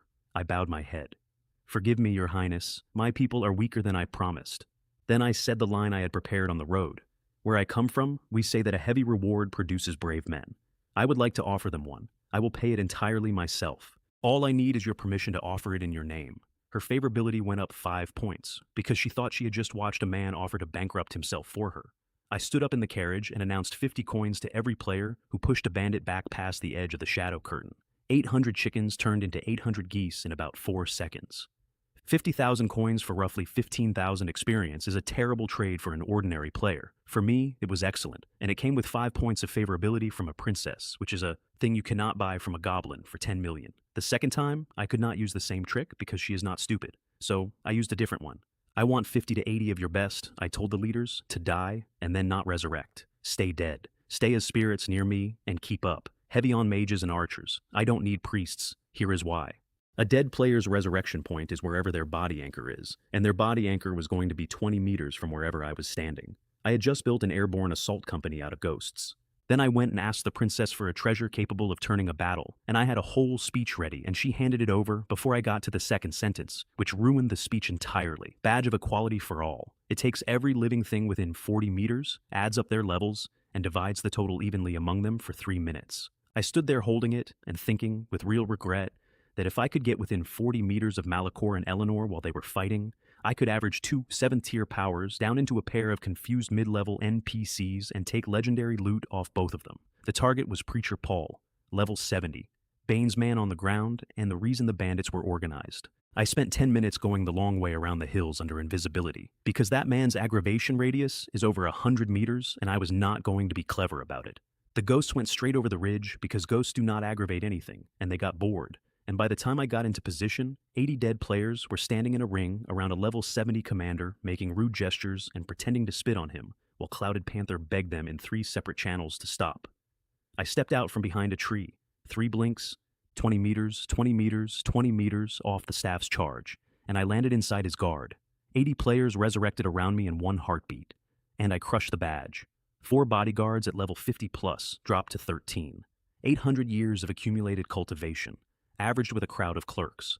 A 5th-tier commander lost his flight, half his abilities and most of his health pool in 1 second, and 80 people who had been dead 10 minutes earlier buried him inside a minute. Scenario complete. Rating S, plus 20% to all experience and coin, plus a green item to everyone. The boss dropped the first purple item this world had ever seen. Blood Dance Crescent Blade, level 13, epic, 41 to 51 attack, plus 15 strength, and a skill called draw sword slash, that throws 12 blood butterflies out from under the blade. The flavor text read, "The blood butterfly is an indispensable delicacy at royal banquets. Signed, Lord Richter. We auctioned it among the warriors and paladins, and I did not take a cut." I handed the commander's badge to the princess and closed ring 10 of 100. 2 more world prestige, which put me at 5, and 1,000 experience, which put me at 19. And then I stood in a field and accepted quest turn-ins from 900 and some players, 1% at a time, 60,000 experience, level 21. Second place on the leaderboard was level 11. Somebody in the crowd asked, without malice, why the man who issued the quest ended up with more experience than the people who fought. "Think about the Qing," I said. "When a province had a drought and the harvest failed, the court sent relief. Who do you think ended up with more of it? The starving farmers or the officials handing it out?" There was a silence, and then about 40 people started laughing, and one of them wiped his eyes and said, "Honestly, we don't deserve the same share as the man who thought of it." The leaderboard reshuffled that night, and it reshuffled brutally. The entire top of it was people who had been in that canyon. Frozen Dark Brew, Peak of Jade Ridge, and Crimson Rage. Warlord all slid into the 80s. And World's End Blade dropped out of the top 100 completely. The forum enjoyed that more than was decent. That's what you get for blocking a village gate. He proved that wasn't his guild, though. He posted logs. It genuinely wasn't them. Proved it, never heard about it. Clouded Panther came and asked me, straight out, how a man becomes the official who hands out the relief. I told him, all of it, free. Join the Scholar Sanctuary, pass the senior assessment, and get the badge. The badge gets you into rooms. The rooms get you the trust of somebody who can authorize quests, and then you can post them. I did lie about one part. I told him I got lucky, that I'd read a book in the village library that happened to contain the exact 30 questions. I gave the rest away for 2 reasons. First, no other player on this planet was going to earn a top NPC's trust for another 5 or 6 months. So the information was worthless to them, and expensive looking, which is the best kind of gift. Second, a favor owed by a major general is worth considerably more than money. The guild leaders did the math and sighed. 1% is thin. And 1,000-player quests only come from NPCs at the princess's level, and there is exactly one of those. "Don't worry," I said. "She has to come home. There'll be another one on the road back." Malachor came back from the sky with a wound in him 1/2 meter long that was still glowing. Holy light does not close. It sits in the hole and keeps burning, and his face had gone a color between purple and black. "It's a scratch," he said. Then he smiled, and it was worse than the wound. "Eleanor took my shadow frenzy. She'll be dead of soul fracture inside a week." Maple Leaf City took 3 days on the road, which is 6 hours of connection. So I sent the players home to the capital and teleported. Duke Malcor Shadowfell met us at the gate personally. 40 years old. Black hair, black beard, black armor, black horse. A man who had clearly spent some time deciding on a theme. And above the gatehouse, floating, arranged in a very casual formation that was not casual at all, were more than 100 experts of 5th tier and above. That is a welcoming committee the way a firing squad is a group photo. There was a banquet. I was not invited, which suited me.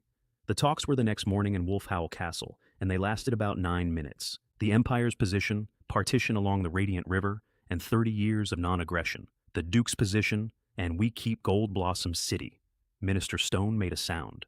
That is the capital. That is the oldest continuously inhabited city on this continent. That is where the dynasty is buried. And the princess cut across him.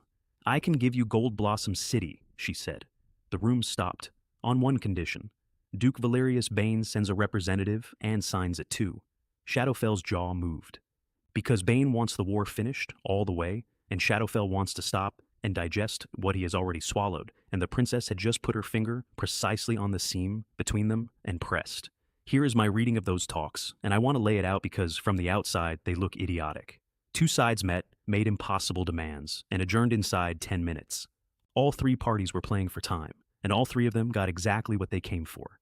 The princess needs weeks so that her father can raise an army at Forest City, and so that certain people she has placed in certain households have time to work. Shadowfell needs weeks because if the royal army does assemble, a southern campaign becomes impossible, and he does not want a southern campaign. He also does not want the royal family destroyed, because a Goldfinch empire with no dynasty is a weak Goldfinch empire, and there are 2 other human empires on this continent who would notice. And Bane needs weeks, because his first assassination failed, and he is building a second one. Then again, I am a level 21 mage with no army. My analysis is worth precisely nothing. I went and killed hydras. The Frosty Cliffs is the 20 to 25 zone, and it is full of them. and I want to put on record my growing respect for that animal. There are hydras in the swamps, there are hydras on ice cliffs. I am told there are hydras living in lava, genuinely admirable species. No standards at all. Gareth found me on the ice at 10 at night. Her Highness would like to see you. The princess had come out of a bath, and she was in white with her hair down, and no circlet, and she looked like somebody's neighbor rather than the last competent member of a dynasty. The kitten put up a soundproof barrier without being asked. Then Serafina walked to within about a meter of me and looked at me for a full minute without saying anything, and then she sighed. "Too weak," she said. "If you were even 5th tier, you could actually help me. I am a grown man." That stung. "Strength grows in stages, Your Highness," I said. "At the moment, I am a caterpillar. One day I will come out of the cocoon and look down on all of this from above." And then I stood there thinking, that sounded like a line from a very bad television drama. Plus 2 favorability, plus 3 world prestige, which is when I found out something that changed my entire plan for the next 4 months. Her regard converts into world prestige, directly. One is a tap on the other. So I gave her the whole analysis of the negotiations. All of it, the 3 clocks, the scene between the dukes, what her own delay was for. Her eyes changed while I talked. Not warmer exactly, less alone. Then she gave me a job. There is a man in this city called Arthur Finch, Green Valley Street, number 213. He is mine. Every person I have who is known to be mine is being watched, and you are not a person. You are a thing from another world that they do not have a file on. Take him a letter. The reward was a basic energy potion, gold quality, which is a universal restorative, and which comes out into the real world with me. I got about 4 streets before something in an alley started wanting my blood. Bloodfang Kale. Level 65, 4th tier, Blood Mage. I put insight on him, and the preferences line read, torturing souls and drinking from the necks of young men. Huh, I thought. That's unusual. The male ones normally go for women. He put a 20-meter fear mist down on the street, which is an effect that does not care what you want. So I looked him directly in the eye and started reciting, very fast, in the voice of a man performing a ritual he has done 1,000 times. I am the merciful Bodhisattva Tiga of the Land of Light. The finest way to conquer fear is to walk into it. I am the great calamity. And then I vanished. He searched a kilometer of that city. I know because I read about it afterward in his own words, in a report he filed. How does a 1st-tier mage escape me? Was it the incantation? The greatly compassionate Bodhisattva of the Land of Light? I have never encountered this school. I will note it down and raise it with colleagues. I logged out. That's it. That's the technique. Players worked this out in week 1 of my first life, and it has never stopped working. When a high-level NPC is chasing you, quit the game. Especially early on, when their scripts have no memory in them. 2 hours of my time is a full day of his. He was not going to stand in an alley for 24 hours waiting for a caterpillar. The news that night was a wall of the same story, wearing different hats. Shocking. CCTV presenter Liu Hui, hopelessly addicted to evolution. Shocking, undergraduate nicknamed Chipmunk, drops out of university for evolution, and his parents support the decision. Helmets now available on 12 months interest-free. Evolution receives support from relevant government departments. Good, I thought. They're working quietly. Please build the helmets in time. Then I went out and cleared a nest of Tier 0 ghosts that Zhui Wenli had flagged for me. 350 experience, which is nothing. Some number of people got to keep their week, which is not. Green Valley Street was not survivable as myself, because Kale was sitting on it. So I hired the best theatrical makeup artist in Maple Leaf City and had my face rebuilt, my build padded out, my aura muddied, and my body odor changed, which he charged extra for and was correct to. Then I bought a full suit of plate and a chestnut horse, and I rode past a 4th-tier vampire as a loud, arrogant, mediocre knight, bellowing at a servant about the quality of the inns. His eyes went over me and moved on. Peacock. Nobody. And then the knight threw a 2-handed sword on the cobbles. There were 2 flashes of light, and the knight was standing on the porch of number 213. We've been played, Kale said, to nobody. Arthur Finch is level 58, 3rd tier, a summoner, and his listed hobby is collecting portraits of Princess Serafina, which I am choosing not to examine. He would not take my letter. He shoved his own into my hands. They found me this morning. Go, take that to her, now. Then he summoned a bear into his own doorway. Run. I'll hold him. Kale came off that street behind me like a thrown knife. 340 meters to 100 in about 2 seconds. And I had nothing left. No blink, no cooldowns, nothing but legs. And then the sky over the princess's residence unfolded. A dragon made of starlight came up out of that courtyard with a wingspan of 100 meters, and it did not roar or circle or announce itself. It breathed once, and the light went and found him, and a 4th-tier vampire came apart into ash in the middle of a street. Then it folded down, and became a kitten. Starlight Fae. I was empty. I had been sprinting for 4 minutes with a fourth-tier predator on my heels. And when she shifted from cat into a great silver stag and stood there in front of me, I did the only thing my body was capable of, which was climb on. She had meant follow me. She made that extremely clear, at volume, for some time. How dare you? Not even the princess is permitted to ride me. Not even Serafina. Do you understand what I am? I bought her off with 500 gin of fresh sea fish. And then, 1 second later, Astral Cat. Starlight Faye's favorability toward you has increased by 5. I did not ask. I have never asked. She has never explained. Arthur Finch did not make it. Nobody said so out loud, but his letter was the last thing that came out of that house, and the princess's private line into Maple Leaf City closed that night. She paid me a gold energy potion, and then, because Starlight Faye asked for me, she added a random teleportation scroll, half a second of casting, and it drops you somewhere inside a 5-kilometer radius. Anywhere. The item description says, if you ever see a man embedded in a wall, this is not a bug. This is somebody who used a random teleportation scroll. I paid 10,000 to take it to Excellent, which extends the radius, and then stopped, because past that point, you are simply buying a longer list of walls. Ring 15 came with it. Break into Duke Shadowfell's own residence in Fishtail Alley and find proof that he is talking to the Wind Chime Empire behind everybody's back. The reward was listed as 1,000 experience. 1,000. On a ring divisible by 5, which in this game is always where the generous ones sit. I did not like that at all, and I was right not to. But first, I spent 3.9 million coins. Level 21 unlocks legendary upgrades. A 0th circle spell costs 100,000. A first circle costs 600,000. And Magic Missile at Legendary has a description 1 line long, fires a magical arrow at the target. That's it. That is the entire text. I assumed it was broken. Then I went and hit a practice dummy and found out what it actually meant. At Legendary, the spell loses every restriction on how it is cast.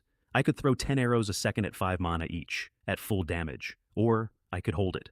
25 mana produces 500%, and 300 mana, held for 10 seconds, produces a single arrow the size of a football at 6,000%.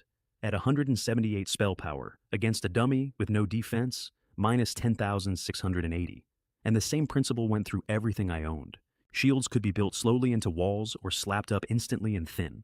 Blink became any distance between 1 meter and 60. 1 meter is a 0.8 second cooldown, which means I can flicker like a bad light. 60 meters takes an 8-second cast and a 40-second wait, but it is 60 meters. And invisibility lost its cooldown entirely and simply started charging me mana on a rising curve. 30 seconds became 32 minutes. In 30 seconds, you can pick a pocket. In 32 minutes, you can walk into a duke's private study, read his correspondence, and walk out. Getting in was the problem, because the front of that estate was not a door. It was a policy. The guards on the gate detect invisibility inside 10 meters. The walls carry a barrier that does not care how quiet you are. So, I did the thing that always works and that nobody ever does, which is ask. I went down Fishtail Alley and interviewed the neighbors, and I paid for it. Auntie, I said, to the first one, I wanted to ask you, clear off. Can't you see I'm working? I held up 30 coins. Ask me anything you like, she said, sitting down. I have all the time in the world. The fourth person I paid was an old man on a step, and he gave me the whole thing without knowing he had. The Duke visits the cosmetician, he said. Fitch Mercer, 3 doors down, constantly, brings guests. It's not a secret in this alley. Everybody stopped talking about it, and I stood there and thought, why would a man walk to a beauty parlor 4 times a week? He wouldn't. He'd walk under one. The woodshed behind Fitch Mercer's shop had no wood in it. Under the floorboards there was a tunnel running due west, and 500 meters due west of that shed is the back wall of the ducal residence. The motive turned out to be entirely mundane. Neither of them wanted to be seen at the other's door, and that was all. The tunnel opened into a cavity about 1,600 square meters, lit by stones in the walls. The floor was a chessboard, 8 by 8, 64 squares, 5 meters to a side, black and white, with statues of rooks and knights standing on it at eye-watering scale. It is a trap. The whole room is a trap. The master switch is inside the house. I stood at the edge and admitted something to myself. I cannot play chess. I could get 2 moves into Rianki. Western chess, no. And a kitten dropped out of the dark and landed on the tunnel floor next to me. Serafina was worried, said Starlight Faye. Was she? She was. Also, I followed your smell. That is not important. Then she became a stag and told me to get on, and this time she meant it, and my favorability went up another 2 points, which I still do not have an explanation for. She jumped that entire board in 3 bounds, put me down on the far side, and turned back. Somebody has to hold the mechanism, she said. If it triggers, the whole house comes. Go. And she stood with her back to me the entire time, which I noticed and did not understand for another 2 months. The corridor past the board is 100 meters long and 1 man wide, and the walls are full of machinery. Legendary Blink solves it. 8 seconds of casting for 60 meters, which is a long time to stand in a corridor full of machinery, and then you are simply somewhere else. I landed on a pressure plate, because of course I did. A clamp trap came out of the floor and closed on my legs, and both walls opened and started firing bolts, darts, and needles. Clear mind, off the scholar's badge, broke the hold. And then I performed a secret technique that I would like to formally name, which is jumping 1 meter sideways and 1 meter back over and over on a 0.8 second cooldown until both walls had emptied themselves into the space where I had been standing a moment before. Behind that was a jade golem. Level 21. Excellent. 11,340. Health 178 attack. The description read, "A golem makes an excellent gift for a young lady." So I stood there and charged Earth Shield for 15 seconds. 750 mana. 25 times the standard value. A shield worth 17,800 points sitting in front of me like a wall. And then I used the branch I had refused to buy back in the starter village, the one that leaves you naked afterwards, the one called Mount Tai Pressing Down, which converts your entire shield into damage and drops it on a target's head with a 3-second stun. Minus 13,266. An equal level boss died in 1 hit. That is not Mount Tai Pressing Down. That is Earth Shield times 25. And I want to be honest about the cost, because it would be easy to make that sound better than it is. 15 seconds of standing still and 3/4 of my mana pool. That is not a technique. That is a trump card, and you get one. The golem dropped a lightning strike scroll, which I took to legendary for 666,660 coins. And yes, I noticed. The Duke's study was 40 square meters of paintings, leather chairs, and the smell of violets. The guards had heard the noise from the chessboard and done nothing because their master plays down there regularly to impress people, and the sound of the board moving is a sound they have been trained to ignore. The first hiding place was behind a panel in the east wall, and it contained a ring. Dark star, platinum, black stone. Description: a ring made by the jeweler Ilara to please a wealthy patron, valued at 50,000 coins. Signed, Snarl, Goblin Merchant. Not equipment, just money waiting to be carried out. The second one was inside the title page of a book called The Scent of a Woman, which is a real book that exists in that world. A heartfelt letter. Correspondence between Duke Malcor Shadowfell and Prince Orion III of the Wind. Chime Empire, sealed with magic. 2 grown men, I thought, and the game insists on calling it heartfelt. Something has gone wrong in translation somewhere. A study like that is a treasure room location. The longer you stay, the better the fines get, and the higher the chance of being caught. And there is no counter telling you where the line is. I stayed. 3rd find, under the window seat. A blueprint for a wonder. The Pandaren Terracotta Army. Requires a medium village, 1,000 wood, 1,000 stone, 1,000 gold. All soldiers in your territory gain 20% to every attribute. Note, appended. I am the Emperor of the Pandaren. Please send me money. Wonders are unique, not rare. Unique, worldwide, 1 existence each. In my first life, across 600 million players in this country, there were fewer than 10,000 wonders in total. I put it in my bag, and the door opened. River the Heartbreaker. Level 61, 4th tier, warrior. He had buried 10 employers in 12 years, and every one of them had died of an accident, and I did not need insight to tell me that man was the accident. My hand was already going for the teleport scroll, and then my eye went across my own inventory and stopped on the most useless object I own. Sorrow of the Fungus. 5 uses. Shout I inherit from you, father, and drive it in. If the target is the wielder's father, deal 99,999 true damage. So I dropped to my knees. Sir, please, a mage teleported me in here. An old man. I haven't taken anything. What old man? Grand Sorcerer Eldrin, of the Silver Pine Spire. I was one of his subjects. He does this, sir. He tests his transport work on people like me. That name did a lot of work, and it did it because it is real. Eldrin sits on the Council of 10. 6th tier, Saint Domain. I spent a year of my first life inside that faction, learning the org chart of people who would not have spat on me. Lake grabbed me by the collar and lifted. Then you'll come and tell the Duke yourself. And I twisted out of his hand and shouted at him, with real offense. Let go of me, I'll walk. The only man alive who gets to handle me like that is my father. And River the Heartbreaker laughed in my face and said the last words he ever said. Ha, fine, I'm your father. How's that? A rune-frosted sword came into my hand. I inherit from you, father. The check passed. The blade went in like it was going into tofu, straight through the middle of him. and a 4th-tier warrior with 100 kills to his name folded up on a duke's carpet. 6,100 experience and a slaughter blade, level 61, rare. This sword drinks blood, the description said. I considered renaming it the Mosquito, and then I did not run. I want to be clear that this was the stupidest decision I made that week, and it paid better than anything else I did all month. I kept searching because the room pays more the longer you stay, and under the Duke's own chair, I found a 6th-tier temporary experience scroll. 1 hour with the strength of a level 75 expert. Random class. Expiry, 48 hours. The guards came through the door, and I crushed the random teleport scroll and went somewhere else in that city at high speed. The debrief in that house was not fun for anybody. Lake was killed in 1 strike, the butler reported. No warning, no duel, no damage taken. My assessment is that the assassin was Saint Domain at minimum, 6th tier. The Duke looked at his opened hiding places and was not concerned because the ring was money and money is replaceable. Then he saw the scent of a woman lying open on the desk with nothing in it. His face stopped moving. If that reaches the wrong hands, he said, I cannot calculate the consequences. And there is one thing more, said the butler. Before he died, Lake was heard to repeat a name. Grand Sorcerer Eldrin. The Silver Pine Spire, said Shadowfell slowly. The Spire has entered this. Everything just became a great deal harder. I hired a 3rd makeup artist, came out as a bard, bought a white horse, and only then went to see the princess. She broke the seal and read about half a page and went the color of a boiled crab. I have never seen anybody that angry that fast. It's nothing, she said, in a voice like a slammed door. It is simply extremely important intelligence. Thank you. I asked whether anything could extend the expiry on a 6th-tier scroll. She and the cat looked at each other, and both shook their heads. And then she said she would simply give me a new one when we got home, as an advance on rings 20 and 25. 2 weeks of talks is 28 hours of connection time, and they produced nothing at all. Rings 16 through 19 were night work. Contacts, old subordinates, reconnaissance, the small and glamorous plumbing of an intelligence network being rebuilt from a hotel room by a girl with no money. On the 14th day, Bane's envoy turned a table over and walked out, which told me the second assassination was ready. The 2 weeks did something else, though, and I did not fully appreciate it until I looked at the guild rankings. 9 guilds took part in that canyon fight, and all 9 of them went up.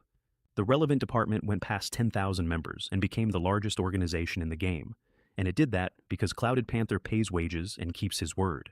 Emperor Blood and Muyun saw the resources a state-backed guild could field, raised their own offers, and took 2nd and 3rd. And Zhan Tian collapsed. No world firsts. Nobody in the top 100.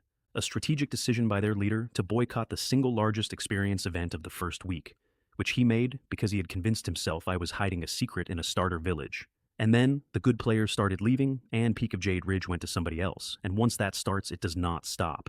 I stopped pushing at that point, because in my first life, the reason that guild was worth buying was that it had a core and a leader who had been fed state resources until he reached the 6th tier. Nobody was going to feed him now, and a man with nothing to sell can offer his services to the enemy all he likes. They will not look up. The recruitment post for the second event went up with no warning at all. Recruiting. Scenario. Desperate escape. 1,000 best available. First come, first served. 1,000 slots went in 5 minutes. The guild leaders were furious that I had not tipped them off privately. If I tip you off, I said, the big guilds take every slot inside 40 seconds, and 800,000 ordinary players spend the rest of the week explaining to each other that this game is rigged. Herder of Skies had already burned his connection time that day and missed it entirely, and Nightmare Shadow was unbearable about it. Serves you right. I have been watching Kairos for 2 days straight, online and offline. I know when he sleeps. Wind Serpent turned up with a white wolf cub and immediately started campaigning for a panda instead, and Ever Sober, who had the quest chain in his bag by then and had agreed to vanish into the Pandaren Empire for a month, was clearly going to end up carrying her luggage. I had started calling Nightmare Shadow Little Nightmare by then, and Clouded Panther inevitably Spotty. Do not call me Spotty, fine. What would you like? Cloudy, Blossom? 800 people in that square lost the ability to breathe. The man had black rings under his eyes down to his cheekbones.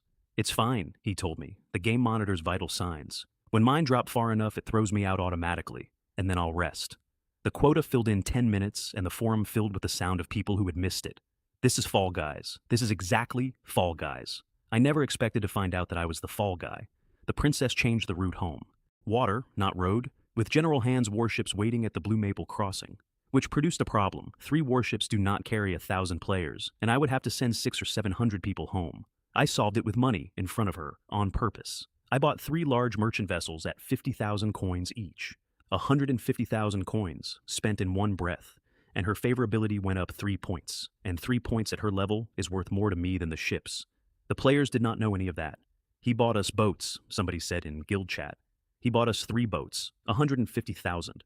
When this is done, we should all send him our coins so he isn't out of pocket. I'm in. Me too. She asked me on the deck what I would want when she was crowned. I asked for the Ministry of Foreign Trade. It is the single most profitable office in that empire, and she was visibly disappointed because she had been expecting me to ask for a county. I found out later what she thought, which was, fine. If he performs, I shall simply have to make him account against his will. We sailed down the river of eternal night, and my first ever cup of Pandaren green tea gave me 200 experience, which remains the single easiest reward in this game. Behind the warships, about 20 small merchant craft had been following us for 2 days. Clouded Panther did not like it. His people had already checked them, twice. Ordinary traders, they reported. Cargo manifests fine. Nothing aboard but big wooden crates. Crates, he said. What's in the crates? And every one of those crates opened at once. The men who came out of them were in black diving suits, and they did not attack. They went over the side and under the water. 3 quests landed on 1,000 people simultaneously. Protect the vessels. Losses under 40%. Repel the water ghosts. Capture 10 of their boats. 2,400 experience across the set. Every mage and archer in that fleet started firing into the river without waiting for a target, and the water started coming up pink. The ghosts gave up on holding the hulls and came up the sides instead, over the rails, fast, more like birds than men. Water ghosts, levels 12 to 14, elite template, 5 times normal health.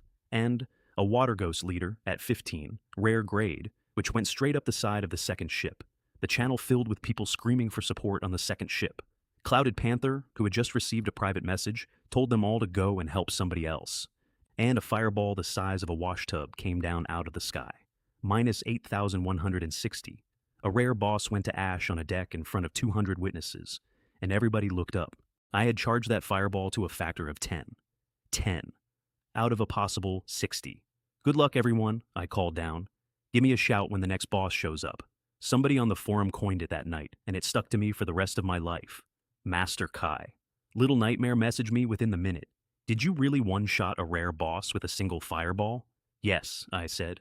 A high-level NPC gave me a buff, and then I stopped enjoying myself, because the arithmetic was wrong. Those water ghosts had attacked too early. Think about it from the other side. You have divers who can hole a hole from underneath. The moment to use them is when the fleet is already engaged, tangled up with somebody else's ships, unable to maneuver. Not on an empty stretch of river with nothing in front of us, unless the thing in front of us is not ready yet. They were not an attack, they were a delay. Somebody had spent 200 trained men to buy 20 minutes. Stop taking the free experience, I said, into every channel I had. Nobody chases anything. Full speed ahead. And then, because I have watched enough people die of tidiness, every mage on the stern, fire ice arrow and ice cone into the river behind us. Do not aim. Just keep going. You cannot sink a boat that way.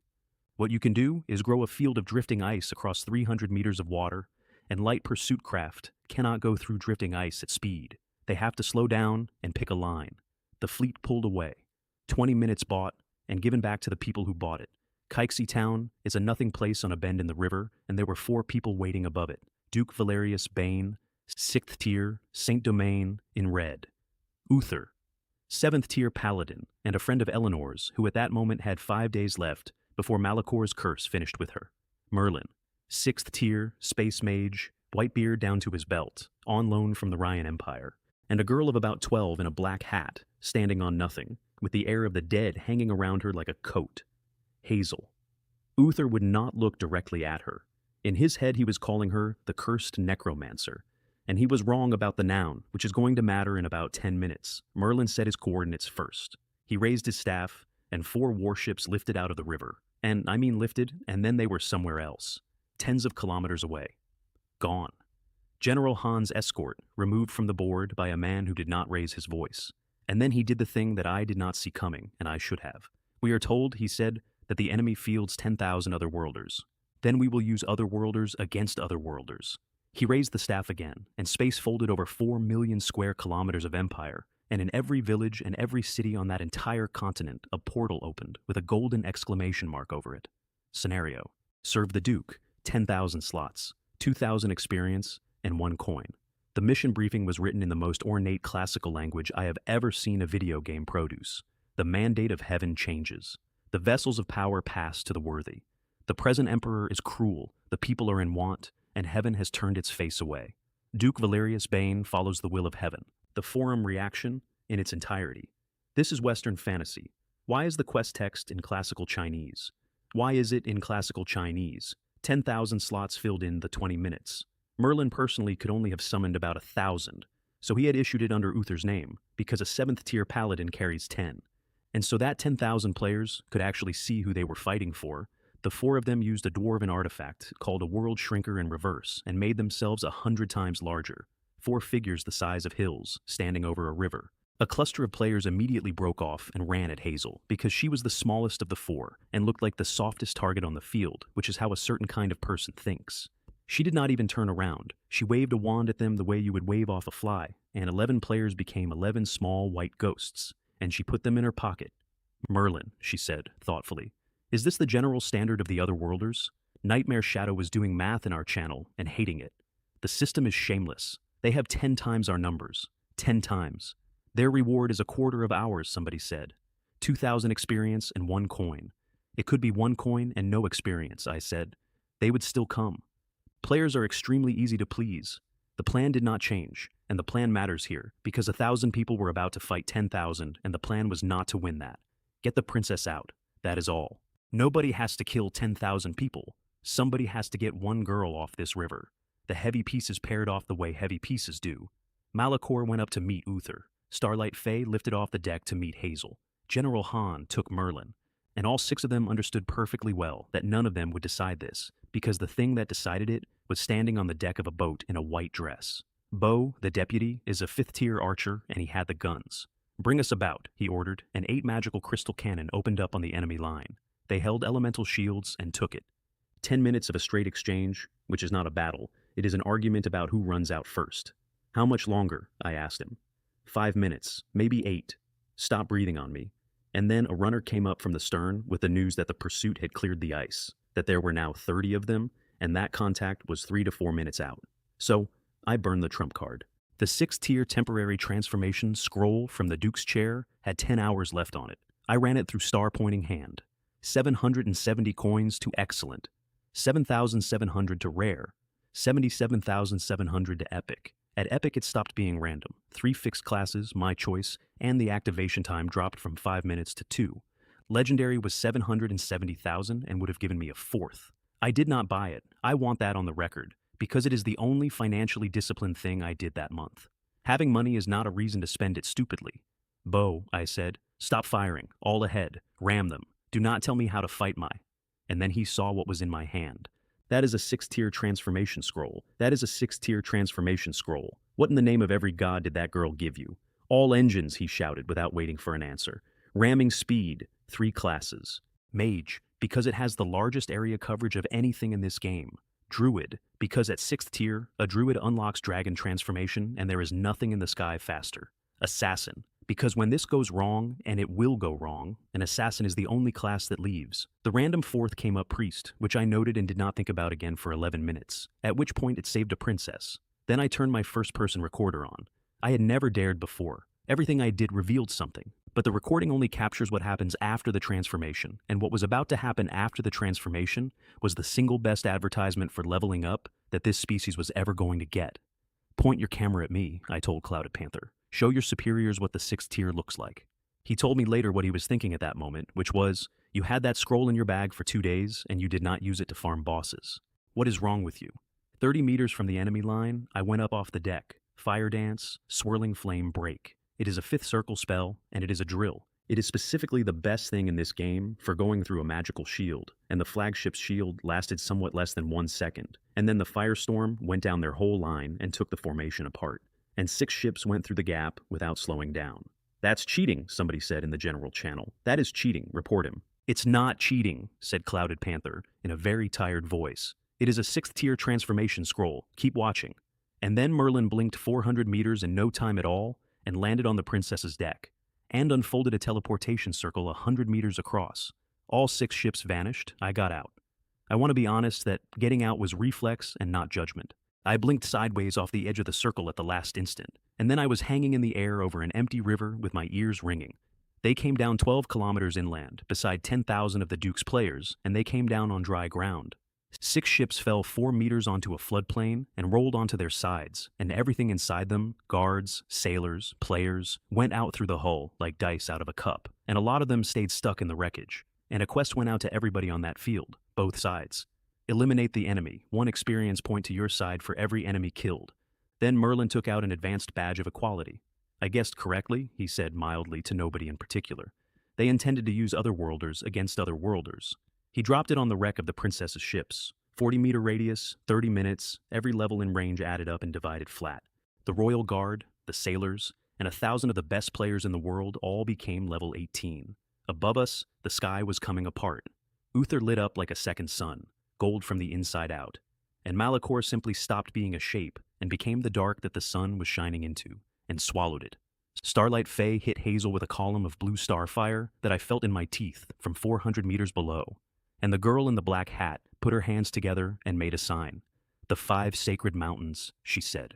The holy temples, the local gods, the spirits of the earth. By command of the Most High, subdue this malevolent spirit. 5 mountains of packed earth came up out of nothing and closed on an astral dragon and sealed her inside. You're not a necromancer, said Starlight Faye's voice, from somewhere inside a mountain. You're a Taoist. Correct, said Hazel brightly. There is no prize. Then she looked up at Merlin and gave him a thumbs up. Great work, Grandpa, and heard the exact same sentence in the exact same tone from about 9 meters behind her. She turned around. It was me, and I wanted understood that I was completely sincere, because the system had just handed both sides a quest that pays 1 experience point per enemy killed, and that old man had personally teleported 10,000 enemies into a single open field and stood them in rows. 100,000 experience, standing in the sun, waiting. I have read that in the last century there was a premier who went to look at a field of corn and was photographed with his eyes shining. That was my face. I flew toward that harvest with exactly that face. Phoenix flame, comet storm, earthquake, thunder prison. Into the thickest part of them, over and over, and every single cast took 200 or 300 people off the board. More than 1,000 in the first 90 seconds, 2,000 or 3,000 after that. The enemy channel, which somebody was kind enough to leak to me afterward, went through the stages of grief in real time. That's not an attack, that's a strike from a higher dimension. That's not a player, that's a bomber. Will you two stop talking about aviation and run our side? Was, if anything, worse. For the first time in my life, said somebody in the general channel, I have no objection whatsoever to a cheater. As of this moment, I am Master Kai's most loyal and shameless sycophant. I will hear no criticism. Bane came for me across the whole field with a charge that opened a trench behind him. I ignored him. It was tactically stupid and emotionally very satisfying. He is a 6th tier Duke, and I was a temporary 6th tier with 50 minutes on the clock and a job to do, and picking a fight with the enemy commander was not the job. Also, he had not once given his own men an order I would have called useful, and I did not think he deserved my attention. So I switched to Assassin and went into the crowd. Fan of Knives, Blade Storm, Crimson Storm. Somebody watching from the ridge described it afterwards as a blood-red butterfly going over a field, and said that wherever it passed, there was nothing left standing but stalks. Which is when Bane worked out that he was chasing the wrong thing.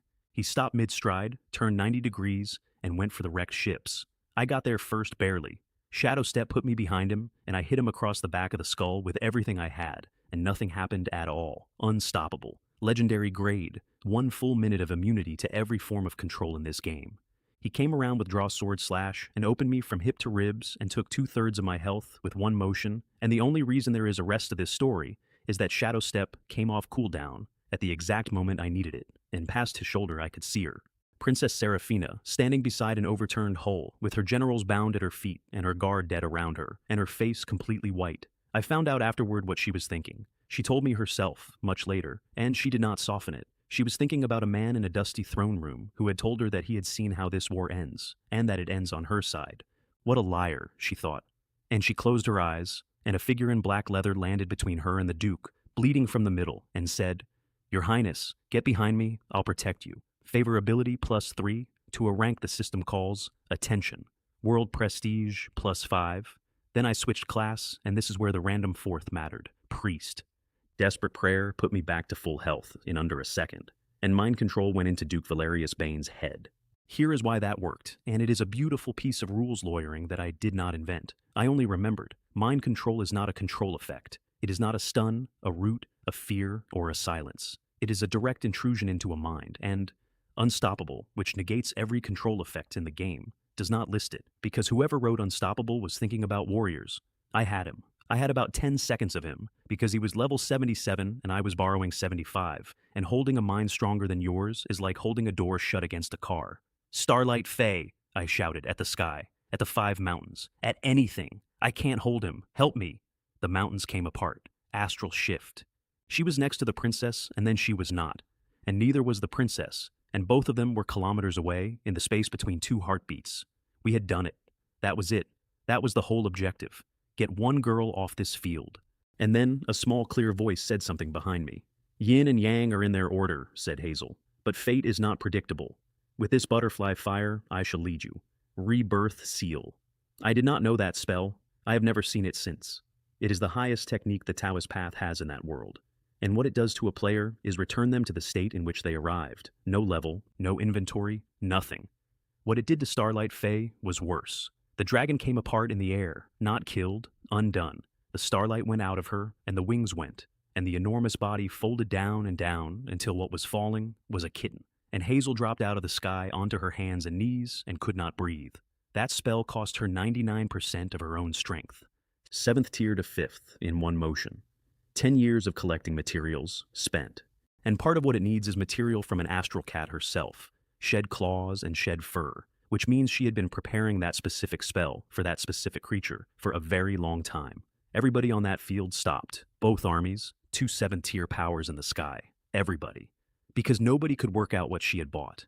She had burned herself down to nothing to unmake one cat, in a battle she was already winning, and it made no sense at all. She got her breath back, sat up on her heels, and waved at us cheerfully. He. I'm not going to explain my reasons. See you around. And she went down into the earth like water into sand. I still do not know. I have a guess, and the guess involves the 8th expansion pack and a war between the astral plane and everything else, and I am guessing because I died in the 7th and never got to find out. Starlight Fae was falling from 400 meters. I switched to Druid and took the Storm Dragon, white and blue, the fastest thing that Scroll had in it. And I put everything into a dive, and I want to say for the record that I did not have the altitude and I made it anyway.